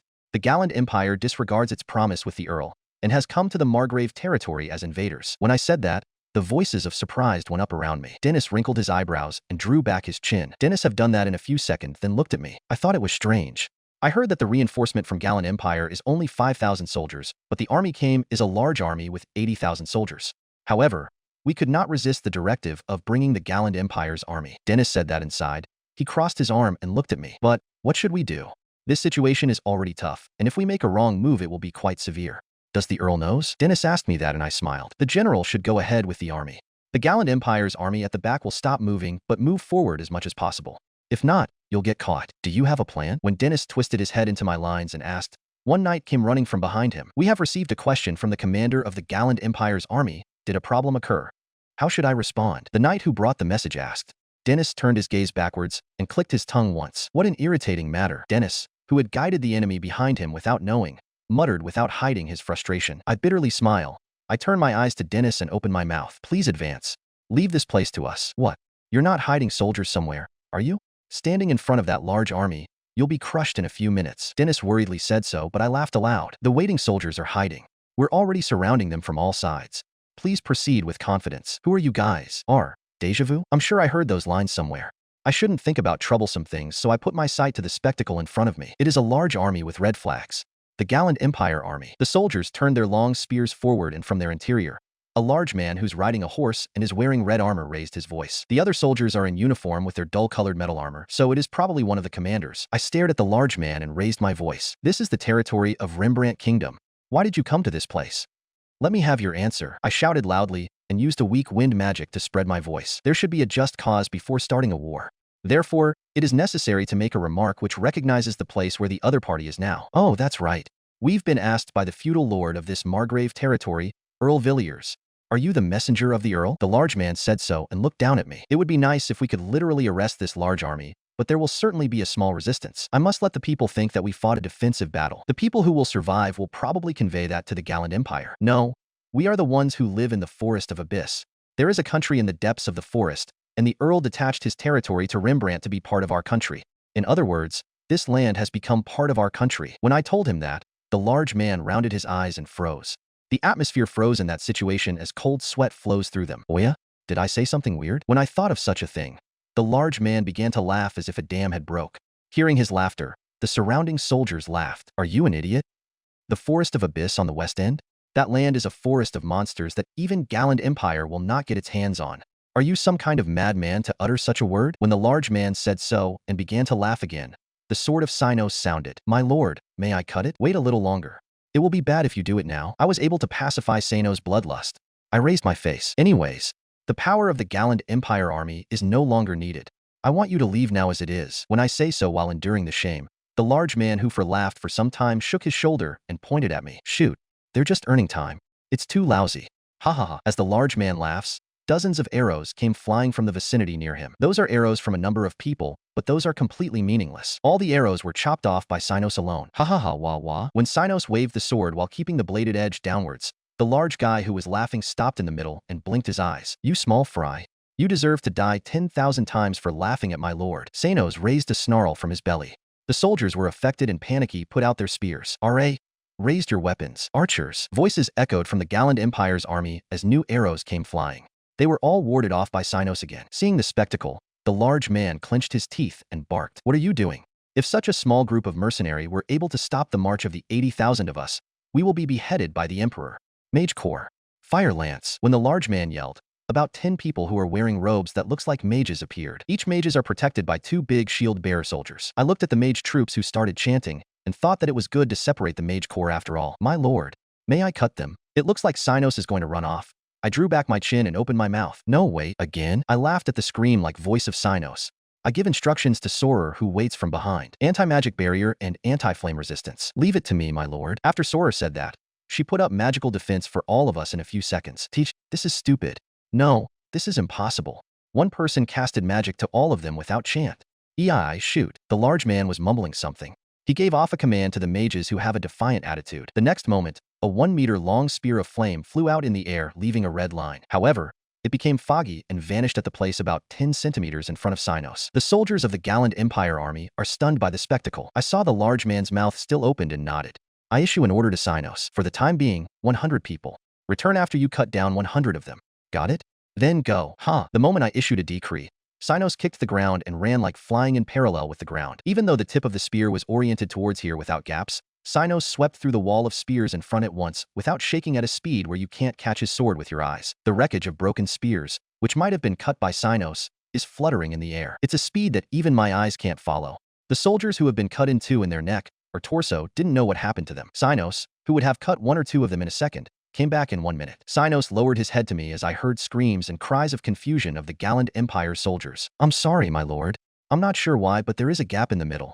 I've cut down exactly 78 people. Yes.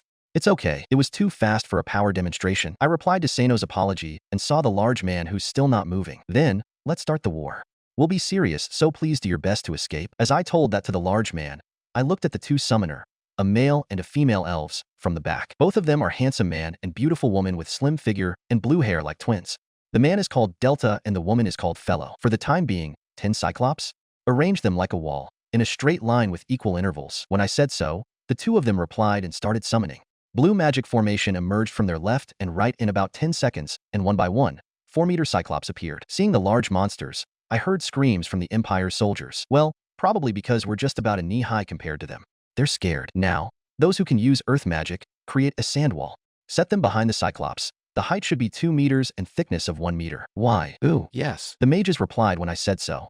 There are about 20 mages in my squad. 15 of them used earth magic at once. A big wall crept up in an instant. Considering guild match, a large percentage of my guild are mages. It's simply the best job to defeat enemies from afar, and my mages are generally high level. They are also equipped with only the best equipments. Now, the signal. Prepare your largest scale. Flame magic. Legreet. Pick 5 of them and fly to the sky. When I told him that, the sky in front of us was dyed with flaming red color. Large man POV. What is going on? What? No way.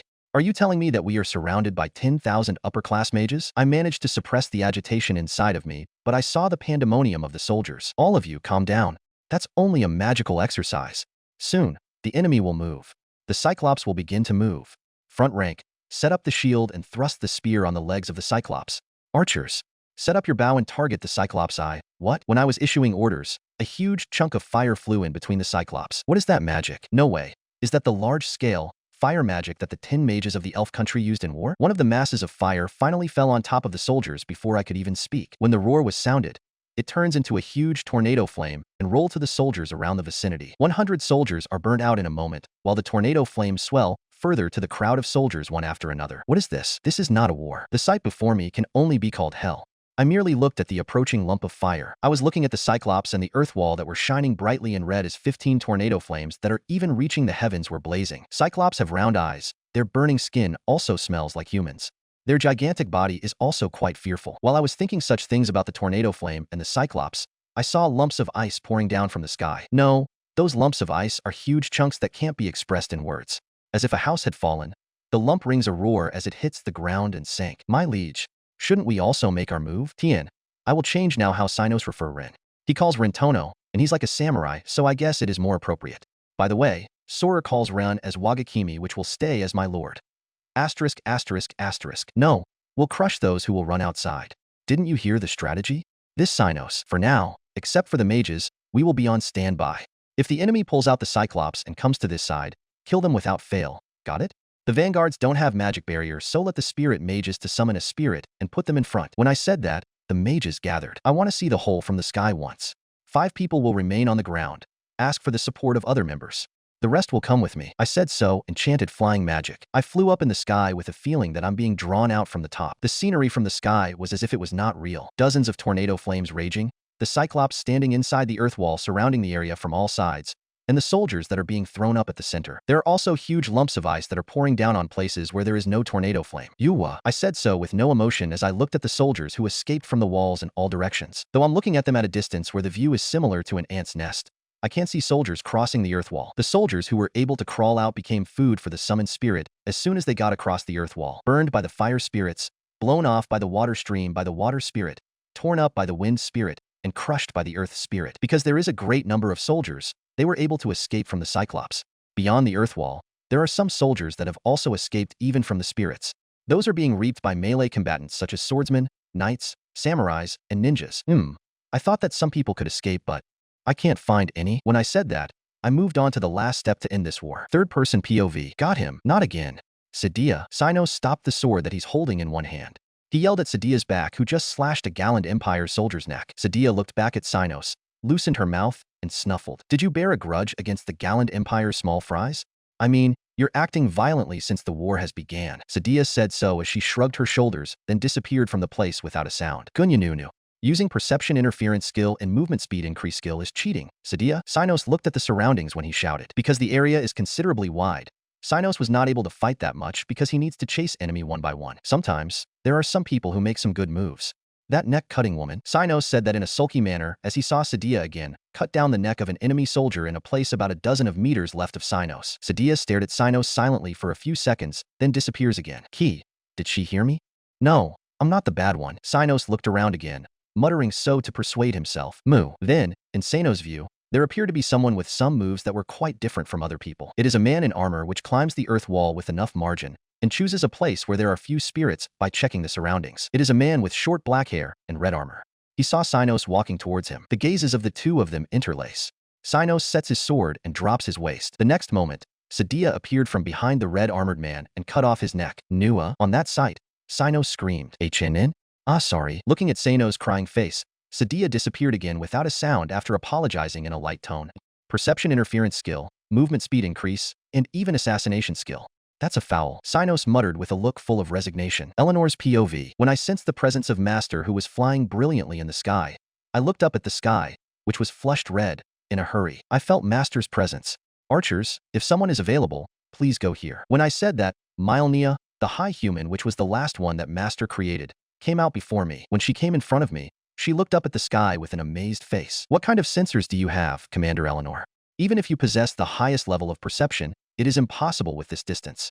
Even I, who has Hawk's Eye skill, can't confirm if it was Master at first. Mylnia followed Master's figure that was moving around and says such insane things. If you are Master's faithful servant, you will be able to sense Master's aura the moment he entered your view. Apparently, it seems that Mylnia is still lacking loyalty and love for Master. I watched Mylnia while getting displeased. Even if it is 5 kilometers away or 10 kilometers away, my heart will always catch and will never let go of Master's glow. Rather than that, what is he doing? Wasn't it an annihilation strategy? As I asked, Mylnia put one hand on her cheek that slides over her skin. Apparently, he seems to chase further. Master is probably worried because everything went easy as expected, but it is probably all right. She smiled while saying such an incomprehensible thing. Master is always the best. What stupid things are you saying? As for that, it is wind magic. It is a good choice. Depending on the power and scale, it is compatible with fire magic. Mylnia said such a thing when I was about to open my mouth to complain. At the same time, I heard a converging sound of wind mixed with the treble and bass from the direction I felt Master's presence. As I looked at it, there were black and white spheres spinning and floating around Master. He began shooting the sphere on the ground at a high speed. A roaring sound and blast had wrapped the immediate vicinity just before it fells to the ground. The wind even reaches the place where I stand. Isn't that the highest level wind magic? Did we need to shorten the war than planned? As Mylnia says such a thing, I looked at Master who was floating in the sky with an uneasy feeling. When I got down on the ground, the tornado flames, the lumps of ice that pours down, and the wind blades that chopped people around perished entirely. Countless of corpses of soldiers of gallant Empire remains on the desolate land. The devastation was unimaginable. One would say that this isn't real. Excellent, Master. I never thought that we would really annihilate a large army of 80,000. I included in my calculations that the opponent has the ability to break through. When Mylnia said that to me, I tilted my neck and laughed ambiguously. Your assumptions were based on guild match, right? It can't be helped. It is not bad to assume the worst scenario. Well, they are certainly weak beyond my imagination. I returned an answer to Mylnia and saw the other guild members gathering. The members with enhanced perception skills are on the lookout for survivors. Everyone, you've worked hard. For the time being, go back to Giju except for Cynos, Sadia, and Sunny. Eleanor, I asked you to take care of Jiaiju while I'm away. Yes. When I said that, Eleanor gave me a very strong reply. I looked at Eleanor's face with a dubious expression instinctively. Legreet raised his hand. My lord, it might be convenient to take a dragonkin with you. Yeah. The Earl was also sensitive to dragons.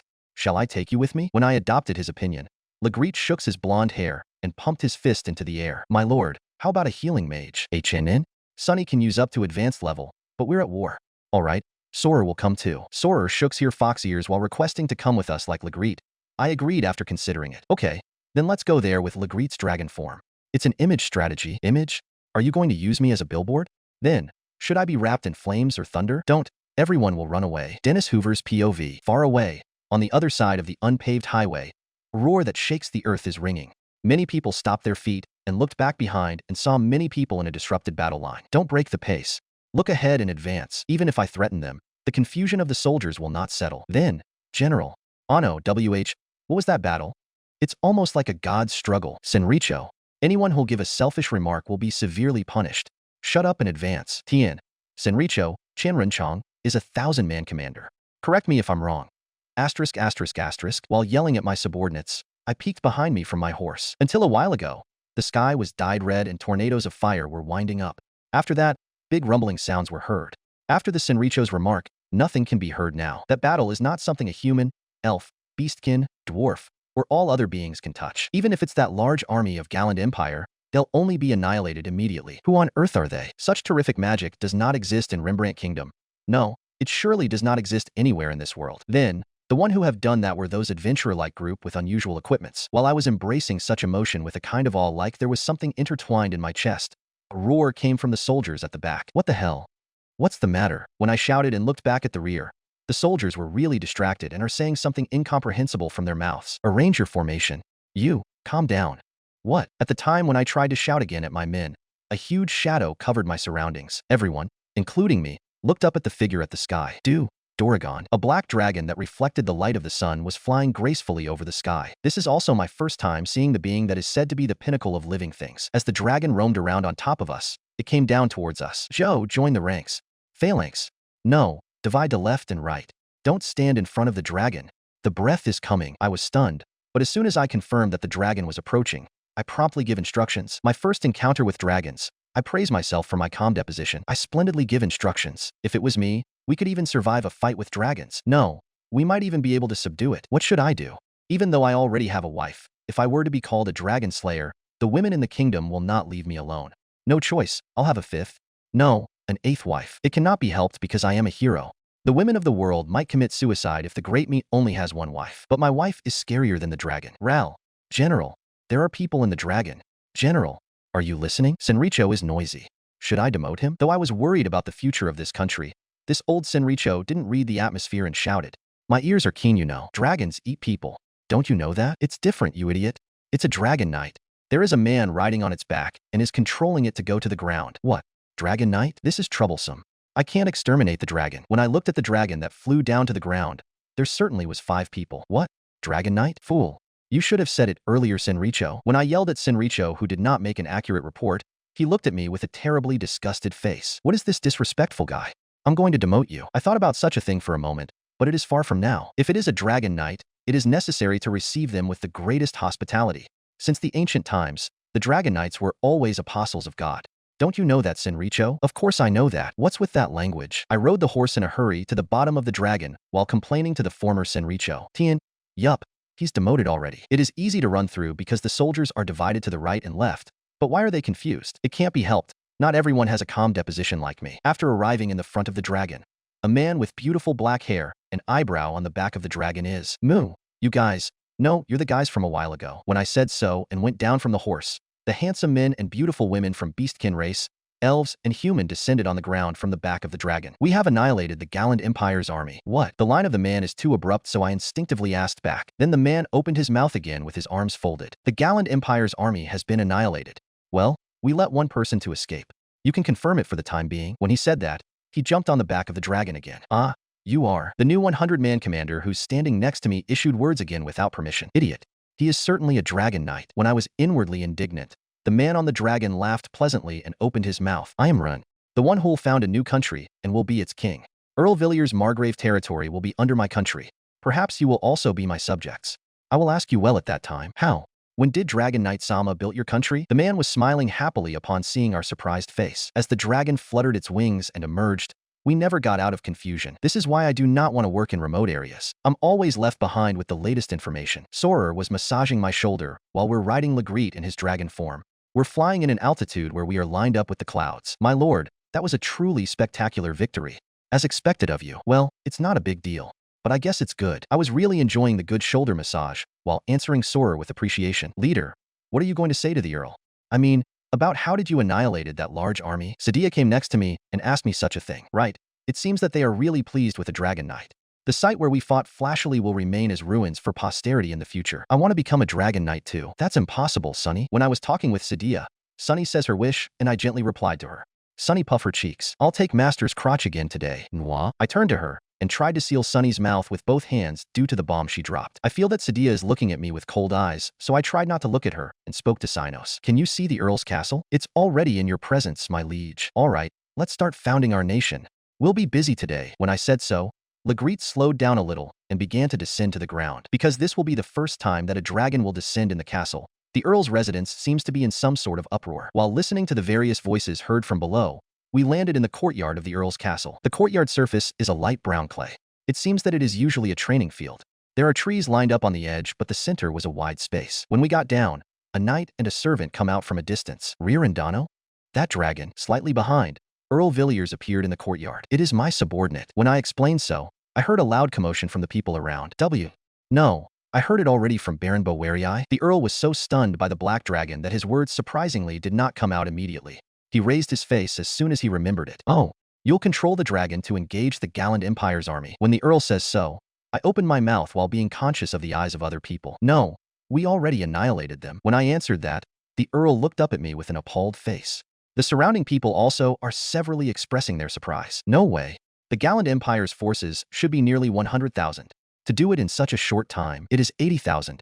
I already asked Dennis, who is the general of the Border Defense Force, to confirm it.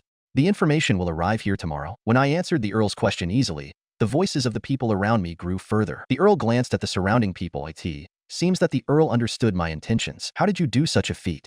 It will be impossible to give an army of 80,000 a devastating blow in a short time unless you pincer attack them with more than twice their number. When the Earl said that, I put my hand on Legreet's head and nodded. It might be so if we've done it normally.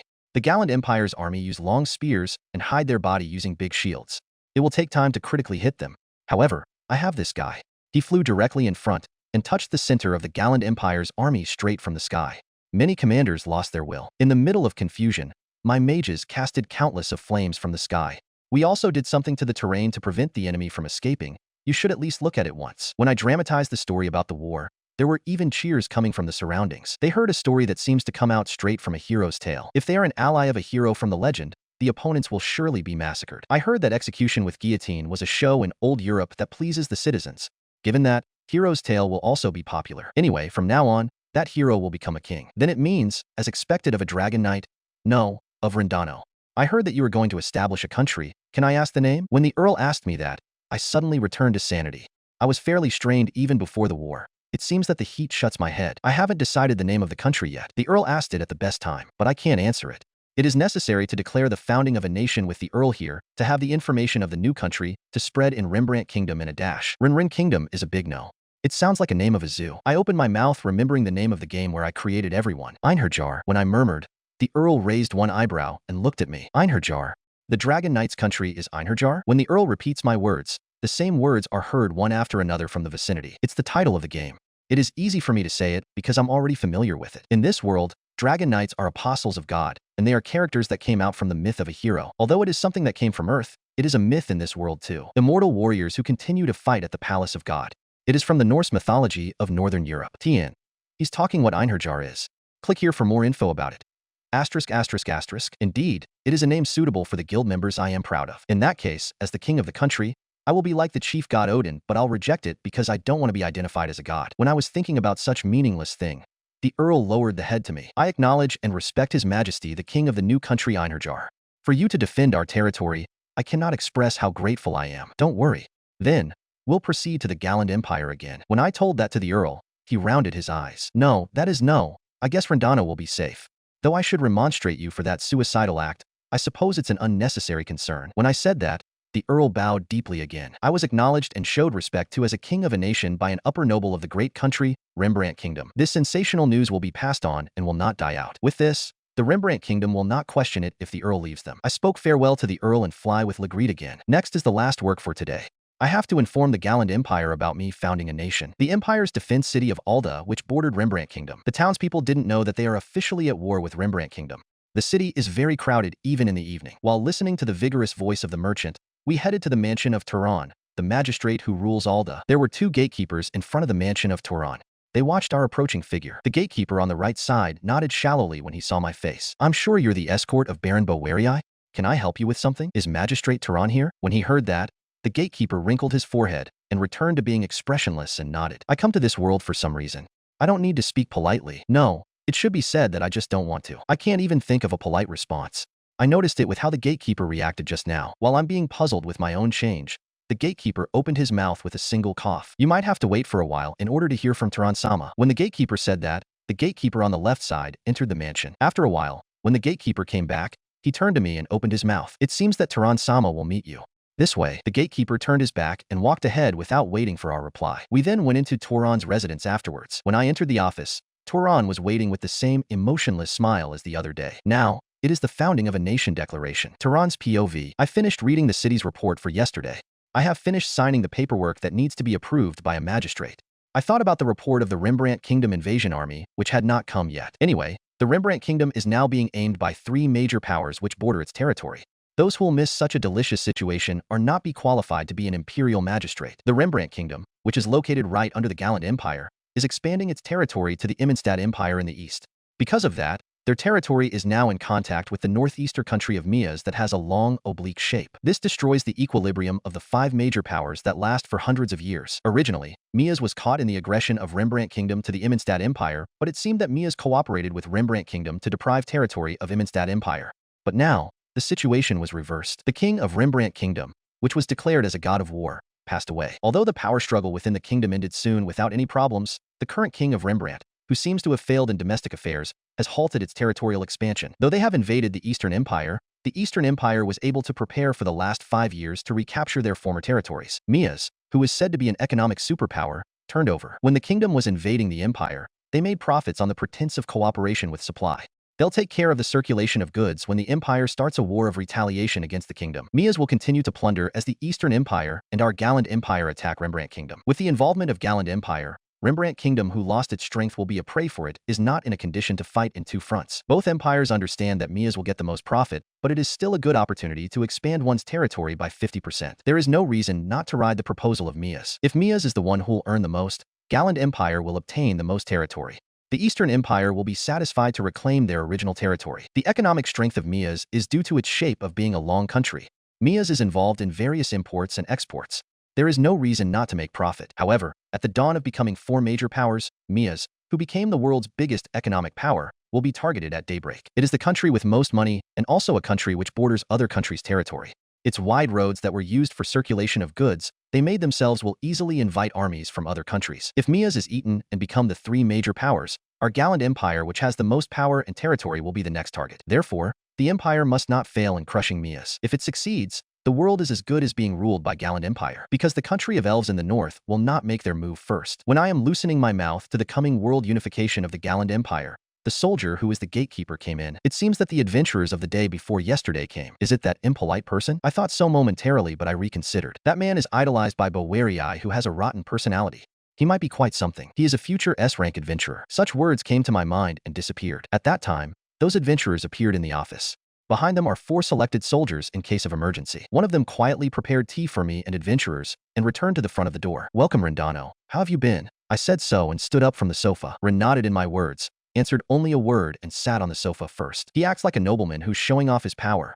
However, if I do not sit down and dubiously looks at here, it won't look like natural. I am irritated with the existence of Ren, but I'm also interested at the same time. "So, what's for today?" I sat on the sofa facing Ren. Since he is an adventurer, it is not surprising that he has a separate information network from the country. As an adventurer, does he plan of moving from Rembrandt Kingdom to Gallant Empire? Yes, if he's a far-sighted individual, that might be the case for speaking with an officer of Gallant Empire. He has eyes and ears. If he has head, he'll be pretty good. When I looked at Ren's face thinking that, Ren put one hand on his knee and opened his mouth. We are people who owned a base in the Forest of Abyss, but since we founded a nation, we came here to say hello. Ren says such a thing for an opening. He put his back on the sofa's backrest and tried to look at my reaction. However, there is only one word that comes out when I open my mouth. What are you talking about? That's it. Does he understand the current situation? A great war between the major powers will occur, and he's going to found a nation? They'll end up being trampled as ants. Or, with such fine clothes, are they venerable royal people that can prepare 100,000 troops? If that is the case, it is possible to found a nation as a vassal country of a major power. No, wait.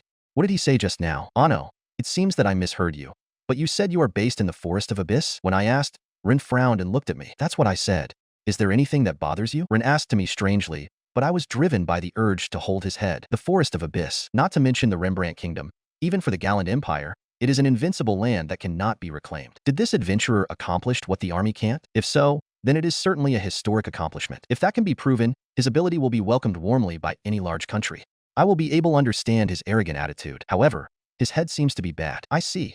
The Forest of Abyss is an unexplored region that no one was able to develop. If you had developed the Forest of Abyss, you can certainly start a country. When I said that, I took the tea in my hand and put it in my mouth. When I was enriching my dry throat with tea, Ren opened his mouth at the same time. Is that so? By the way, Earl Villiers said that he wants to cooperate with the country I founded. Apparently, from being a territory of the Rembrandt Kingdom, he's going to affiliate his territory with my country. I spit out a tea that I took in my mouth. Hey, that's dirty. Ryan knitted his eyebrows to me, who was coughing in disbelief. What are you talking about? Didn't Earl Villiers wants to start a new country by being independent of Rembrandt Kingdom? I managed to breathe somehow and asked. Ryan tilted his neck and looked at the ceiling. Well, I don't know such a thing. What I heard is the Gallant Empire suddenly invaded the territory of the Earl, who was preparing for military exercises. Ren looked down at me as he said so. It made me realize that he was seriously talking and came here to counterattack. That's amusing. The Earl certainly made a request here, right? Is there a letter? It is not here now, but the Emperor has it. Ron was certainly smiling for a moment when I hesitated. It seems that I gave an obstinate answer on his investigation. Indeed. Then if I asked the Earl, he should also have a letter from the Emperor.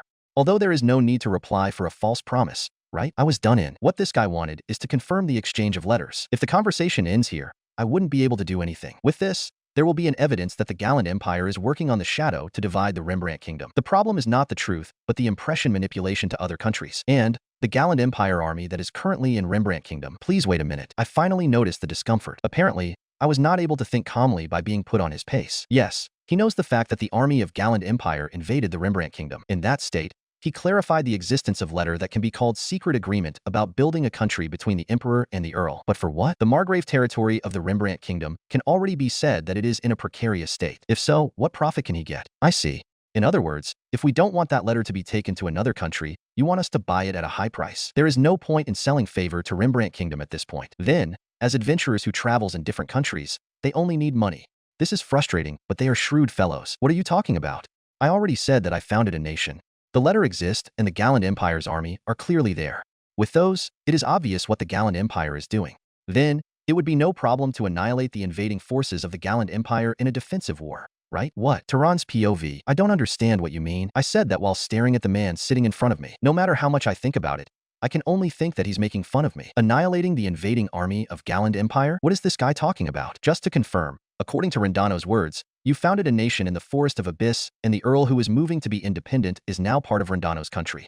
Therefore, you mean to annihilate the Gallant Empire's troops that invaded the territory of the Earl. When I summarized his words for confirmation, he smiled and nodded. That's right.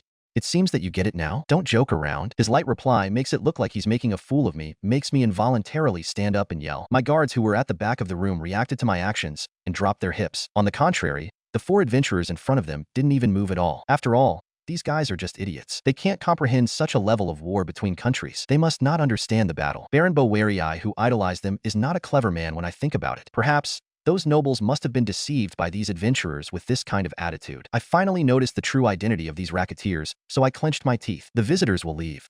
Get out. As I got up from the sofa and said so, Ren looked up at me and laughed with his nose. Hold on. I have to report another thing. What is it? I sat back on the sofa and replied to Ren, who was looking up at me. I'm sure that my face is cramped, but it can't be helped. However, did Ren see through my mind? He made a fearless smile and opened his mouth. Your army were already annihilated. What? I felt a strong irritation to Ren's words. To further conduct irritation to someone, I can only think of this guy as a madman. I could no longer ignore the provocation. The limit of my patience was reached. Get out, or I'll punish you for lèse majesté. When I said that, Run rounded his eyes as if surprised. You're an easygoing guy.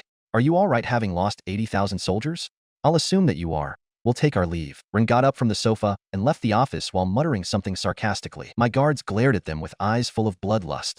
They tried to grab their arm, but they were able to go out quickly. I looked at the soldiers who chased them from behind, but it was clear to me that the movements of Ren's party are light. However, that's all. A magistrate's mansion is always packed with dozens of highly capable soldiers. There are also 4 guards patrolling outside. Ironically, they will know the power of numbers on this occasion. I thought of such things inside of me and felt a dim joy. But there is one thing. What Ren said about the 80,000 troops of the Galland Empire remains in me. Ren's group of adventurer was surrounded by soldier.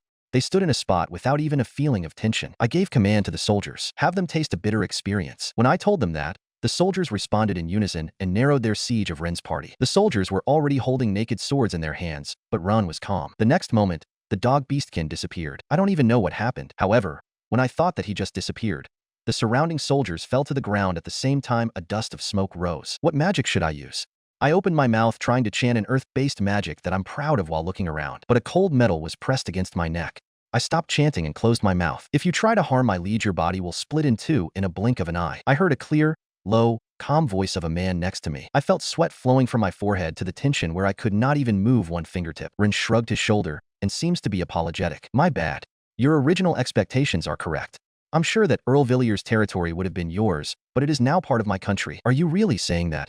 Facing 2 great powers behind the forest of abyss, I don't think it's a good location for a new country. When I barely object, Ren laughed with his nose and turned his face to the boy standing next to him. Go over there and fly. It would have been better if I had flown from the beginning. I wanted to confirm the state of the city, probably. All right, look, this is embarrassing. When the boy complained to Ren with a disagreeable face, he bent his knee lightly. Fly. And after saying a word, the boy lightly ascends to the sky. Well, what is that? Flying magic without even chanting. I opened my eyes wide in surprise, but Ren looked at the boy, who flew away, like he doesn't mind it in particular. He's an incredibly good-looking boy, but he doesn't seem to be an elf. I wonder if there are really some people who can reach the highest peak of magic at that age. Speaking of which, I think the boy's eyes are red. When I was thinking about it while scoffing, screams resounded in the city. When they saw it, the former interacting public was taken to the past and became a crowd of onlooker. The townspeople, merchants, and travelers are all shouting something while looking up at the sky. I turned my gaze to the sky because I was tempted by their voices and I was speechless. It's a dragon. The black dragon is coming towards us. No way. That boy? I muttered so unconsciously and I shivered with own terrible thought. No way. Did that boy tame a dragon? Or are you saying that he's an old dragon knight? I saw the dragon slowly lowered altitude as if saying that it will descend here. I felt a chill comparable to an ice sliding down on my spine. Quick, evacuate. It's not necessary. When I stumbled while trying to run, I heard Ren's voice. The atmosphere of his calm voice made me want to block my ears from a bad feeling. But Ren continued to ridicule me like that. It is my subordinate. You can rest assured. The people of the city who knew nothing and just saw the dragon which had descended and the adventurers who jumped on it leaked a voice of admiration soon after. Dragon Knight? Someone says those words. Stop it. I wanted to cry. Dragon Knight. An apostle of God. However, no one guessed my feelings, and the voice of admiration changed into cheers. Stop it. That Dragon Knight, the apostle of God, may become our enemy. I mourned in my head and cursed my misfortune. Why, at such a time? I forcibly supported my body in order to not collapse and raised my face. Ren, who rode on the dragon, looked down at me and laughed. The country of the Dragon Knight, Einherjar. That's the name of my country. Write it in your report. After saying that, Ren, who rode the dragon, flew up to the sky. There is nothing to report. The news of the Dragon Knight will surely flow to the heart of Galland Empire tomorrow. The day after tomorrow, the whole country will know, and all 5 of the great powers would recognize its existence within a week. Country, Dragon Knight, Einherjar. I muttered with a complex feeling. Eleanor's POV. Welcome back. Thank you for your hard work, Master. When I heard that Master, who's riding on the back of Legrete in his dragon form, has returned, I hurriedly faced Master to greet him. I'm back. I'm tired, so I'll just take a bath. Are you sure you don't want to eat? I'm not hungry. He said so, and went into the castle. Even though he looks tired, he still smiled at me. Master, if I may, can help you with bathing? There is no need. I'll be all right alone. Master embarrassingly laughs as he declined my suggestion with waving one hand. I reluctantly walk behind Master. When I saw the back of Master, who was walking in front of me, I noticed that Master's back was curled up just a little bit more than usual. I moved to the next of the Master in a hurry and confirm his physical condition in detail. HNN? What? No, please don't mind me. I checked Master's face, who tilted his neck. I noticed that his eyes are slightly bloodshot. His beautiful face is also slightly saturated. He must be tired after all. Let's massage your whole body before going to sleep today. If I may recall, it seems that he's not feeling good this morning. No, of course, when I say such thing, it's just Master is acting a bit different ever since we wandered into this world. However, I recognize that he's just simply changing our way of life compared to living for battles like before. As a member of the guild, I was the first one to be created by Master, but I don't even know how he lives his life till then. Master, who had already built a base of about 5 rooms, was strong even in my earliest memories. He was taciturn but was brave enough to always step forward. But what if he wasn't like that from the beginning? The Master who we do not know might be a very weak existence. What if he experienced a lot of worries, suffering, and defeats? What would I do? If he is presently experiencing that but still stronger than anyone, the only word that can describe my impression of him is respect. However, coming to this world might have made him feeling dark alone. I want to lessen his burden in his mind even a little. At any kind of time, I will be at Master's side. Whenever I can, I will risk my life to protect Master. Time for Master's bath. I managed to hold my feet against the ground while fidgety, protecting the throne. If Master is not commanding the guild, I will be his representative. I'll stand in front of the stairway to the throne and receive today's report from the guild members that are coming one after another, then summarize them. Eleanor, are you listening? Yes, I'm listening. I returned an answer to Sadia, who's looking at me with a dubious face. I raised my head. Really? Your reply today are very short, or rather less. Is something bothering you? It's okay. This is my important role. As leader's representative? Sure, it's a heavy burden. Because substituting leader is impossible, don't you think so? Sadia said so, and gave a dry laugh. While listening to Sadia's laughter, I confirmed the report from Sadia. Master decided to divide the guild members into core, and the leader of each team will submit a report to me. But those who have been escorting Master are submitting reports in turns, because it is hard to decide who is the leader. There are generally no problems, but Sunny is different. Sunny's report is not well understood. It is similar to a child's diary. Therefore, Sunny is exempted in submitting reports. However, there are many other people who usually submit a terrible report. Sano's report is like a trivia for weapons. Legree omit things without permission, and his writing is messy. Surprisingly, Cartas writes a lot of complaints. It seems that he wants to accompany Master, but never had a chance to do so. And Sadia writes a pretty polite report. Today's events, people they met, information she heard. She even write important things in details. When I read Sadia's report, the information that I heard from Sunny caught my eye. My fingertips trembled as I read the report on how Master ordered the annihilation of the Galand Empire's forces. However, he seems to have returned to the usual Master when they moved from Rembrandt Kingdom to Galand Empire afterwards. That's why I told Sinos. I'm sorry. Nevertheless, Sinos is still complaining when we were at Galand Empire. What's wrong, Eleanor? Sadia knitted her brows as she worriedly looked at me while I was reading her report. No, it's nothing. When I said so, Sadia cranked up inside. No, there is something. Hey, maybe it's time for you to rest for today. Have Sorer or Mylnia? I agree. Then I'll ask of you, Sadia. Wah. When I responded to her wonderful proposal, Sadia stopped moving. When I pushed all the reports against Sadia, she restarted. And no. I can't do it. What are you saying? Sadia is the only one I can ask of this. Thank you. Because of Sadia, the thorns of anxiety may have escaped my heart. I jokingly said so to Sadia. However, it is also true. Sadia would summarize the report carefully. It is a complicated work even for me and Master, but I can trust Sadia. I'll just directly take Master's scolding for abandoning my duty. I understand. Leader finally asked for Eleanor. Also, Leader seems to be tired. Did you notice? When I stopped my legs and looked back at Sadia, she becomes sulky as she sounded her nose. If you are a guild member, you will notice it. No, if you're a female guild member, you'll notice it, right? Sadia said those to me in a certain expression and showed a smile. Indeed. When I smiled back to Sadia, I returned my heel and headed down to Master. Excuse me. As I got an answer, I entered Master's bedroom, but Master had already turned off the lights in his bedroom. Eleanor, come over here. Unusual. No. This is the first time that I was called by Master in the bedroom. Yes. But my heart is beating greatly in a different way. When I approached, I saw Master sitting on the edge of the bed looking up at me. The smile on his face feels somewhat dark. Is there something wrong? When I asked, the Master looked up at me and answered. I thought I was okay, but I can't stop my fingers from shaking. Why, Eleanor? Master said so and showed his hand on me. I was aware of it from the time I saw you, Master. Looking at it again, Master's fingertips continued to tremble faintly. I was filled with the feeling that I wanted to hug the hands of Master. But now, I feel like I have to listen to Master's story. Master, please order me to do anything. Eleanor will fulfill it. So please, cheer up. When I said that, Master smiled and lowered his hand. Coming to this world, I feel like I'm no longer myself. As Master muttered, I took his hand. This feeling, the light of Eleanor's eyes, the smell of this room, and you, I can sense that this is reality. But I'm not sure I'm myself. Do you understand? Master said so and turned his eyes to me. I do not understand. However, Master is Master. I answered him with the mortifying feeling of wanting to die because of embarrassment. I don't mind being miserable if I can help Master. People lives. You're right, Eleanor. Did Eleanor meet someone you could respect? Master. No. I'm the first person you met in this world. I twist my head to Master's words. Respect? Someone I could respect? There is none. I made a quick answer. Even after reading the report of the members of the guild, no one will come out. Why? For example, how about Earl Villiers? He is a noble with a certain position in a large country. It's a meaningless position for me. Gallant Empire's magistrate? It is a similar noble position. As I answered without question, Master nods with a wry smile. Certainly, it's none of our business. However, from the other party's standpoint, we should have given them some. I think that nobility would be a stalwart of the country. But if I am to say it strictly, I admit that I have a little respect with Adventurer Wolf.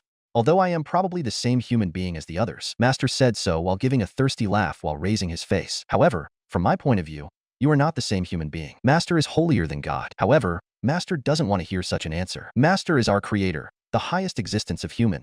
A high human, and what? What did you just say? Yes. Master suddenly looked at me while I was choosing words to tell him. High human. Yes, I am a high human. The soul is mine, but is my mind influenced by my body? No, wait. Then there are still other physical changes? Master suddenly murmured something with his mouth and turned his eyes from me to the wall. After a while, Master looked at me with a slightly brighter face. Thank you, Eleanor. I think that you gave me a clue. No, Master. I feel like rising up to heaven just by being at Master's side. I knelt as I said those words that came from the bottom of my heart. In my words, Master cheerfully laughs. Can you stay by my side for a long time? Yes. Of course. When I say so loudly, I raise my face and look at Master's face. I'll be at your side at any time. I will protect Master at any time. I deeply love Master. I told Master my overflowing feelings. Then, the Master opened his mouth with a bitter smile and placed his hand on my head. You're too fanatical. Even so, Eleanor, your usage of honorifics is a little bit strange. What?